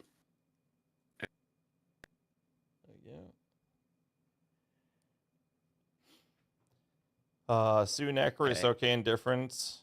Other builds. Testing 1, 2, 3. Sue Necro, yeah. There's a Diablo 4 super builds fan. Check out the build guys that we have. Holy, what'd you just call me? It's better than the Voldemort thief. That's true. That's true. Did you see that stuff, by the way? It's crazy, right? You showed it. I was watching your thing. I was like, God damn it, I gotta get this. Like, how am I so far behind on this knowledge, bro? I gotta get on it. That's crazy. Wait, better than what? We're talking about OSRS. OSRS or SRS? Old school RuneScape. Ow. You would think we're talking about some fucking minion shit. We would have a common topic if you educated him on UTD, GHAZZY. Oh, because it is fixed, except for Kraken, to my knowledge. I love the Kraken. Well, it's the one tower you can't use because it crashes the game for everybody. Yeah. Well, to be fair, it crashed the game back in the functional version. That's true, it did, right? Yeah, because if it's like stacking damage, Yeah, the endless wave, 8 hours in, memory's gone. Yep. Oh, it's a man. super fun tower defense DM. We'll get you into sometime. Bro, I love tower defense. It's like the Login. tower defense. Yeah, it is my favorite. I have yet to play one that actually beats it. It is so It's like if your towers had. Okay, I can't say like PoE. Well, I can kind of say like PoE. There are some pretty crazy items in the game. It feels like the PoE of tower defenses for me. The PoE of talent. That's a very high compliment. Oh, I give it a high compliment. It's on the Warcraft 3 engine, so it's already halfway there. I'm super biased. You show for Warcraft 3 like I show for RuneScape. 100%, dude. 100%. So bad. Absolutely. Like the only game I'd rather stream more than Path of Exile is Warcraft 3 Customs or RuneScape. So I don't have a choice. 100% dude. 100% RuneScape's the game to stream because you have infinite content always. Like there's, it's like PoE. We're not doing that, dude. New. I streamed RuneScape full time for like 9 months when I was a much smaller. No shit. Yeah, I was a much smaller content creator, and I only thrived because like it was a really rough time in RuneScape, but it was a long time. Like I mean, I'd have to go pull up my videos and shit. Let me see. It's funny that you mentioned that. Like, you guys play RuneScape. I played the other game that actually came out half a year earlier, and it's Tibia. I should play that with some of the community guys off stream. I gotta try that one. I hear good things about Tibia. Yeah. How you doing? Hello. Hey, it's man. Lance is always listening to Sea Shanty 2 on his stream and stuff. Dude, I have Sea Shanty 2 on Golden Vinyl. It's over there. Nice. Oh, pretty good, man. Pretty good. My screen's all fucked up. All right. Give me 5 minutes to get everyone's face all set back up. For some reason, GHAZZY hopped over there where Pox was and stole this corner.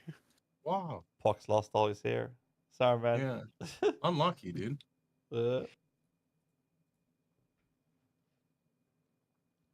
Nah, Tibia is fun, but it's like it's actually something people watch on Twitch, and it's crazy to me. I saw that. There's like a ton of people playing that game, actually, bro.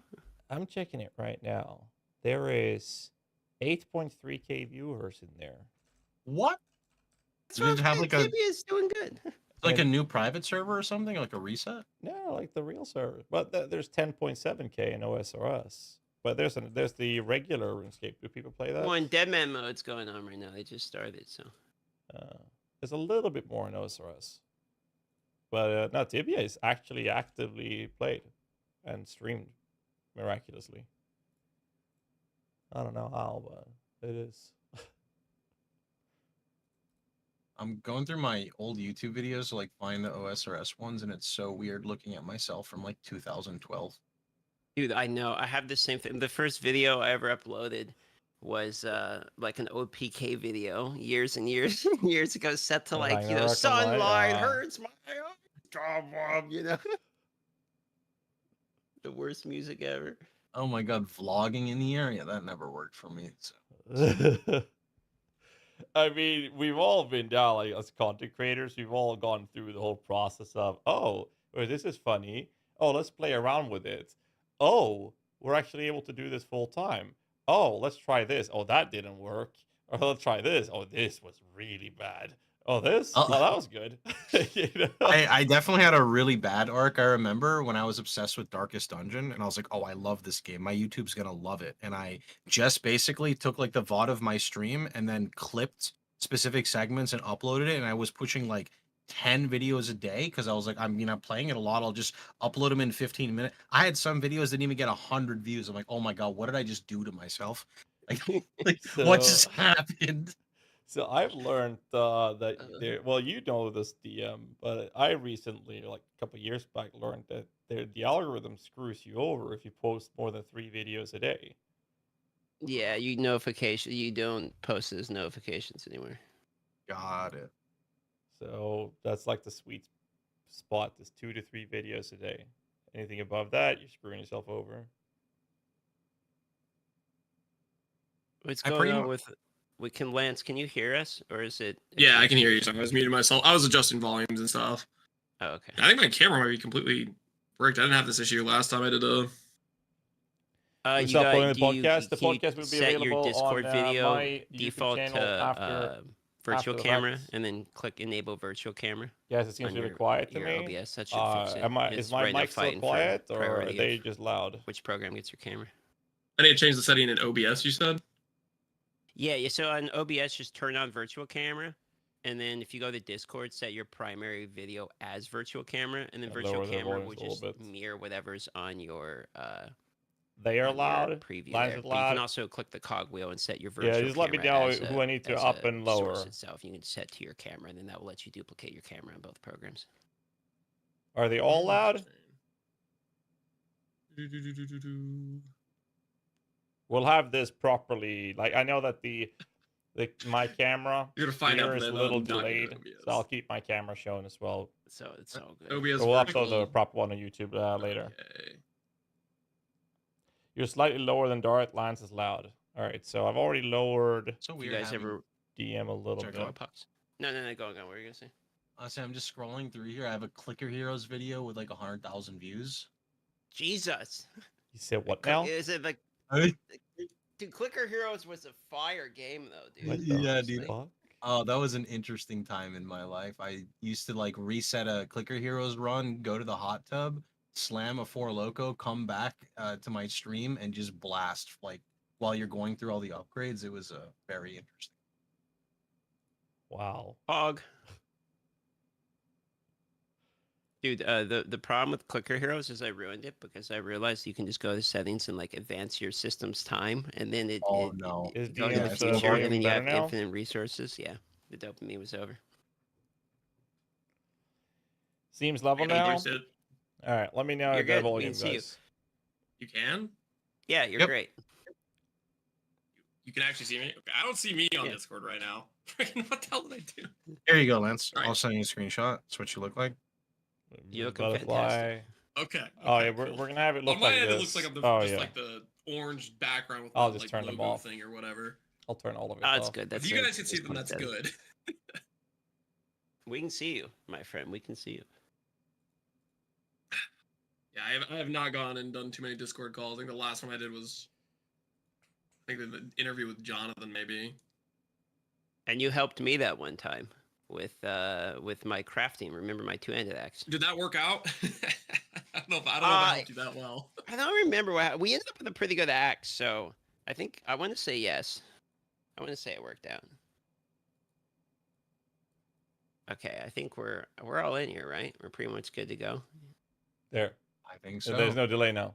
All right, this is where I'm gonna do the intro for GHAZZY's video for his recording there. All right, we are now recording. All right, everybody, welcome to episode number. GHAZZY, what episode number is this? 420.69. Welcome to 420.69 episode, the most serious podcast in the world, starring Pox and Captain Lance as special guests. How are you all doing today? Pretty good. Pretty good. How are you, Lance? I'm doing quite well. Good to see you guys. Hopefully, Everybody I don't say hyped. anything too crazy. Everybody hyped for the launch that's coming. What, Friday? Super stoked. Super slowly. Yeah, that's exactly how I feel. Yep, it's stalling Omega time. At least we got some things to watch in the meantime. Did you see the currency video that explained how the currency system worked? Mm-hmm. No, I need to look at it actually. It looks really like the UI looks really clean and pretty like just straightforward. Click the currency you want, punch the number ratio. That's it. Yeah. That's how it needs to be, right? Everything needs to be simple. If it's taken them this long to do it, it's got to be super clean and simple. Well, kinda. I mean, there's that, but there's also this limitation, right? Or was it 10 trade offers up at the same time? 10. Yeah, it showed there's 10. Well, they didn't say specifically 10 in the video, but you could see where it said 1 of 10, like in their test. They just said it would be limited, so I'm assuming it's 10. Pretty sure they said 10. Didn't they But say though you can list so much though? Like not list so much, but like for one exchange you can put so much. 75,000, I think it was. Yeah. Yeah, that's a crap ton. So like if there's a currency you're constantly using, like maybe you're essence spamming, trying to get like something crazy, you could just list to buy a metric ton of that under one listing, right? Or no? Well, yeah, until someone undercuts you and you get upset. Well, okay, yeah, that's true. That's a good point. That's a very good point. I didn't think about that. You just paid all the gold to put that up, I like. Yeah, you lose it if you try to take it out, right? Sorry. If you try to swap your trade back out, you lose the gold, or is it just a Yeah. So, like, one thing to keep in mind with that, though, is like with this automated ease of access to trade with this currency exchange market, a lot more people will actually bother using it, and you're not going to see the price fixtures. So I think we're going to see, like, especially in softcore, there's going to be this super push with tons of these bubblegum currencies going to enter the market that we've never seen before. I feel like it might just tank the price of a lot of things, especially like you see those shipments where they just had like hundreds of alts and transmutes and stuff all just come back. Like that stuff's gonna go through the floor.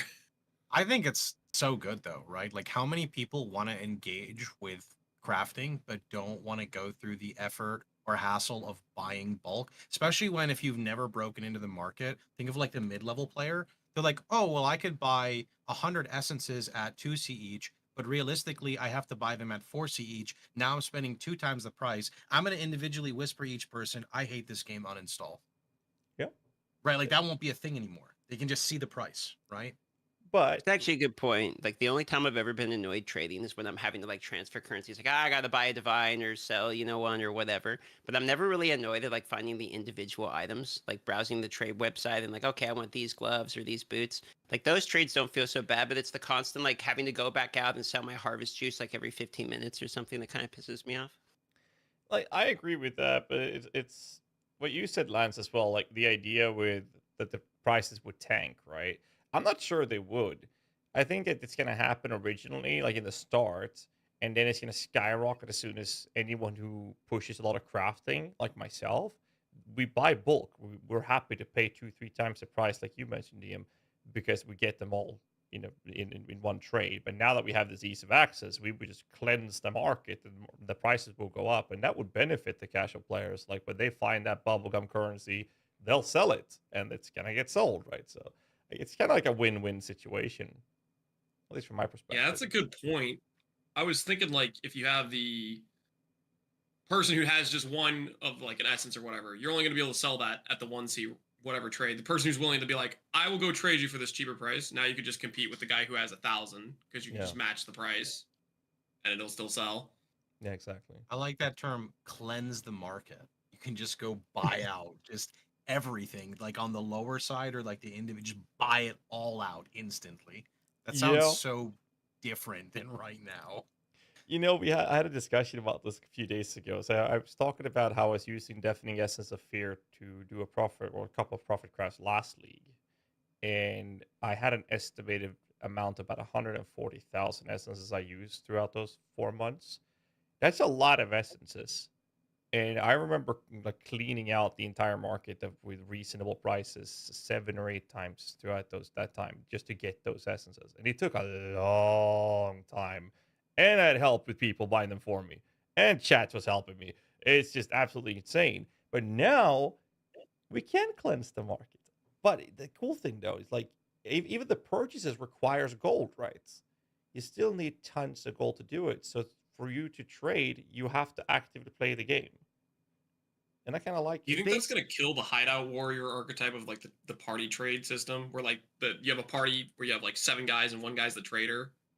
Is he just not going to be useful at that point, or he still sells like uniques and stuff and it's fine? I didn't think about that. So, okay, here's the thing though. Like say you're in, we're talking about like highly efficient groups, right? Or somewhat efficient groups. I mean, since they said gold is automatically picked up, could you not just set your maps for like omega juicing density? Do like a 6-hour grind session, and then you're like that one person has enough to trade for X amount of time.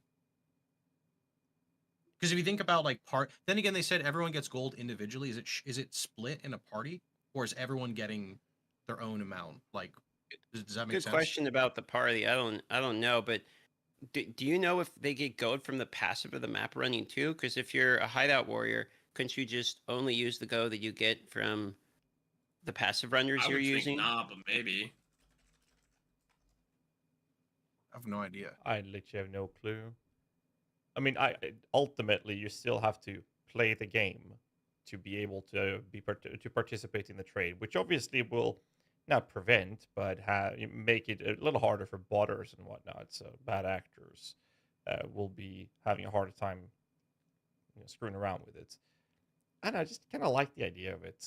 So, but yeah, like you said, hideout warriors are definitely going to be impacted by it because they will have to get gold, and you couldn't trade gold with one another, right? They were individual, personalized currency. People are saying in the chat that the passive isn't going to generate gold, so I don't know if they answer that in the Q&A somewhere or something, but... It would make sense that they wouldn't give gold. Yeah. I think.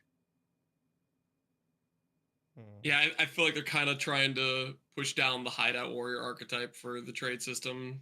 Also, it's to fight bots as well. Probably the more important reason for doing the tax. Yeah, that's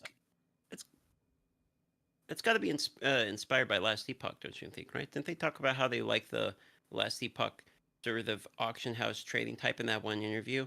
And then in this one, the gold reminds me a lot of that, where you have to like play the game to counter the, like you're saying, counter the hideout warrior, the botting issue. It seems like that's pretty directly inspired from Last Epoch, if I had to guess. Well, like in Last Epoch. I mean, he literally said that, right? He referenced it, and before we'd never heard them talk about trading or auction house or anything like that. It was just no. Oh yeah. I like even having like Chris Wilson on the podcast. It was like, yeah, the community wants us to ask about auction house, and he's like, there's no point. We've already tackled this topic. I'm just gonna repeat what we said before. No, it's never gonna happen. And here we are. I'm like, wow, like came out of the blue. But can I? Sorry, go on. Like just a reference to the Last Epoch part, the way they did with the item trades there, because there's no currency trades, just item trades, is when you buy an item, it can't come back to the market again.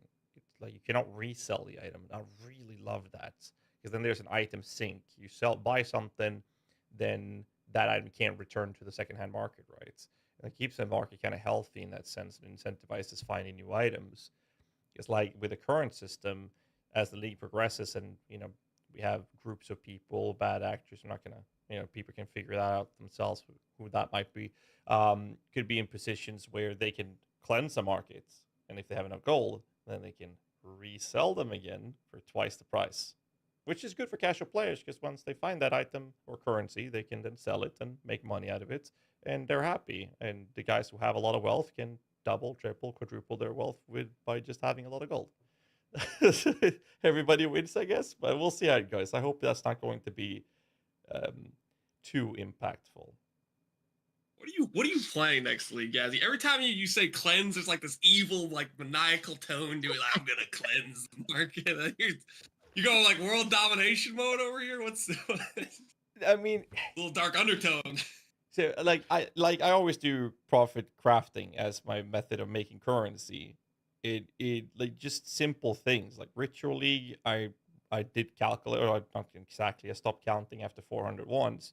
Those 400 ones as an average craft of 12 fossils, which are 4 socket resonators.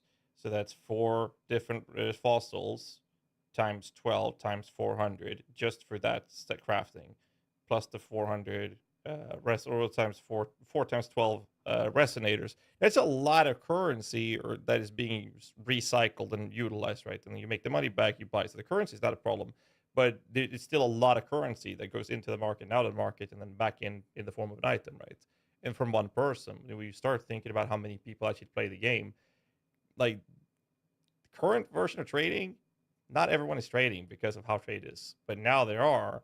And it will allow people that are buying bulks, paying 2-3 times the price, can literally just buy up the entire markets. And I kind of dig that.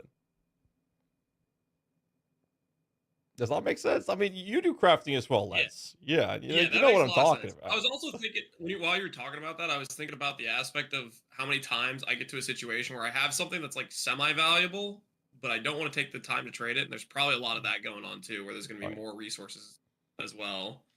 That's true.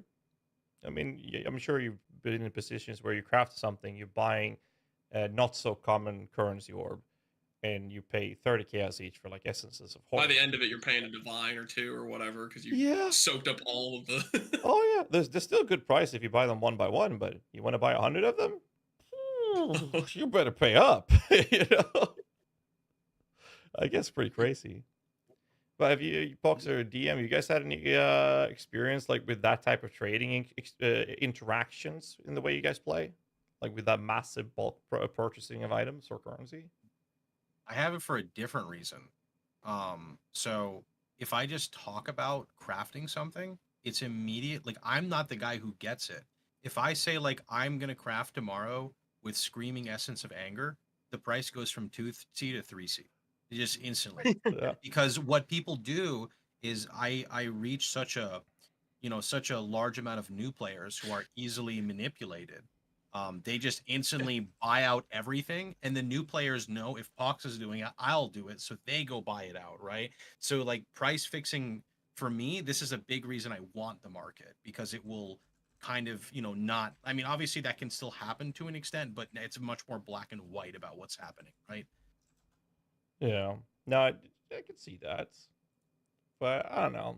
Like, it kind of depends on how you approach it, right? Like, I do my profit crafting, which is meant to make currency. I can't do it on stream because of what you're saying. Like, I can't do it. I can't even sell it from the same account.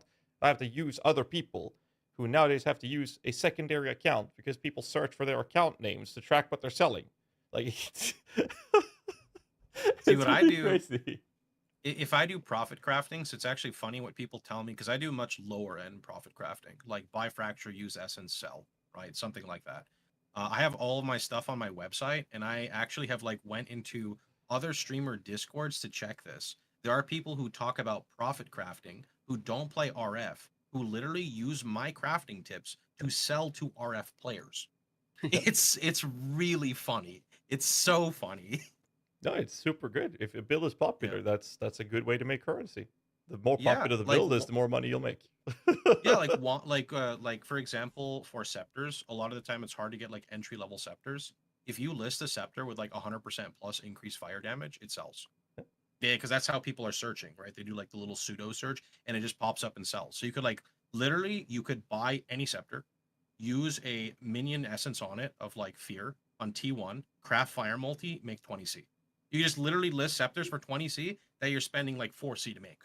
Yep. And just keep just listing it. It's 20C trade, 20C trade. Very interesting. That's just how the market goes. Yeah, that's how it is, man. What's your experience with these type of trades, or bigger trades, if you will, in bulks, DM? So I don't really trade in bulk because I work about 15 minutes ahead of, like, I look only 15 minutes in the future. It's just enough dopamine to be able to do my next craft, pretty much is how I live. So I'm not really doing bulk, but I'm sure that my favorite experience with this is going to be two things. One of which is I can actually like click remove a stack of 20 at a time. I don't have to have my currency tab public anymore, which would piss me off because when it's public, you can't just like click remove the stacks of 20. So now we're going to be selling the currency through the thing, so I don't have to have a public currency tab. I'm excited for that. And then if I'm selling harvest juice, I can just run the map and just have it sell. It would be annoying because somebody would be like, I need to buy one craft worth of your harvest. So I'm going back to, sell the minimum stack of something. And so that's the only thing I really sold in bulk. I am curious to see how much of like these garbage currencies that I end up crunching up to buy stuff out, because normally it's like I'm so lazy, like I'm not going to sell fusings, jewelers, like I don't want to do all this shit. So I'm curious if this is actually going to make me, when I go to like, my whole plan is to save up and try to get my first mage blood or headhunter, because I've never owned it. So I'm kind of curious how much of these low currencies are actually going to turn into usable currency for me from stuff that I just don't do out of pure laziness. I get that. That's actually funny. I'm in that same boat. Yeah, I remember. It must have been a year ago. I made a video talking about that people have way more wealth or currency than they know, and they're like, "No, I don't. I only have X Chaos, X Divine Orbs." And I look at their inventory or their currency tabs, and it's like, "You got scarabs worth 60 divines. What are you talking about? All you have to do is sell them, right? And you have essences worth another 20. Dude, you're rich. What are you talking about?" Like, no, I have no idea. I don't make any currency. It's because they don't sell it, right? And the current version of trading is atrocious. So with this, now they can actually, flip those bubblegum currencies into the commonly traded ones, Chaos Divines, Exalted, I guess, to some degree. So yeah, exactly. Cool. Though, Pox, we probably both had the same experience, Pox, of playing RuneScape on like both sides of the Grand Exchange. That's what this feels like to me. It's like they're adding the Grand Exchange into the game. And so when that happened, there was flip side of like people liked it because it's super efficient and you get to like make money off of this thing now. But then some people hated it because it ruined like the individual trade aspect where like you go here to get this item, which makes you interact with the community, which then makes, knowledge gap, make you money, etc. I'd be in like, Varrock, West Bank, Glow 2, want to sell full set of Darrock. That was me. Like, trimming armor. Yeah, okay, well, I wasn't a scammer, so no armor trimming from me. I did get hit with, if you want to duplicate your deer, drop it on the floor and Alt F4. I was like, really? Did it? And, I learned, as a kid in middle school, I learned, don't drop your crap on the floor and Alt F4. Yep. Yeah, but I get you completely with the gumball. That's like my Scarab tab, and I am never going to price check a single thing. I just look at it, it makes me happy, and I go on. But now I could bulk sell them. If I need currency, I just pull out a random Scarab and list it and sell it, right? The currency tab looks the same thing as a whole bunch of bulk everywhere. Because, there's a lot of times you're like, man, I only have 5 Chaos and a Divine, but I need 60. I don't want to break the Divine. Oh, I have 700 Fusings, 2,000 Chromatic Orbs, and 1,942 Alterations. Yep. And that's money. Like, people that have way more than they think. Especially, like, when people talk about, oh, how are you making so much currency just running maps or whatever? Like, you just all can go. You don't even do any specific strategies. I'm like, yeah, I loot the currency. I'm like, yeah, but you didn't drop any Divines. I saw like 5 Chaos in the last 2 hours. Yeah, but I just looted, 10 Divines worth of other currency. So you got to look at it. Like, in other games, most other ARPG games, gold has been like the standard wealth number, like you go by, right? That's not what you look at. You have 1 billion gold, or in Diablo 4 you might have 10 billion trillion gold, like their damage numbers. Like, that's a different story, right? But in PoE, the currency in your wealth is measured in 100 different orbs, and there's more coming. Even though the main ones are Chaos Divines and maybe Exalteds, but there's hundreds of them, and they're all currency. They're all your wealth, right? It's definitely a lot harder of a game to break into for that reason, right? It's harder to gauge what you have as a newer player, 100%. For sure. Yeah, I saw your picture on the Discord now with the Scarabs. Holy shit. That's just how it is, man.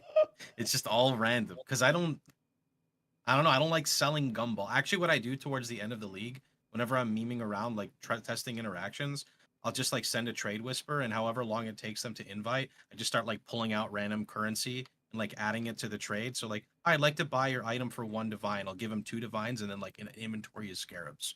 I don't know. I don't care towards the end of the league, right? Because it's just gumball to me. No, that's fair. Lance, what build are you playing? Because I know Pox is going to be playing RF. Obviously, GHAZZY's playing Minion, so I'm not even going to even bother asking these guys. So what build are you playing, Lance? I'm going to go with Zerker. I have always liked melee slams, but, like, for lack of a better reason, they've just sucked, like, the past few leagues. I believe it's most likely going to end up that some of the best skills are still some of the best, like Molten Strike, and those sorts of skills are probably still going to outclass slams. But I think slams are good enough where I'm going to get some of the satisfaction of one-tapping some bosses where you get the big chunk of HP going down.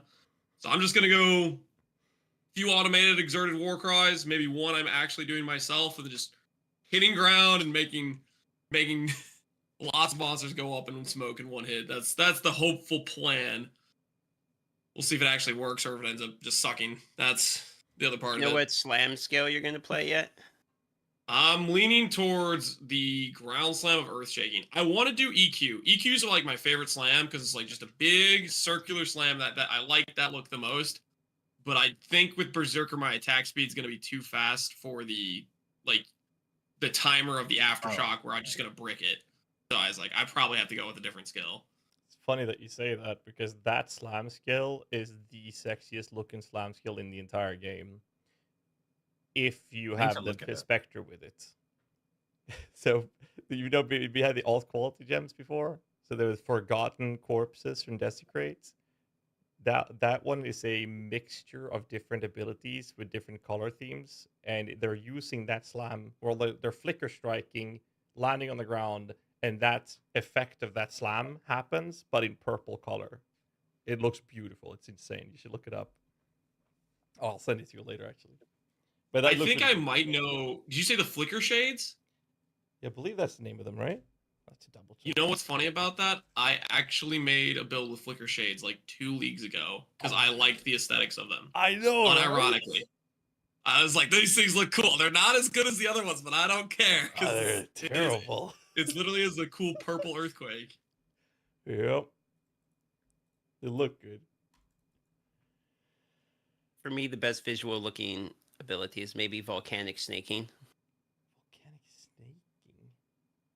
Really? Volcanic snaking, just going all over the map. You don't even aim and it's going everywhere.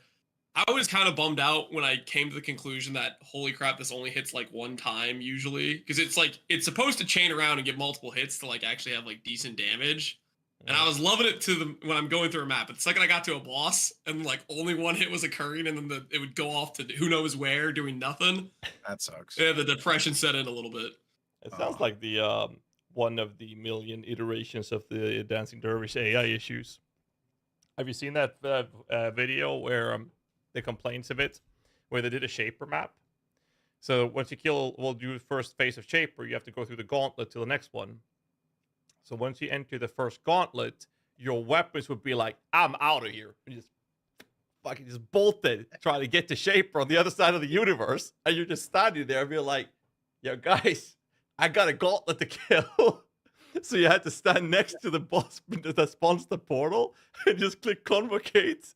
So the weapons would come back and just all the way back to the boss again and go through the target till he died. So go back in. It was insane. Horrible. That's horrendous bug. That's like scuff on a new level. Yeah. Still bugged, but not that bad.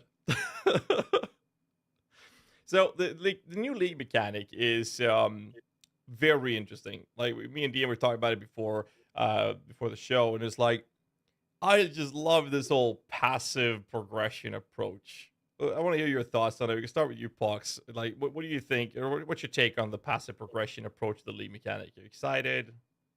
Huge fan. As someone who loves, addicted to the base game of Path of Exile, anything that allows me to keep playing base Path of Exile, I really like. I don't want a league mechanic that's... I mean, again, I'm totally fine with league mechanics that alter the game, because when Sanctum came out, I loved it. Like, I didn't know I needed it, but I loved it. I don't do it now because it's much more difficult, but because we had Necropolis as the past league, which really took away a lot of the time in your map, I'm excited to have one that kind of promotes me to go back to what I like. That's a fair take. What's your take, Lance? I know there's like the part in the back of my head that's like, initially I saw the timer, I was like, oh no, is it gonna be like MMOE? Which I'm not necessarily a big fan of, like the MMO style of like log back in, feel like you have to do it. But the more I went back and looked back at some of the stuff today, it kind of just makes sense of like, I see all the resources get piled up. They don't seem to have a cap. It's not like Soul Fight where it caps out and then you have to go do it. So you can basically ignore it. And then when you do decide to do it, you can just YOLO all of your resources as much as possible. Because I was looking at the shipment thing and it seems like you could just jack up the meter and send whatever away. And then, like, that's the level of commitment you can choose to have versus going back more often. It doesn't seem to really change the base resources you get, because the base resources have to come from maps to begin with when you do the mines and stuff.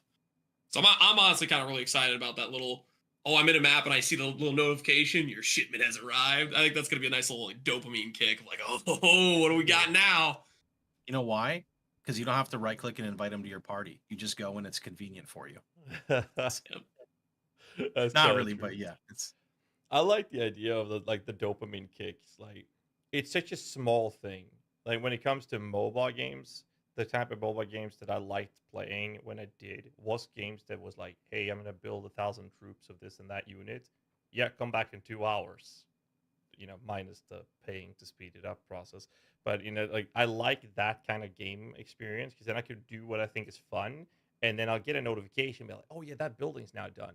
Instead of having that building be instant, then it doesn't feel like I built it. It's just there. It's something I just added. But now it feels like you're actually working towards something with building up the settlements. But what's your take, DM, on the league mechanic? My initial thought is I feel like it's going to be hard to balance. Like that's kind of where my head goes with it, which is the resource gain passive. I think that's dope, but I feel like it might be kind of hard to make it either not feel like it's not enough. So they make it where you don't get too many resources, or you make it where it's like almost too good.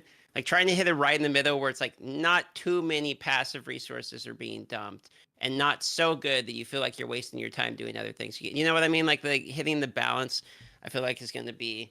I'm interested to see exactly how many resources you actually get out of this. Because the photos they look pretty juicy. Like they look juicy enough where it's like, I'm not that great at currency acquisition. Harvest was the best I'd ever done. I get a couple of divines maybe in the map. I was feeling pretty good when that would happen. But then I look at this and it's like these one loot boxes basically are giving more loot than I've been able to figure out on my own killing the maps. So I'm just kind of curious to see it's like how much do we actually have to get it set up in order to return that kind of currency? Because it seems like it's a pretty low skill floor. Like if all I have to do is slide the thing over, click a button, wait and see if I get my currency. I feel like that's such a, I don't actually have to do anything myself. It's so easy to the point where it seems like a lot of people will be able to do that very easily. And so if they make it where it pays out a lot, that's kind of like, it's curious to me how much more currency is going to be dumped in with that, plus the fact that there's now a currency exchanger as well. That my gut instinct is there's going to be a lot of currency dumped in the market. That's fair. But yeah, like the pictures, they were like nutty, like pages after pages of just rewards. But I mean, to my understanding, it felt like that was kind of gated behind this kind of high risk, high reward kind of thing with the shipment, where you could lose your units and whatnot, and it would take a long time before you get that. I think it's kind of good for casual players as well. Like, you can play their hours of the night, send the voice out for a 10-hour shipment, spend some time with a wife or a boyfriend or whatever, and then wake up the morning after, collect the loot, ship them out, go to work, come back in the evening. I kind of like the approach of that they don't feel like they would fall behind too much. But then again, inflation kicks in, and if everyone's doing it, then the market's going to adjust. So, but I'm excited though, for sure. I was going through like looking at it like frame by frame to get like a reference point of how much loot was in each thing, and as they like ramped up the different boxes, which had more and more loot, it was kind of covered based on like the UI they had, where it said shipment complete, but you could kind of see like the bottom one had like 30,000 of the dust resource and 50,000 of this other resource. So I don't know how much stuff scales versus T16s versus low tier maps and stuff. Because like I see people in some of the videos, like they pick up 200 ore, and then I see them shipping out 50,000. I'm like, is that just the difference in T16 and a T1 map? And what's that scaling going to be like in terms of it? The loot you get back was clearly based on the stuff you're sending. Yeah. I mean, yeah, but at the same time, like you said, DM, like balancing is going to be a nightmare for a mechanic like this. And I hope they go core and haven't even touched it yet. But it's like having these currencies or the rewards you get they're collecting scale with the tiers going to be pretty natural. I think it's very logical that the initial upgrades will be very cheap. You can achieve that by farming the lower tier maps, but if you want to get that next one, it's going to cost you 20,000 of X currency, but you only get like a couple hundred running a white tier map, but you get a couple thousand running yellow. Now you're more incentivized to progress your character to run those yellows, because then you can do a couple maps to start the next upgrade, etc., and ramp it up that way. Kind of makes sense. An easy way to incentivize people to not just sit in their hideouts. Run. Are you guys making your currency this league then? What's your plan? Profit crafting. Is that pretty much what you do every time then? Yeah. I want to do a mirror helmet again. Okay. Crafting is really good currency. I like doing that in a lot of leagues to some extent. Usually I end up crafting my own gear, and it basically depends. If it's a good build, I can resell the item. If it's a bad build, then I've lost all my investment, is how it typically goes. But I think Zerker Slams, I'm like hoping the damage is good. And if it's good enough, then I could start out with something like Sanctum, which is just like disproportionately better currency per hour than most things, and then I'll just YOLO some upgrades and just send it in maps and see how fast I can get to the harder bosses, which that'll dictate whether or not I make good currency or not, is if it actually is viable. That's fair. I'm probably doing the same thing I do, which is usually Expedition. I usually League start into Kaboom Expedition. Don't run logbooks because I don't care. I just go sell them, which is great because logbooks, everyone profits off them, so they always sell. You know, if you're getting scammed, you always have a buyer. It's instant, literally instant. Then after that, it's usually pivoting it into whatever I feel like doing, whether it's always map juicing. Crafting for me, I always feel bad about profit crafting for my build because it's always accidental. So it's like I craft the body armor and someone's like, I'll buy your old one. And I'm like, no, have it for free. Because I just feel bad about it because I feel like I'm scamming them, but it'll just sell instantly if the build is popular anyway, right? So I usually just, farm some form of juiced content and then, good from there, something else. I do a little different approach to that, actually. I do craft on stream items for my own builds to show people how to do it so they can do it themselves. And then if people want to buy them, I tell people that whenever you buy something, you should never buy it for the price it's listed. If you want to trade something that costs 20 div, the first thing you'll do, and it doesn't matter if it's the only item on the market, you'll tell the guy, hey, I'll give you 18 divines for it. The dude's going to say yes or no. That's the worst thing that can happen. And more often than not, it'll be like, no, I'll meet you at 19.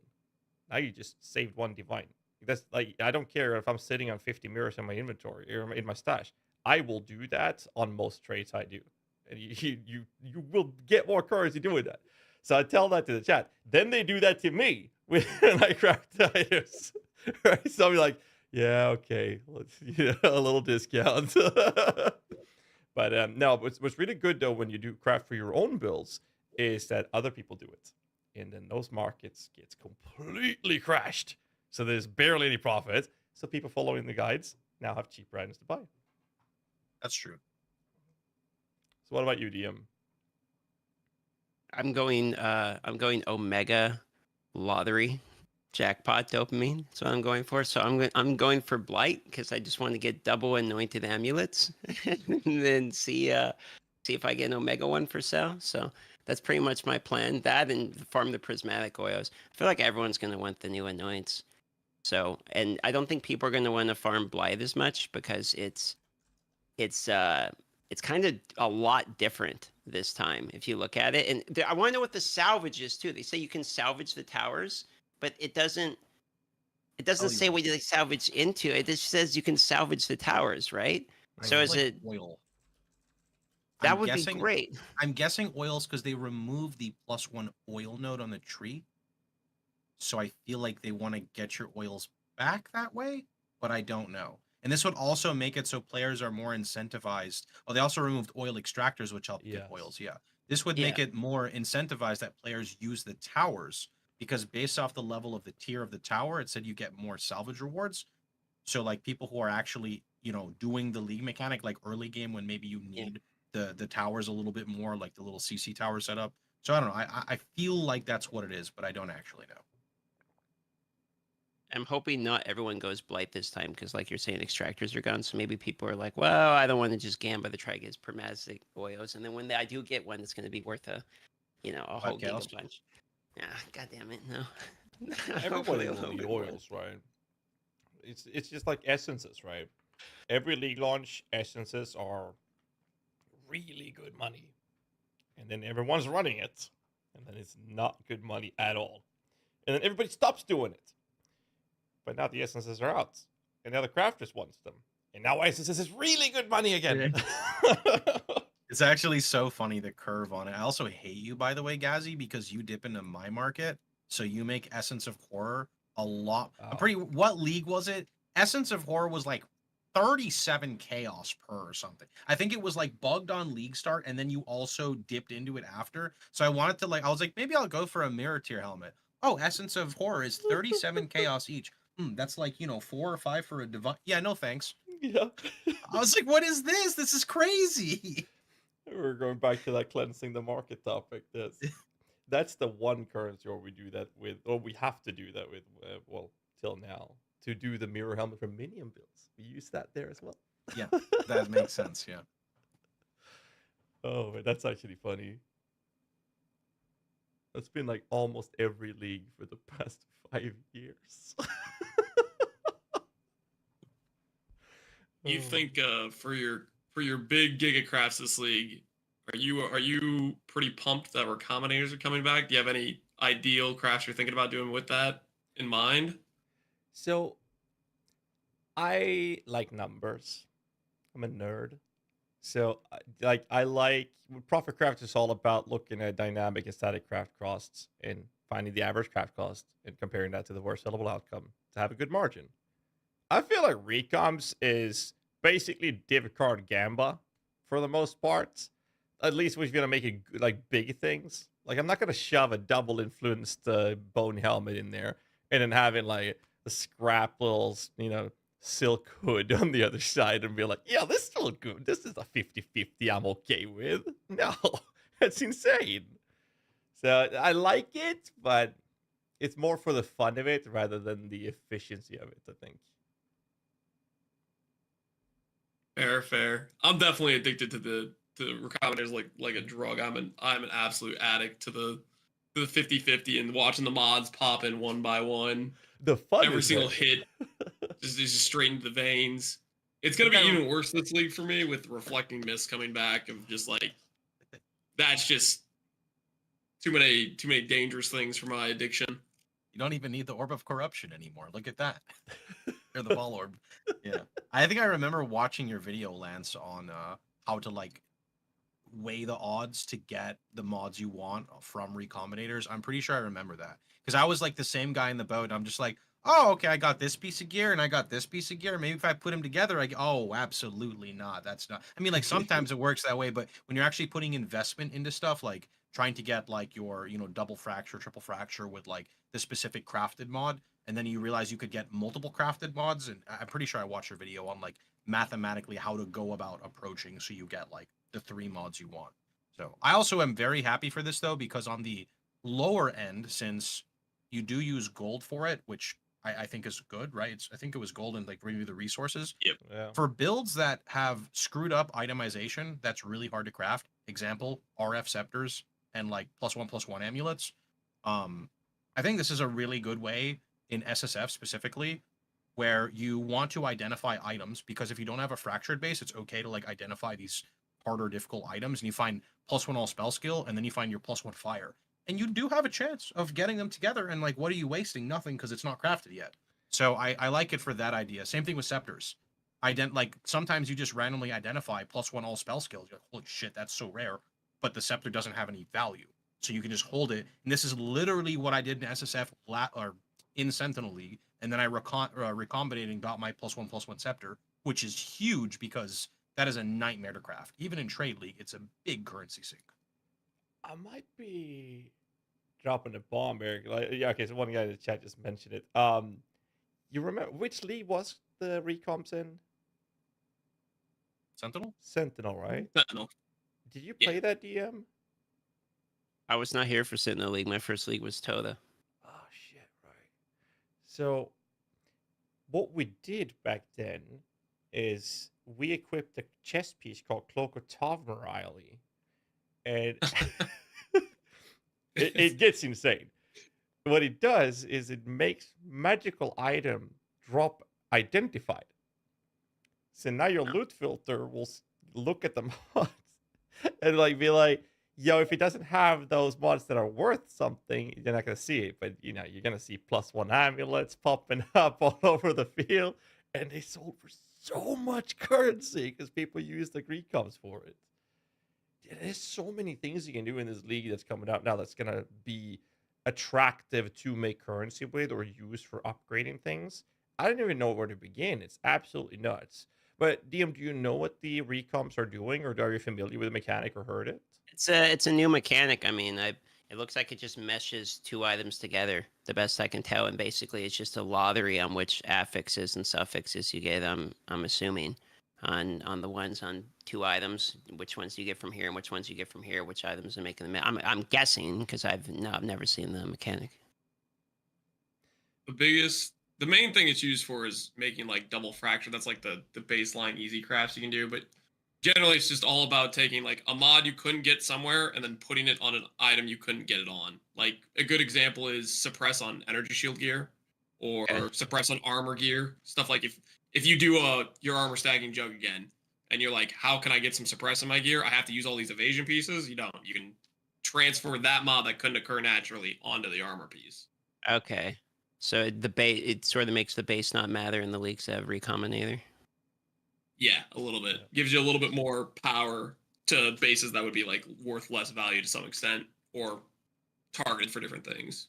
There is nice use for it in the much lower end as well. Like, again, I go back to SSF since I play it a lot. Like, say you find a pair of boots with, you know, insane chaos res and res across the board, but you don't, for some reason, you can't craft life on them or you can't craft movement speed. And then you find another pair of boots with maybe like also, you know, good res, but it has the movement speed. And you could try merging them together at a chance at pulling the movement speed over while retaining some resistance. And then that way you have like the best of both worlds, or you get lucky and you get an insane outcome, right? Because there is definitely like when you're just randomly merging equipment, it is very random what occurs. But if you are weighing the odds, like they both have a good life roll, they both have a movement speed roll, I'm hoping I get the chaos res instead of the fire res, then it's a little bit more deterministic on what you get, right? This is how you guys feel about the fact that we have more map slots than ever, plus we have the wildwood back for juicing. Like, do you feel like this is going to be I know they kind of changed Magic Find, but do you feel like this is going to be a juiced as fuck map league? Yes. Yeah. No, I feel like I don't know. It's so hard. I feel like there's so much content because of these changes that allows people to choose from a very large set of options that are all really good for the purpose of fun is one part, but for currency acquisition, which a lot of software players are going for. Like you can do, you know, you can be DM crazy and do Blight maps. Like there are those people. You know. But you can always do expeditions. You can do your essence farming, or you know you can go delving. You know, like Shitstained Steve, which was impressive as shit, by the way. But you know, there's a lot of things you can do, and all of them has a purpose behind it. They're not like meshed together. We're like, oh, but you want to farm essences? Yeah, the best way to do that is farm delirium maps without essences. That's how you get essences. Like it's nothing like that anymore. They feel more like they're specialized, and you could choose to emphasize that with the Atlas tree more with this league than ever. Like, am I the only one who feels that way? I mean, no, there's definitely a lot of changes right now, right? So you're referring to like we don't know the best way to farm like X League mechanic yet, right? Yeah, that's what hard to pinpoint. Like people just do I think it can be like a little black and white to get to maybe. Well, I think it's pretty obvious to maybe like say the 80 percentile. Like you're gonna take all essence nodes on the tree. You're gonna use these essences, but I think there's always room for something sneaky that pops up. Like for example, in last league, you had the tormented spirit farming with Beyond, right? And then you had like that one specific node that made it so that when you would spawn the tormented spirit, it would spawn the Beyond. So like you're using a tormented spirit scarab for the Beyond. So it's not the Beyond scarab, but there's like synergy. And I think that can kind of creep its way through. I think they're obviously trying to cut down on that, but I do think there's a little bit more than meets the eye, which is nice with farming league mechanics for sure. I'm just excited to see all the options. But no, to give a shorter answer to your question, DM, I feel like it's definitely going to be juiced up in a good way because of diversity. I really hope that it's not going to be this is the one golden ticket everybody's going to do till it's burnt down to the ground, but rather, you know, the Blight farmers will make their money from their Blight amulets and the oil, and the essence farmer will make their currency from the essences, so they're all kind of specializing in their little corners on the markets. I like that approach to it. I'm very excited for it. What's your take, Lance, on the DM's question?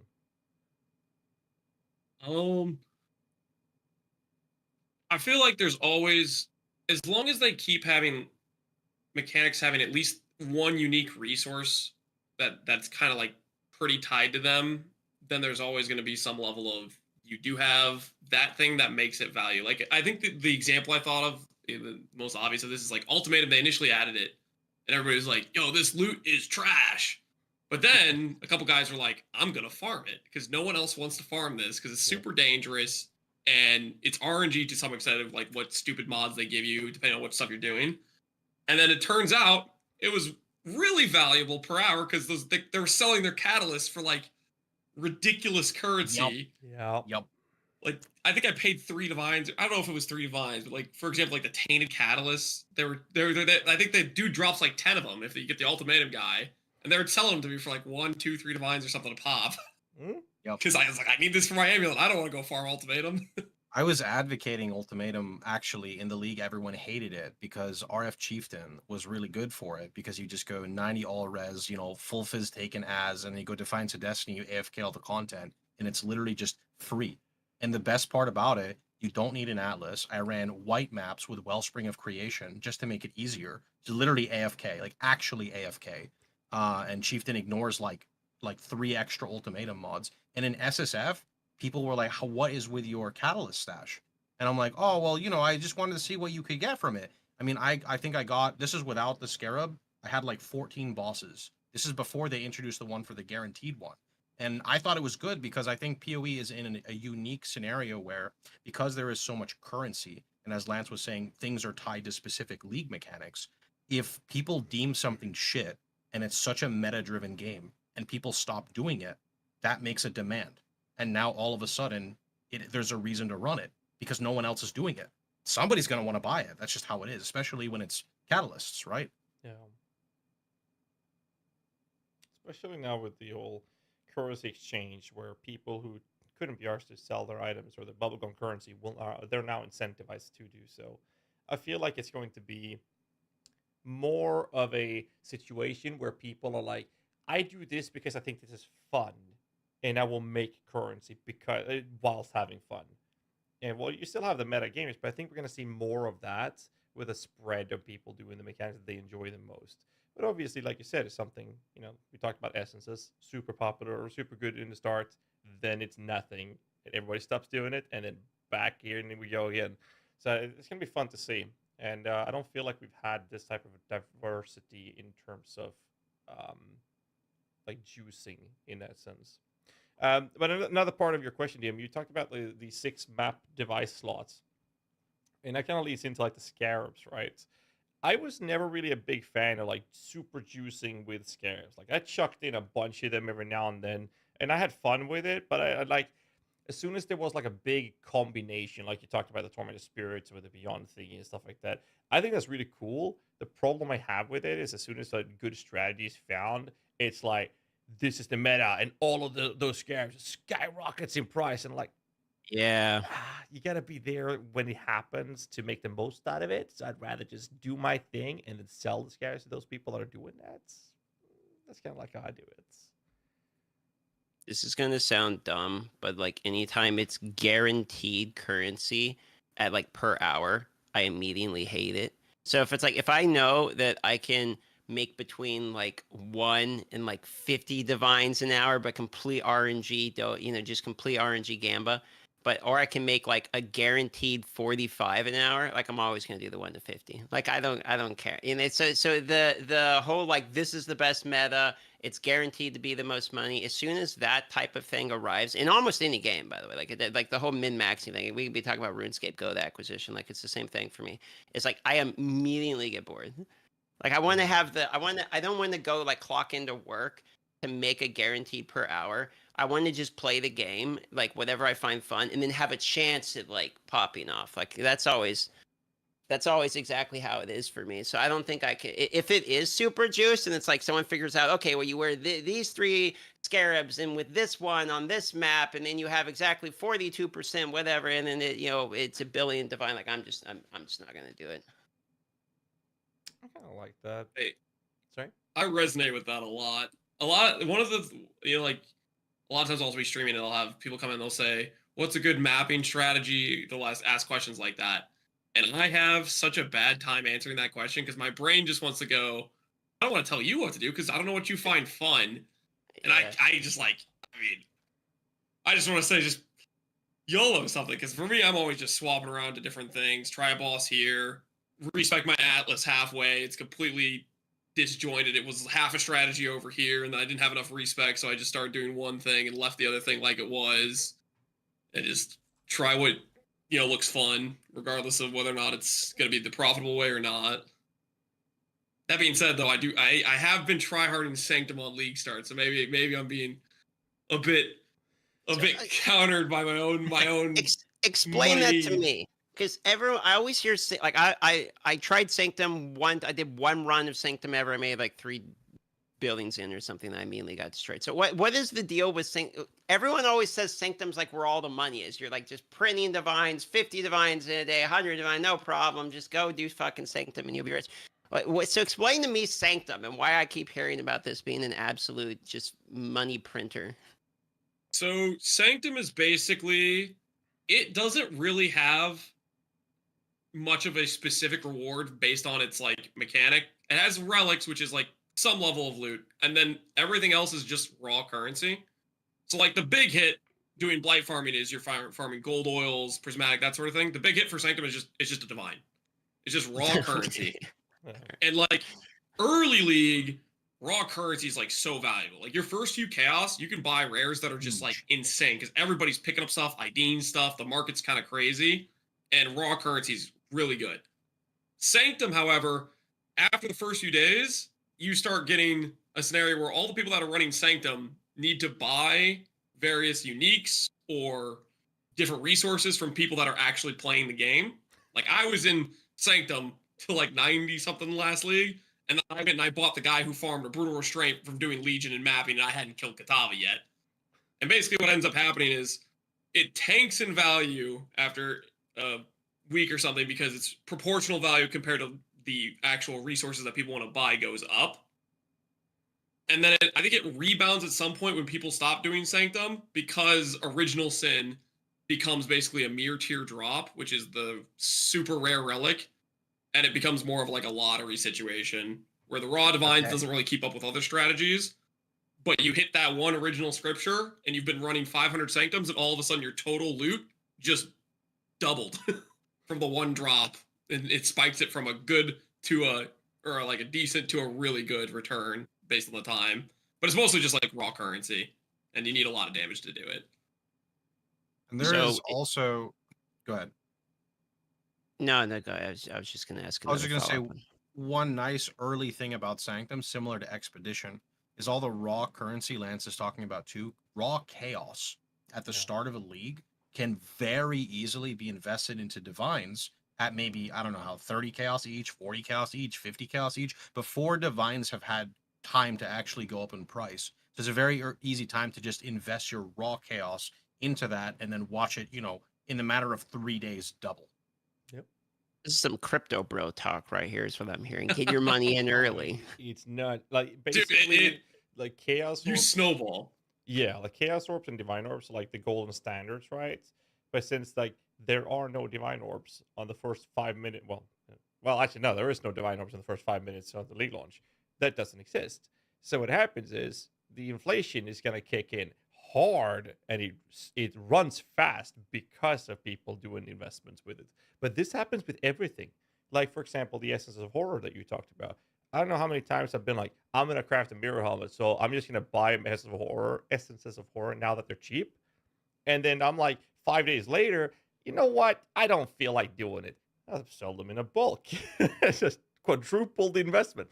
But when I say quadrupled, a Chaos Orb in the first couple of hours of a league is so much currency. It's valued is insane for what you can get for that Chaos Orb.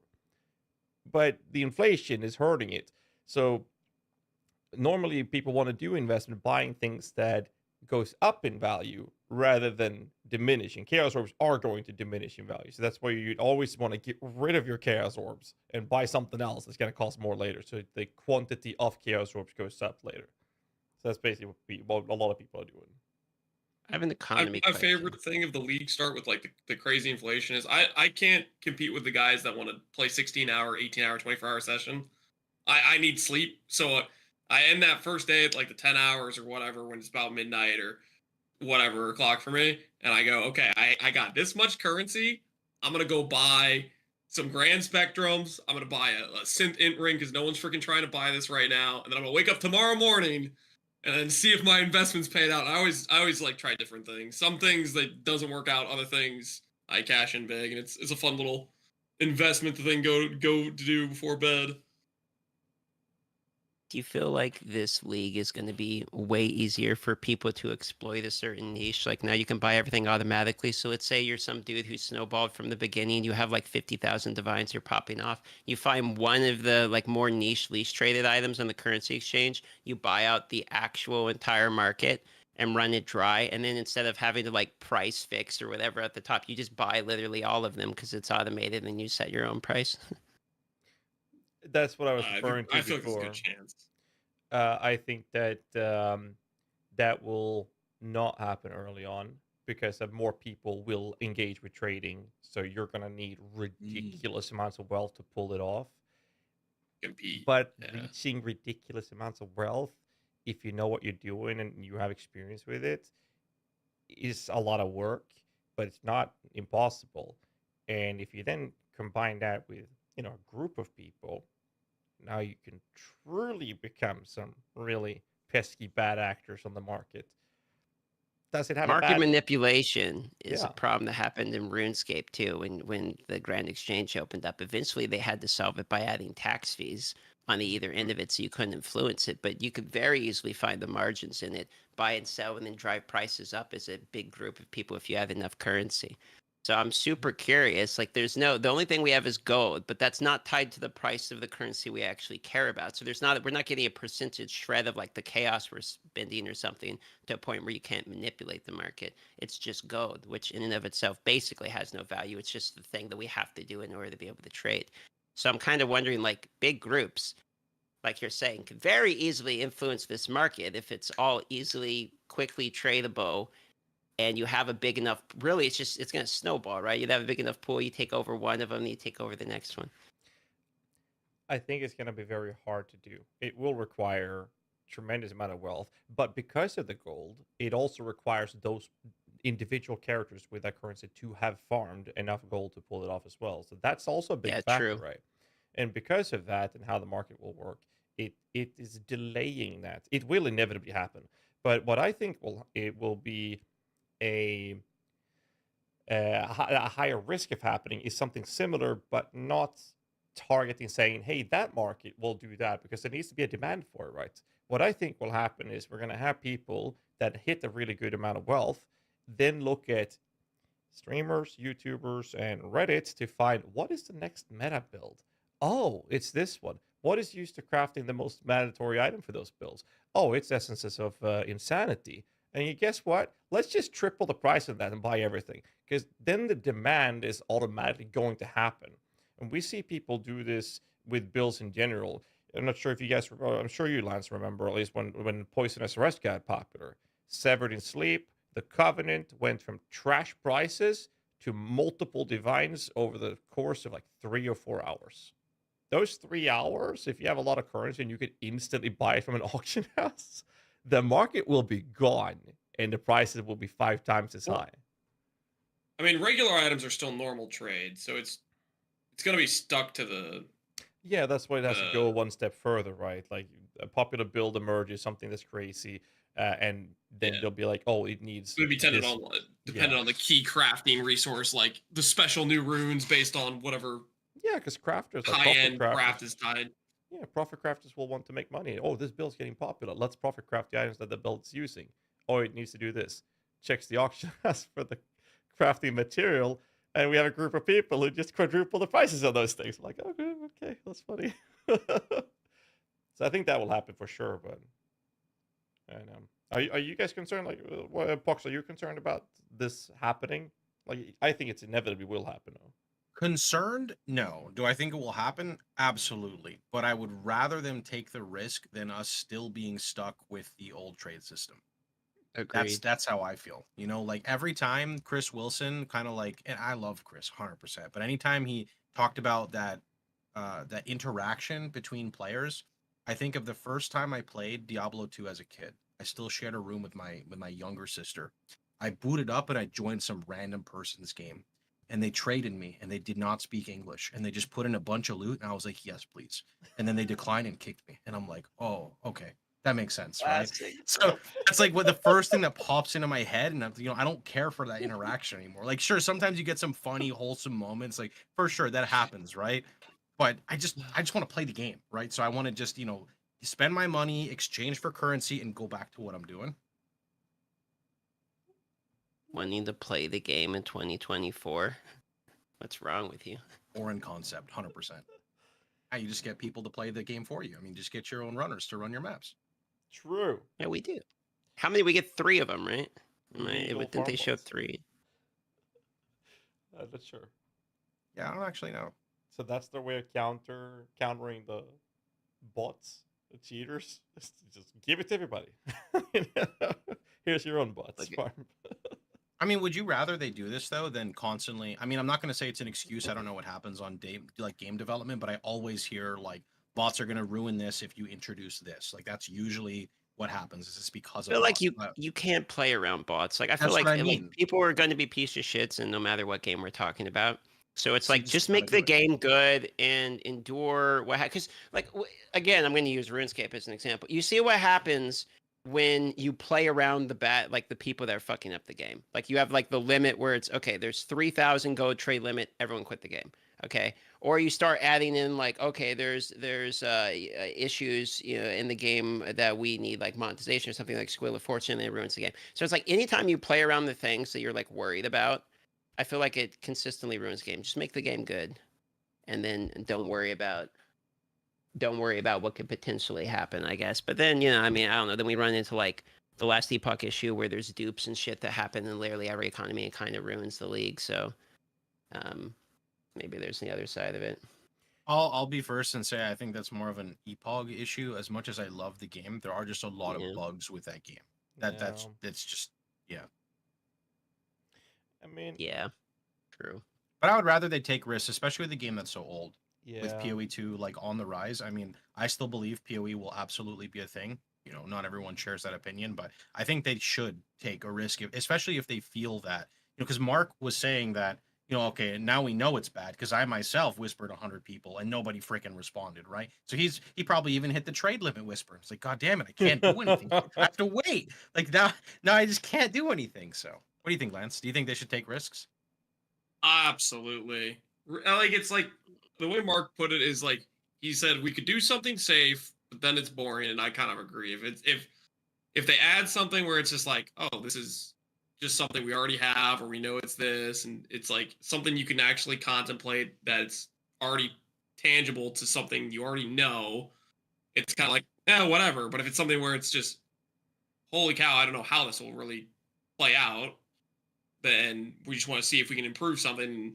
I'd much rather than take the risk on it, especially that way with trading being that it has happened so many times where you get to the point where, especially when league trade dies down, you're pinging people after people after people, no one's responding. It's just like, this is not a fun experience at all. I'll be the first person to explain the experience. You decide that you want to buy an item. It doesn't matter what it is. You go down the list and you already go down 10 people. So now you start clicking and clicking and clicking, and you just click like maybe 1 or 2 people. Nobody says anything. Like, okay, you click 2 more people. Nobody says anything. All right, I've had enough of this. Click, click, click, click, click, click, click, click, click. You go through the whole list, and then all of a sudden you get like 7 party invites at the same time. Yep. So you accept it and you decline 6 of them. And then you go in the guy's hideout, and then you see the prompt. So you click yes. And now you just accepted a party invite from another guy. And then you're like, God damn it. So then you right click the guy and you try to trade. And now your interface is blocked because of all the other invites. And you're like, seriously, like take my currency. I just want the item. Just take it from me, please. don't forget. And I feel when it's bad, a and then I trade give them bot. more currency. Yeah, I love the trade bots. They're so good. It's like Yeah, the but if duelist you- sitting in the little grass, and you just go there, and he goes to his stash, and then he goes back and he trades you, and then he waits like 5 seconds, and then you see the bulk, and then you're like, all right, I'm done. Awesome. Yeah, but the worst part is when you accidentally accept the party invite to someone else, the bot doesn't trade you. So they have to Broken. He's broken. yeah, your bot. And You you see broke all the the other bot. people. You see all the other people go in, and you start whispering. You know the funniest thing? One time, one of those people responded to me. Yeah. I guess they were watching my stream. Maybe they were running the bot in the background doing homework. I was like, this guy's a bot. I know it. I know it's a bot. And then like 20 minutes later, they messaged me and they're like, I'm not a bot, by the way. What? The literally, yeah, they literally like they did the duelist in the grassy area, you know, moving to the stash and then trading me 5-second delay item. I'm not a bot, by the way. I'm like, wow. You know, it's kind of crazy. Like that's something like trade systems. They're gonna be like. There's always the pros and cons, right? There's pros and cons of the current one. There will be pros and cons of an auction house, right? But I think it's going to be for the better. But when it comes to bots specifically, the crazy part is that there is obviously flipper bots that bought certain parameters of the market to get them bought in singular and sold in bulk. Those bots, apparently there's bots that also profit crafts for you. So they would do this and trade whilst crafting as automatically. But with this auction house now, they can't do all of this. Like there will be bots. That's gonna happen inevitably. We can't prevent that. But now they will need to get gold as well. So they can't just sit in the hideout and just run it. They're gonna have to advance. They have to do more, right? It's not gonna prevent it entirely, but there will be a lot of people that's not gonna do it now. So hopefully it'll be for the better. I'm actually kind of curious with one question specifically for you, DM. Actually, listening to us talk about market and you know all this, having a very fresh experience in PoE, and now you're talking about going soft core trade. Like, are you more or less excited about going into it after listening to us talk about market stuff? Yeah, the same. Like I personally, I think that the issues that the game has when they arise, I normally it fundamentally doesn't ruin my experience because my experience is so simple. It's just I'm trying to achieve things in the game still that are like basic things in the game. I'm not guaranteeing that I get all the Uber kills every run. I'm not getting all the Void Stones immediately in my first hardcore. Like the game's not solved for me. So these issues that tend to relate to like min-maxing or what's the best economy or this could ruin this part of crafting or something, like none of that really affects me because my goal is still pretty simple. I managed to beat all Ubers on softcore before the tier 17. So now I got to go back and re-get the checkbox. So, okay, I beat all the Ubers again. Yeah, I got to do it again. Yeah. So that's just my focus for this time. And trying to make enough currency to get a Mage Blair Headhunter because I never had one. You know, my strongest build ever was my Bone Shatter last season, the hardcore, and I had like 4 million DPS, and I was feeling very good. And I made it all the way to the Uber Uthred in the Citadel or whatever, and I lost my guy, right? But I walked in blind and got him about 50% and fucking died because he's actually like kind of insane. So there's still plenty of the game left for me to experience. And the best item I've ever owned was a ring I sold for like 8 divine or something. So like I'm not making mirror helmets. So most of these problems you're talking about are like stuff that makes you concerned or something. It's like probably doesn't affect me. I'm such a lower common denominator of just enjoying the base game that I don't have enough experience of the economy where I'm like manipulating in hundreds of divines. Like I couldn't feel the difference that we're discussing anyway, because when I get a single divine, I'm like, oh my God, that's one divine. It's so exciting, you know? Trust me, it doesn't matter how much currency you have in your stash. You hear that swing sound? Like it really doesn't matter how much you have or how decked out your character is. You hear that swing? There's a smile on your lips. So like, yeah. Unless you're an SSF. That's the only time you sometimes will not be happy about it. Because sometimes you'll be trying to farm a div card that's not that rare. And you'll just keep getting divines. And you'll even go into your loot filter and change your loot filter on your specific div card to play the noise of a divine. So you're conditioned to get excited. And then you hear the divine and you think it's the card and it just never appears. It happens. No. gyms are out, by the way, in case you guys haven't got like 13 messages in each one of your. Yeah, that's what chat was in spamming the chat. about. What the hell? New gyms are out, boys. New gems. See, it's so weird. I know that I'm not using the gems in my build, so I don't get excited for them. All three of you are staring at them right now. I can see all of your eyes. Staring. Lance is zoomed into his screen. You're DM. You're looking to the other side, and GHAZZY, look at his facial expressions. Dude, I'll send you a screenshot, dude. Crushing Fist is 2,193.8% additive damage scaling. What the fuck? This is like the absolution change all over again. So they made it not do enough damage. It was reported it wasn't doing enough damage. Then the patch note came in and they're like, we're going to give it 400% more damage. And that's for this entire patch notes. Melee's bad. Let's just give them hundreds upon hundreds, or now thousands of increased damage. Like, what the hell? How do I get that for RF? What do I need to do? Well, we're bitching mode for a decade. You've been pretty comfortable last couple of weeks. Then I went positive. They removed the base damage. What are you talking about? Last couple of days. I'm talking about like past. Okay, fair enough. Yeah. They basically said if you're playing Pox's version, you have to convert to Lance's version. Otherwise, you can only get so far. Then they added Adorned, and then they said, JK, it's too strong for too many builds. So we'll pull that power back. Which, to be fair, I agree with. I do agree on that. So fair. I thought they already had all these gyms out already. I'm looking at these and like, was there changes in here they haven't announced yet? No, they're just showing the high max versions. Yeah, because sometimes quality might do something you're unaware of. Instead of just like increased damage, right? Sometimes it's cooldown recovery or something else. I don't understand why there's so many digits in Crushing Fist's attack damage. Like, I don't get the effect. So many digits. It's got 4 digits. Like, what is that? 4 digits? Is that even legal? Well, it is a retaliation skill, right? So it needs to meet the condition to be used. RF needs to meet the condition to do damage to kill enemies, but they clearly don't care about that part, right? So, you know. What's the condition for righteous fire? Stand still? Oh, he's dead. Okay. In my defense, there's not too many skills to use this single target because it's basically a burning ground build anyway. But yeah, that's what you call fire trap.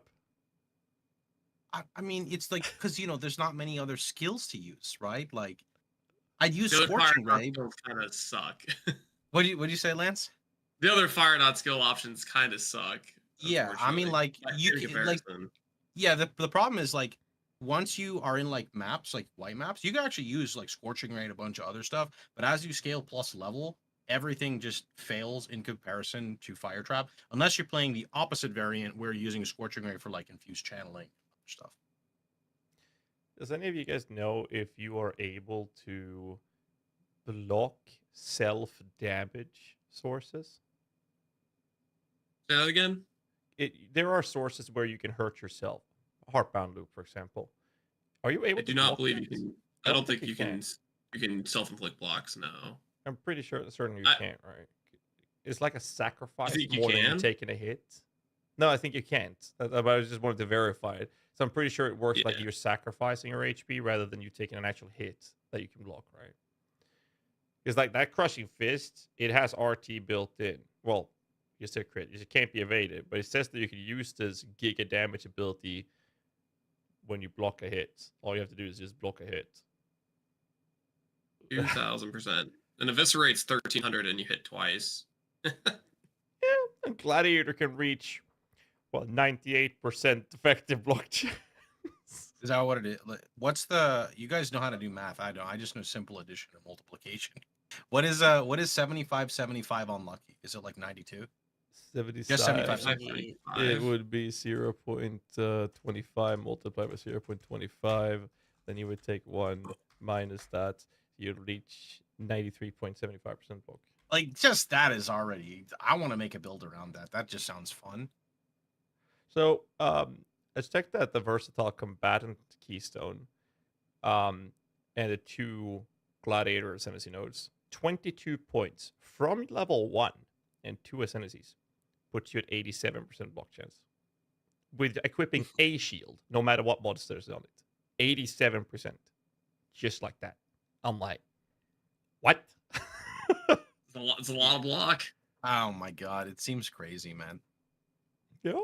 Well, you will take a hit every now and then. It's not entropy like evasion based. So it's pure random, right? Just percent based, just like it sounds. You will eventually, every now and then, take a hit. So you'll still need to be able to survive when you do take a hit.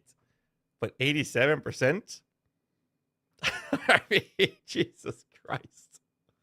I think it looks awesome. I love block as a defensive mechanic. Specifically, I love glancing blows. Although I don't think you go do you go glancing blows on block ever? Or on Glad? No. It's too free to get block and spell block. It just kills your mitigation. Right, yeah. I mean, when I say glancing blows, I always say glancing blows, and in my head I'm saying recovery shield. Like I don't ever put glancing blows without recovery. But still, like it's too free to get so much block on Glad. Yep. That's about it. I'm actually using glancing blows on my Zoomancer now. Surprisingly. But no, it's like Lance said, lose a lot of EHP from it. Did you go block with DM with your build? What, last league? Yeah, you did. It was a shield crush build, right? Well, the very first time I ever played the game, like when I went in blind, I played Shield Crush, was my first build. And it was just like armor stacking, replica Dream Feather, Shield Crush. I think it ended up with like 400k DPS or some dog shit, right? And we weren't really like focusing on block or anything like that. It was like some ratchet impel, as much physical damage as I could get in impel type of build. So this time I'm thinking about, there was a POB that somebody linked me that had like 30 million DPS as a berserker shield crush that looked kind of crazy. But I'm thinking about going like gladiator for shield crush this time. So I'm kind of back and forth on it. I still haven't figured out my base ascendancy. I want to do Juggernaut, but I've done Juggernaut like 3 leagues in a row, so I feel like if I do Juggernaut again, like people are gonna kill me. Ooh, speaking of Juggernaut, since you guys are all reading the same thing, and I'm just thieving in OSRS, Lance, what do you think about Unbreakable changes? Unbreakable? Yeah, so nerf. It's definitely a nerf until gear, right? They had to do it based on their change to endurance charges because it's too strong. Way too immoral. It's just like insane if they don't. Yeah, there's an avenue where you can use it now with Divine Flesh, but it feels a little bit bad just because you're thinking about, oh, that used to just be a mastery I could click. Now I'm spending my entire ascendancy on it. Yeah, like. But at least it doubles your armor, and base armor is like insane a lot now. higher. Yeah, like you get 4. It used to be like the top roll of Glorious is like 4K. Which that was like a base chest piece that had, I think, like 800 on it or something like that. I forget what Glorious Plate was exactly.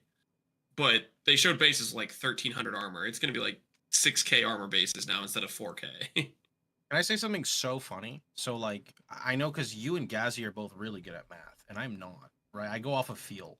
So, did you know that Glorious Plate has a hidden, you do not have a movement speed penalty when wearing it? So you get 5% movement speed? Did you know that? I did not. That's the only thing I know about Glory. Yeah, check it. Go ahead, check it. Glorious Plate has no movement speed penalty of all the strength body armors. So it's like wearing an evasion chest. Yeah, see, I know movement speed. So like one time I was playing my Juggernaut and I'm like, why do I feel faster? People are like, you're crazy. You're cooked. Wait, you noticed 5%? Oh yeah, 100%, dude. 100%. Well, yeah, okay. Okay, so before min-maxing, definitely. No, I definitely agree. Play the same build for like 10 leagues. Okay. I know you play minions, but you have variety. Play the same thing. I don't play the same thing. Exactly. Yeah, notice anything. A single change, you notice. Believe me. 5% movement. I had no idea. You notice it. Well, because the problem is like, on the left side tree, I always was praising Juggernaut because Juggernaut gets like unstoppable, and that 14 is it 14%? You get like the 10% and the baby movement speed node. Actually, like, is very noticeable, especially with like they cannot be slowed. So then when I noticed there's like that extra movement speed on Glorious Plate, I was like, holy crap. You should actually check it. It's actually crazy. It's like a double win because it's like highest armor base, but also doesn't have the movement speed penalty. And it lowers strength requirements than Astral Plates. Is it? I never paid attention to that. I just know Astral has the all res implicit. Glorious is 191. Astral is... Oh, sorry, I'll take it back. It's the other way around. 180. Mm-hmm. I'm actually heading into my Zoomers to see which body armor I put on it.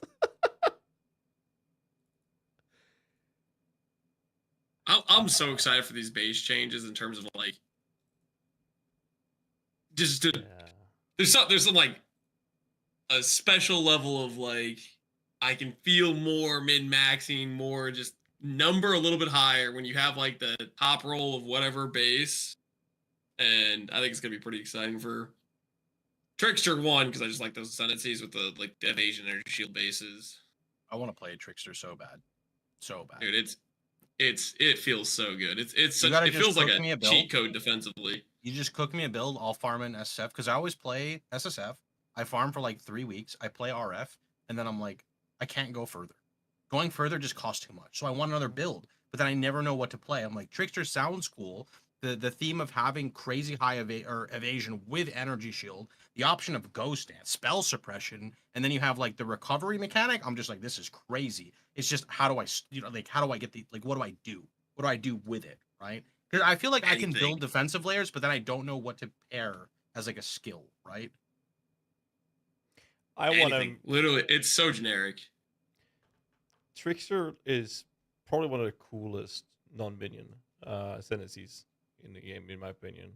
It is so like you talk about with these different mechanics, and it just brings me back to the ED Contagion days. It was so good. Oh man, DM, you should have seen it. It was, you would have loved it more than your druids in Diablo. Like, it was so good. It felt amazing. Doesn't take too much. I was doing when most people went and played other games, I started doing a hardcore SSF run, and I did Chaos Dot. I saw a bit of that. I did. I came to the game like late in Breach League, and I was a noob for a lot of leagues, and so I missed the whole ED Contagion meta basically entirely. Never played it, and then I started trying out. They added Blight of Contagion, which worked. It basically is like you don't actually have to aim, kind of, because it just shoots out. You know how Blight goes, like in a cone, and it works the same way where it does that little spread. And there's a different level of satisfaction of that versus explosions. A kind of different feeling of just watching the disease just go proliferate out. And the unfortunate part is eventually you get to the boss and then you have to kill it, and then you realize you have no damage. But before that part, when you chain through a pack, oh, you're feeling good. Yeah. But yeah, the damage was. Did you die to reflect? You did, right? I did. I killed myself with Tempest Shield. Yep. I've what? been in. Yep. I ran a map with a bunch of like speed. It was like a back to basics with an onslaught mod and like frenzy on hit. And then I had Tempest Shield on, and I wasn't really having issues before because I wasn't really getting hit that much. And then I just stood in the middle of a strong box with my flame dash on cooldown, and I just got hit by a bunch of monsters, which I probably would have survived. They definitely did some of my health, probably, I don't know, 40% of my health, 50% of my health was actual damage, but my Tempest Shield hitting them, reflecting back to me, was enough to just clean me out. That's funny. So yeah, it's back to basics is very bad. Like, it breaks PoE. Like, there's too many things that happen that should not happen. I'm pretty glad they're eating it. Yeah. I wasn't a big fan of it personally, but like we've all been like prepping up, guide updates and league starters for Friday. I'm having issues in general with when scaling a physical damage mitigation out with the changes that they've done, because you normally just move fist damage taken. I know you're gonna have issues with that box unless you found a solution. But I wanted to throw the ball over to DM first. Like, how far have you gotten with PUBing stuff?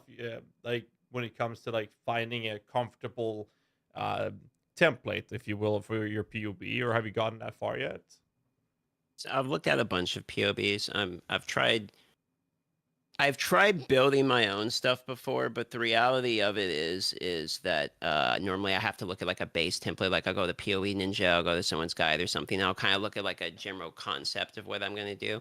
And the only one that I was able to learn after a while where I feel pretty comfortable enough to like no longer look at that stuff and just kind of pick through was Bone Shatter. But Bone Shatter seems to be not as fun this league because we're going to have like a rage attack speed issue. So because of that, I'm having to do a new build. And because of that, I have like 5 different POBs I've been looking at. I've been looking at like Zizran's Last Rate Gladiator, I think looks pretty good. Pox is trying to talk me into RF Chieftain over here. I want to relearn Shield Crush because have you never that played was the Chieftain? first Sorry, I'm one. gonna interrupt real quick. Have you ever played Chieftain or RF? Yes. No. Dude, you gotta do it, man. It's an experience. That's Best skill in the game. So what people keep like saying. I don't shill for my build. In fact, I try to get people not to play it so that when they eventually play it, they say, why didn't you just tell me to play it? This is like always the experience I have with people is they're like, RF looks terrible numerically. I don't understand. Why do people play it? They start playing it. They're like, holy shit, this is fun. Because so what happens is, and I'm not trying to sell you, I'm just being honest. So the Chieftain Ascendancy is equal to League Start. That's just how it works. It can do other stuff, but just think of Chieftain as League Start. It has this node called, let's see, what is it called? Is it not Volaco? It's the other one here. It's called Tassaleo. Tassaleo's Cleansing Water. It basically means you just stack Fire Res. Cold Res and Lightning Res do not exist. Why? Because 50% of your Fire Res splashes to Cold and Lightning. And you use a Fire Mastery that gives you 1 life regen per Fire Res. So you want to build Fire Res because it gives you life regen. Naturally, that life regen will scale off multipliers like life recovery, increased life regen rate.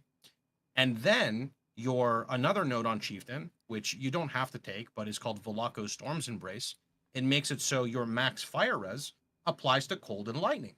So if you hit 90 max Fire Res, you now have 90 Cold and 90 Lightning. So you've only paid attention to Fire Res and max Fire Res.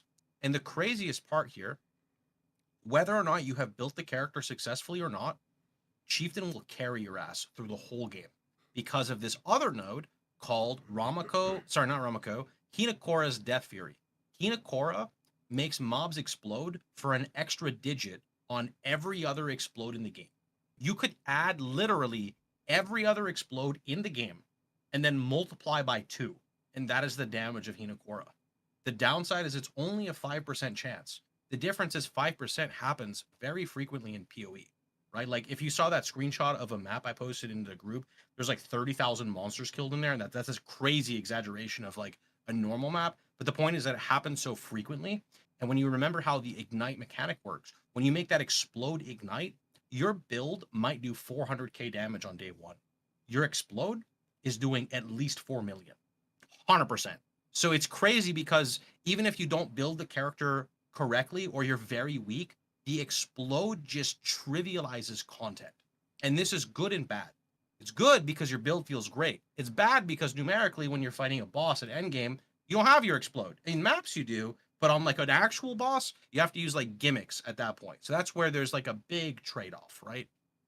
Like the EDC problems again. Exactly. It's actually very similar to Chaos Dot. Very similar, because Chaos Dot gets a cultist or Trickster. I mean, the way Lance built it, Trickster, I say a lot of people in softcore are naturally going to build it on a cultist as like just force of habit. And you have Profane Bloom, which carries you, but then you get to the problem of single target and you're, you know, maybe like 3 million damage on reasonable investment, and it's hard to go past there. I haven't actually played Chaos Dot in a long time, so I'm not sure. It's pretty rough. Do tomorrow with it. I'm actually quite excited. You know, they buffed it. I just don't think the buff is remotely close enough. But like normally, what GGG has done has been shaking up the meta, trying out new things by nerfing the top end and buffing some other parts, which it didn't do now. But I couldn't think of any moment where SS Rank Contagion was nerfed. It was just the game evolved to a state where it didn't perform as well as the new stuff. Left behind. Yeah. They normally we'd see those builds get nerfed. It just, you know, fell off. That's all that happened to it. And then people forgot all about it. And now it's just a distant memory, nostalgia, like, oh, we remember the good old days. It's kind of weird. I think a large part of that is we've gotten a lot of different sources of like different power creeps and stuff, which like applied to like hit-based spells, applied to a lot of different attacks. Not really stuff that applied to Chaos Dot. And then on top of that, there was about one patch where they kind of nerfed some of the Wither, I believe, and some of the Despair Curse or something. And so what little life they had of like having some semi-acceptable damage just got taken down just another little notch, and it was They got kneecapped and they were already suffering. Sounds about right. Oh man, is there anything else about the 325 league that you're specifically excited about, DM? We talked about trade. We talked about the league mechanic itself. I mean, Blight, dude. Like, I'm actually a Blight enjoyer, Andy. So I know it's very controversial, but I actually really just enjoy killing Blight with the towers itself, like literally straight up playing the mini game. And I'm hoping that because they remove the extractors and there's like other shit to do, like with the juicing the maps and all that, like people just straight up aren't gonna want to do Blight.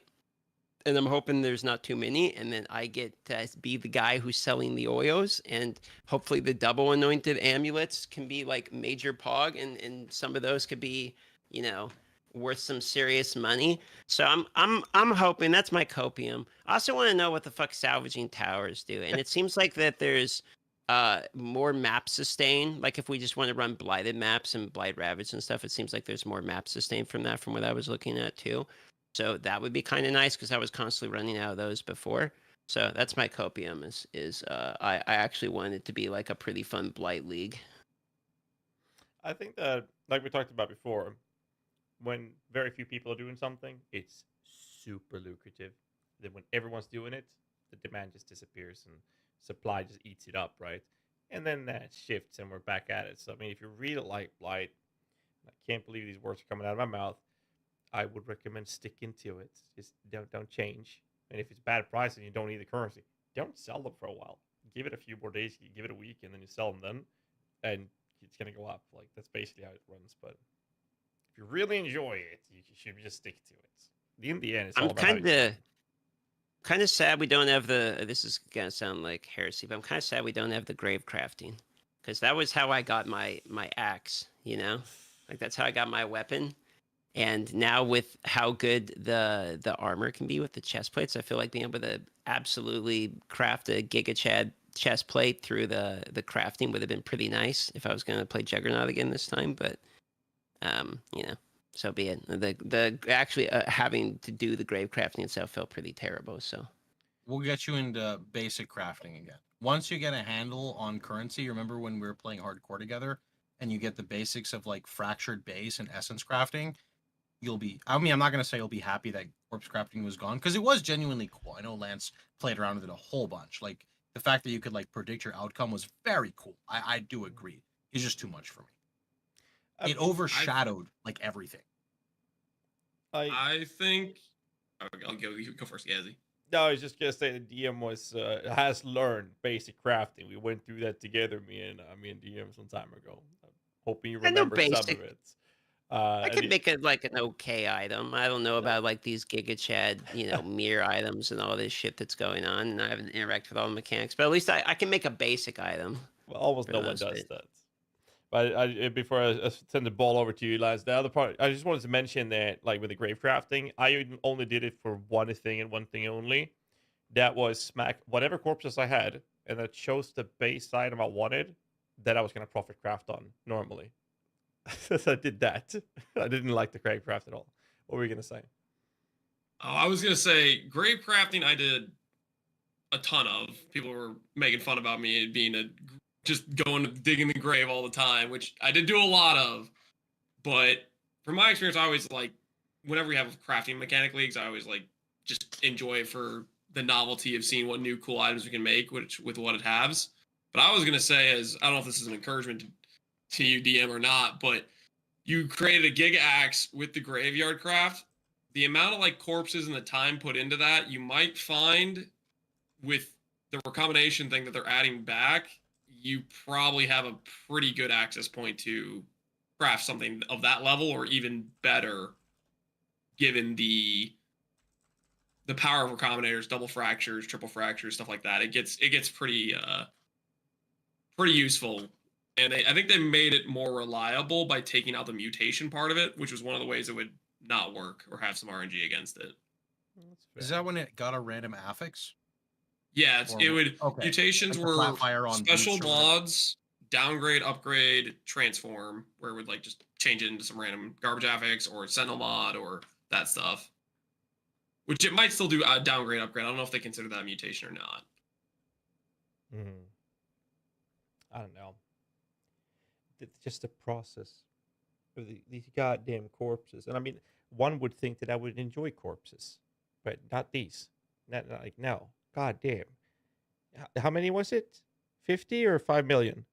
64. I don't know. I'm not the guy. 88, I think. 88. Are you talking about the amount of corpses you could store? No, that you place to do a craft.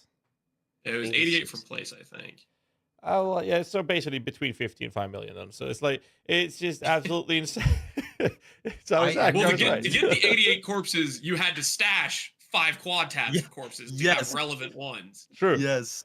I ended my league with more than 25 tabs of corpses after actually corpse crafting a bit, and I did not pick up more than half of them.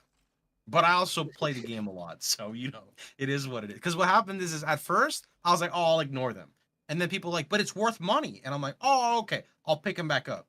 And then they're like, you have to sell them individually. I'm like, oh, I'm not picking them up anymore. That's okay. And then I played SSF, and they're like, but FOMO, you're going to miss out on the great crowd. I'm like, oh, okay, I'll pick them up. And people are like, you should check how many you have, because I think you have way too many. And I'm like, I don't think I have too many. Like, how many do you have? I'm like, well, SF right now, maybe like 17 tabs. Like, you could probably stop picking them. I'm like, oh, okay, I'll stop. And then I tried to do like a Giga Gravecraft, so I wasted I used most of my like Scarcer / Fracture attack. I used like a lot of them, right? And I even used a duplicate. And then I got a good outcome, but then I ran out. And then I went on autopilot, so I started picking up every corpse again. And I'm like, wow. Now I had to make a folder just to hide all of my corpse tabs because it was bigger than my standard stash tab layout. Like the standard stash tab layout will have like 15 tabs and then a folder to hide the excess. So I had a folder to hide the excess, and then I had to delete the folder because it was just corpse tabs because I had no more tabs left. And I was like, oh my God, this is too much. Yeah. No, I filled up 3 quad tabs with corpses. Realized I should probably sell them. Sold 2 of them, 3 of them, I think. Like 3 types. And I was like, yeah, I'm not doing this. So I just stopped looting them and forgot I had them in my stash. That was my solution. I just really didn't like it. Oh, I am very infinitely glad. It seems like all the resources of the new league mechanic is not picked up or in my inventory at all. Yeah, I didn't actually know that till you brought it up when you said you did a deep dive, and that like all of it is just you can just keep farming it and farming it and farming it, and then take like a lunch break and decide where you're organizing your. That's actually really cool. I respect that. I respect that GGG respects us who like to just play a lot and really just grind it out and not have to worry about inventory management in this league at least. So speaking of this league here, it's kind of a wrap-up question. I'm curious, do you guys all want to take a guess on what you think the audience retention will be like this season? Last league was, some of the lowest, right? The one before that, some of the highest. What's your speculation for this one? Let's start with Lance. Take a shot at that, Lance. I'm gonna say best league ever. Best retention. I'm gonna cope. I believe. I'm a believer. It's melee league. It's here. League mechanic looks pretty chill. I'm logging in. I'm in the same boat. Like the only league that comes close to this type of hype for me was Synthesis, and God knows how many years that was. And that was incredible. It was a very bad start, but it was really good later. And this is the only league in my decade of playing this game where I feel like I want this to go core before I even touched it. And then obviously the fact that Melee are finally getting some love from, being in the gutter since beta, I guess. Fox? I like to play devil's advocate, but I can't here because I completely agree and think it's going to be amazing in terms of audience retention. But I will come at it from a different angle, something that GHAZZY talked about before. As someone who doesn't stream on Sundays from time to time, of course I will for the launch, I think that the fact that people who don't play as much feel like they can still, to an extent, keep up with other people, right? They can grind out their maps during the weekend and then say, okay, it's work time. So then they decide to send, okay, I gathered these resources. I'm going to work. I'm going to send all of these people out, and then I'll just check, when I come back and then organize again. I think that's a 10 out of 10. I think coming from the casual player base, this is by far the best league we've seen in a long time. So, I mean, there's a lot of ones that are still very good for casuals, but this one is like, it seems like it's marketed towards everyone, including them as well. So I really like that. So I'm going to say 10 out of 10 for audience retention. Yeah. Same. Pretty much mirroring my sentiments. I'd think the same thing. Being the Omega casual you're talking about, I'm excited to get the have my guy go run the maps for me. Yeah. It'll be nice. I can log back in and get my free resources. So I'm gonna guess the same. All right. So I suppose you guys probably want to go read the new gems. We've been going almost 2 hours here, so we can probably wrap it up. You got any last points anyone want to make or topics you want to cover? Anybody before we call it a day here and send you on the way so you can look at the gems? I'm gonna say one thing just because I snuck some peeks at Retaliation. Okay. Those skills look so freaking cool. I hope they work and like actually feel good to play. Because I was reading over the gem descriptions, they seem like they all have cool things going, and the numbers are like, 2000% crushing fist. Yeah. I'm gonna try to fit that into my berserker, and I don't even know how to get block on my two-handed axe build. Freaking dang it! Play gladiator. Roomies. Roomies. No else. I have a PSA. I learned a thing today after 10 years of playing this game, and that is how reduction of flat damage number is calculated. So have you guys checked those modifiers? There's a notable you can oil that gives you reduction. You take 10 less physical damage taken from it, and plus another one per your character level. So 110. It's at the end of the formula, right? Which makes it very strong. Well, it's kind of like in the middle. Okay. It's after mitigation. Okay. But before your increased damage taken from debuffs and ailments. So like, it's still very good. It is, yes, but PUB miscalculates it. So PUB says it's wrong, but it's actually good. Because I always saw that annoyed, but I never. It was one of the secret annoyeds, right? Before or no? No, I thought there was always one. Yeah, and then Immortal Flesh, I think I use on my RF builds, has it as well. And I always liked it because, you know, a ZDPS build, you're always surrounded by mobs. You can't, I can't tell, but I can see that it makes a difference. Oh, no, it definitely does. It's called persistence. It's on the far left side in POV. I looked at it, I was like, I have no idea what this does. No clue. So I was like, okay, I got to figure this out. We did some tests. And it's good. Not great, but it's good. Very useful for melee builds, DM. So it might be something you want to look into. Just want Shield Crush to be great again. I want Shield Crush to become the god. The first build should bring it. It should probably bring that back. Probably. Persistence is -1 fizz per level. Plus 10, so 110 at level 100. I might need a new annoy for my build. Thanks, guys. That's a lot. It is. Like, that's a lot. Like, when you think of mapping with, like, regular mobs, like, that's a lot of DR.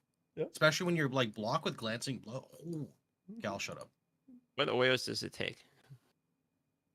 Sorry? That's a good question. Are you going to farm those oils? That's what I'm thinking. Prismatic, Indigo, and Crimson. There you go. All right. So, Prismatic's going to be worth a shitload, is what I'm hearing. Probably, actually. White League login. Lightly login. It's propaganda. Don't listen to it. Blight's the worst. It killed my hardcore gauntlet run. Screw Blight. I'm still salty. Oh, it killed yours? I just fell asleep. Dude, Blight's so rippy. It's so rippy, dude. It is, yeah. I lost my Viper Strike of Mamba to Blight as well. That's how I lost my hardcore Mamba. Which, by the way, does Strike of Mamba look kind of good, right? Like, I didn't look at a patch, but it's great for Blight because of the way poison works. You hit the mob and it just proliferates the poison, is insta-taps the boss. Yeah. So feels wonderful. It just goes right down the road like dominoes. You love it. Love to see it. All right, so that probably wraps it up, boys. I'm going to stop your recording here, guys, and I'll send it on over to you. Thanks, y'all, for coming by on episode 420.69 is what GHAZZY said for the episode number. Appreciate the invite, guys. Yeah, pleasure. It was a lot of fun. Chatting. I like Fox, these. you got a... Sorry. Pox, you got to send me over how to go the Voldemort thieving. By the way, I'm gonna do that. Oh, That's sure. Yeah. I can do that. Sure. That sounds pretty hype. What were we gonna say, GHAZZY? No, I was gonna say I just like the way we have these podcasts. Like we're just getting it together and we're gonna talk about PoE, and then we just see where the conversation goes. So it's like, oh, we're hyped about this, and then we talk about everything in between. I kind of dig it. Like this now. It's the tavern talk, but we didn't pull up the tavern side of it. So cheers. I guess we'll do it at the very end here. Oh, you did? I finished it. I was drinking a mead. I've never had mead before. It's so called good, Viking right? Blood. Oh my god! I had that shit's fire, right? Yeah, because it's like honey. It's good. like honey. Yeah, it's it's so good.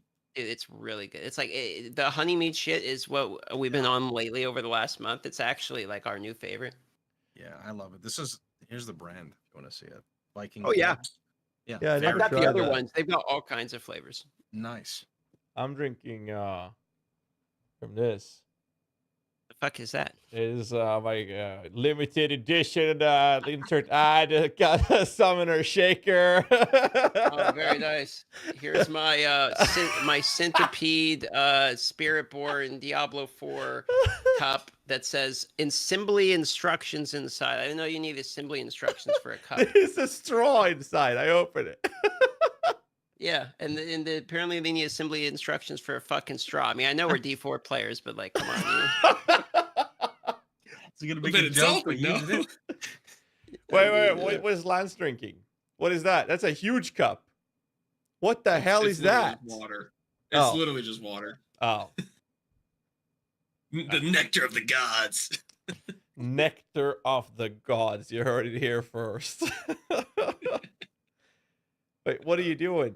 DM, you're gonna break it. You're gonna take off. You're gonna take off the plastic first. Well, what do you think I'm trying to do? This is why he needed the instructions. Oh my god! Exactly. I'm trying to remove the sticker by pushing up from the thing. Of course, you gotta remove the sticker first. I feel like DM and I are identical to the way that we do things, and GHAZZY is the complete opposite. What are you doing? You're gonna break it. Yeah, but it says remove, so I'm removing. Why are you removing it like that? I'm pushing through the. Clearly, the instructions were needed. No, I got. See, look, it's great. And then you put the right there, and then just like that. Oh look, there actually is a whole instruction cup, which is ridiculous. There's only 2 pieces, and they actually have a full instructions to get the lid on. This is ridiculous. Yeah. There we go. So, well, you gotta make sure it works. You gotta suck on that thing. There's no water in here yet. Or spit on. This podcast is going downhill real fast here. Now we're in the hot direction. All right, boys, enjoy your gym looking. I'm gonna go look at the gyms as well and see if there's anything that picks out of me here and pokes out of me. All right, sounds good. So chat, boys. Right, You guys have a good league launch. Bye bye. See you guys. Cheers, Blair. There we go.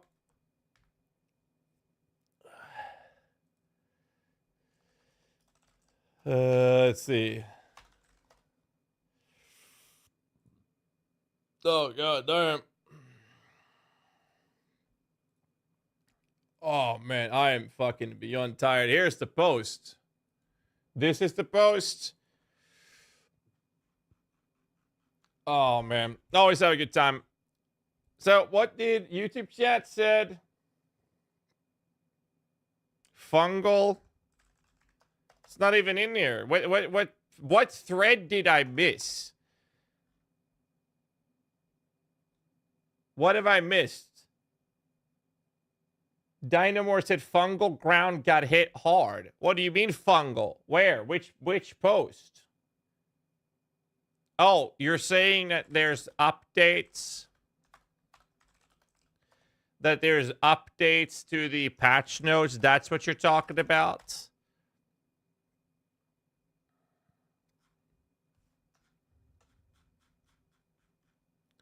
This part down here, patch updates, these things, that's what you're talking about? I thought it was a thread. I was like looking at it. It was like, I can't find it, man. I don't know. What's going on? Bottom of it. Bro, there's so much. So, aren't these clarification changes? I miss your face? Shit. Gotta fix this thingy. I'm way off now because I increased the size of everything. Alright, let's do that. What else did we have? We had this, and I think we had those as well. And fractal design thingy. There we go. Shoosh. God damn, I should be in bed actually. Where was I? Is there anything here? Top pose and updated patch notes. Oh, sorry. Oh, that wasn't that much. Minion duration 1 second. Bottom of player balance selection. You can no longer gain Rampage stacks if you have an active Rampage kill streak, but no longer.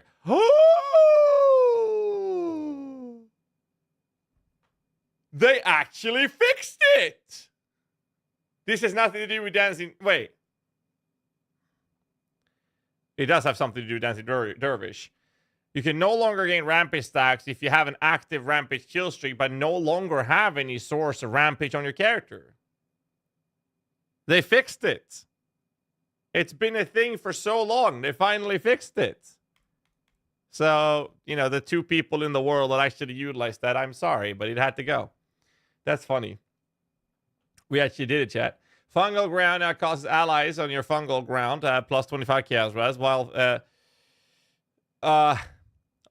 enemies on your fungal ground are minus 10 chaos res. Previously, allied gained 10% non-chaos damage as extra chaos, while enemies in your fungal are dealt 10% less damage. What the fuck? This was really good. This was ridiculously good. Why did they fuck it? Hits against enemies on profane ground have 100% increased critical strike chance, and curses have 10% increased effect on them. Previously, they had minus 10 all resistance against them and 10% critical strike. Whoa! That's a nerf from Bama, or Bama poison. Most builds using rational doctrine. Holy shit. Huh? Updated. Updated. Dead.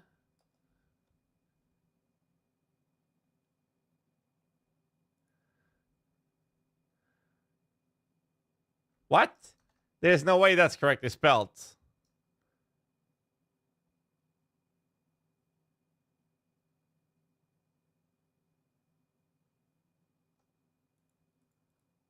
It's a meme? What meme?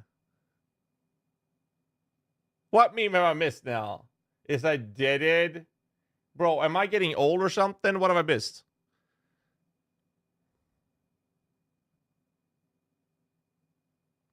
I made another post inside the updated one. It's just a grammar joke. Okay, I'm just super fucking tired right now. Like, I'm falling asleep in my chair right now.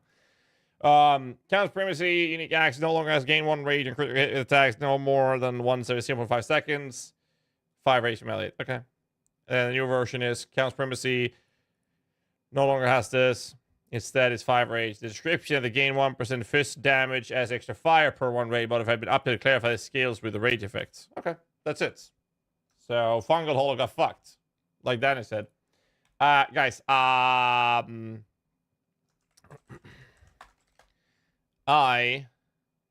will also guys owe the Darth microtransaction. You guys give him a big warm welcome, and I will see you guys tomorrow. Tomorrow, apparently, Deadpool is having a premiering, world premiere tomorrow for Deadpool, and apparently I'm gonna go see that with my fiance and some friends in the afternoon, which is normal. It's actually about an hour before I plan to go live. So I'm gonna try to get some sleep and get the guys updated, watch the movie, come home and go live immediately. So that means I'll be live maybe around 6 p.m., which is about 6 hours ago. So in 18 hours is what I'm expecting to be live. So I'll see you guys then. And I'm gonna look into SSA Contagion, I think. We'll see. And we're waiting for more information, and we're gonna start updating the guides after the stream or off stream. So probably tomorrow night after that stream, I'll have most, if not all, the guides updated. So, you guys give a big one welcome. Thanks so much for tuning in. Appreciate the support. Can't do this without guys. But I'll see you guys tomorrow. Till then, stay safe and keep rocking.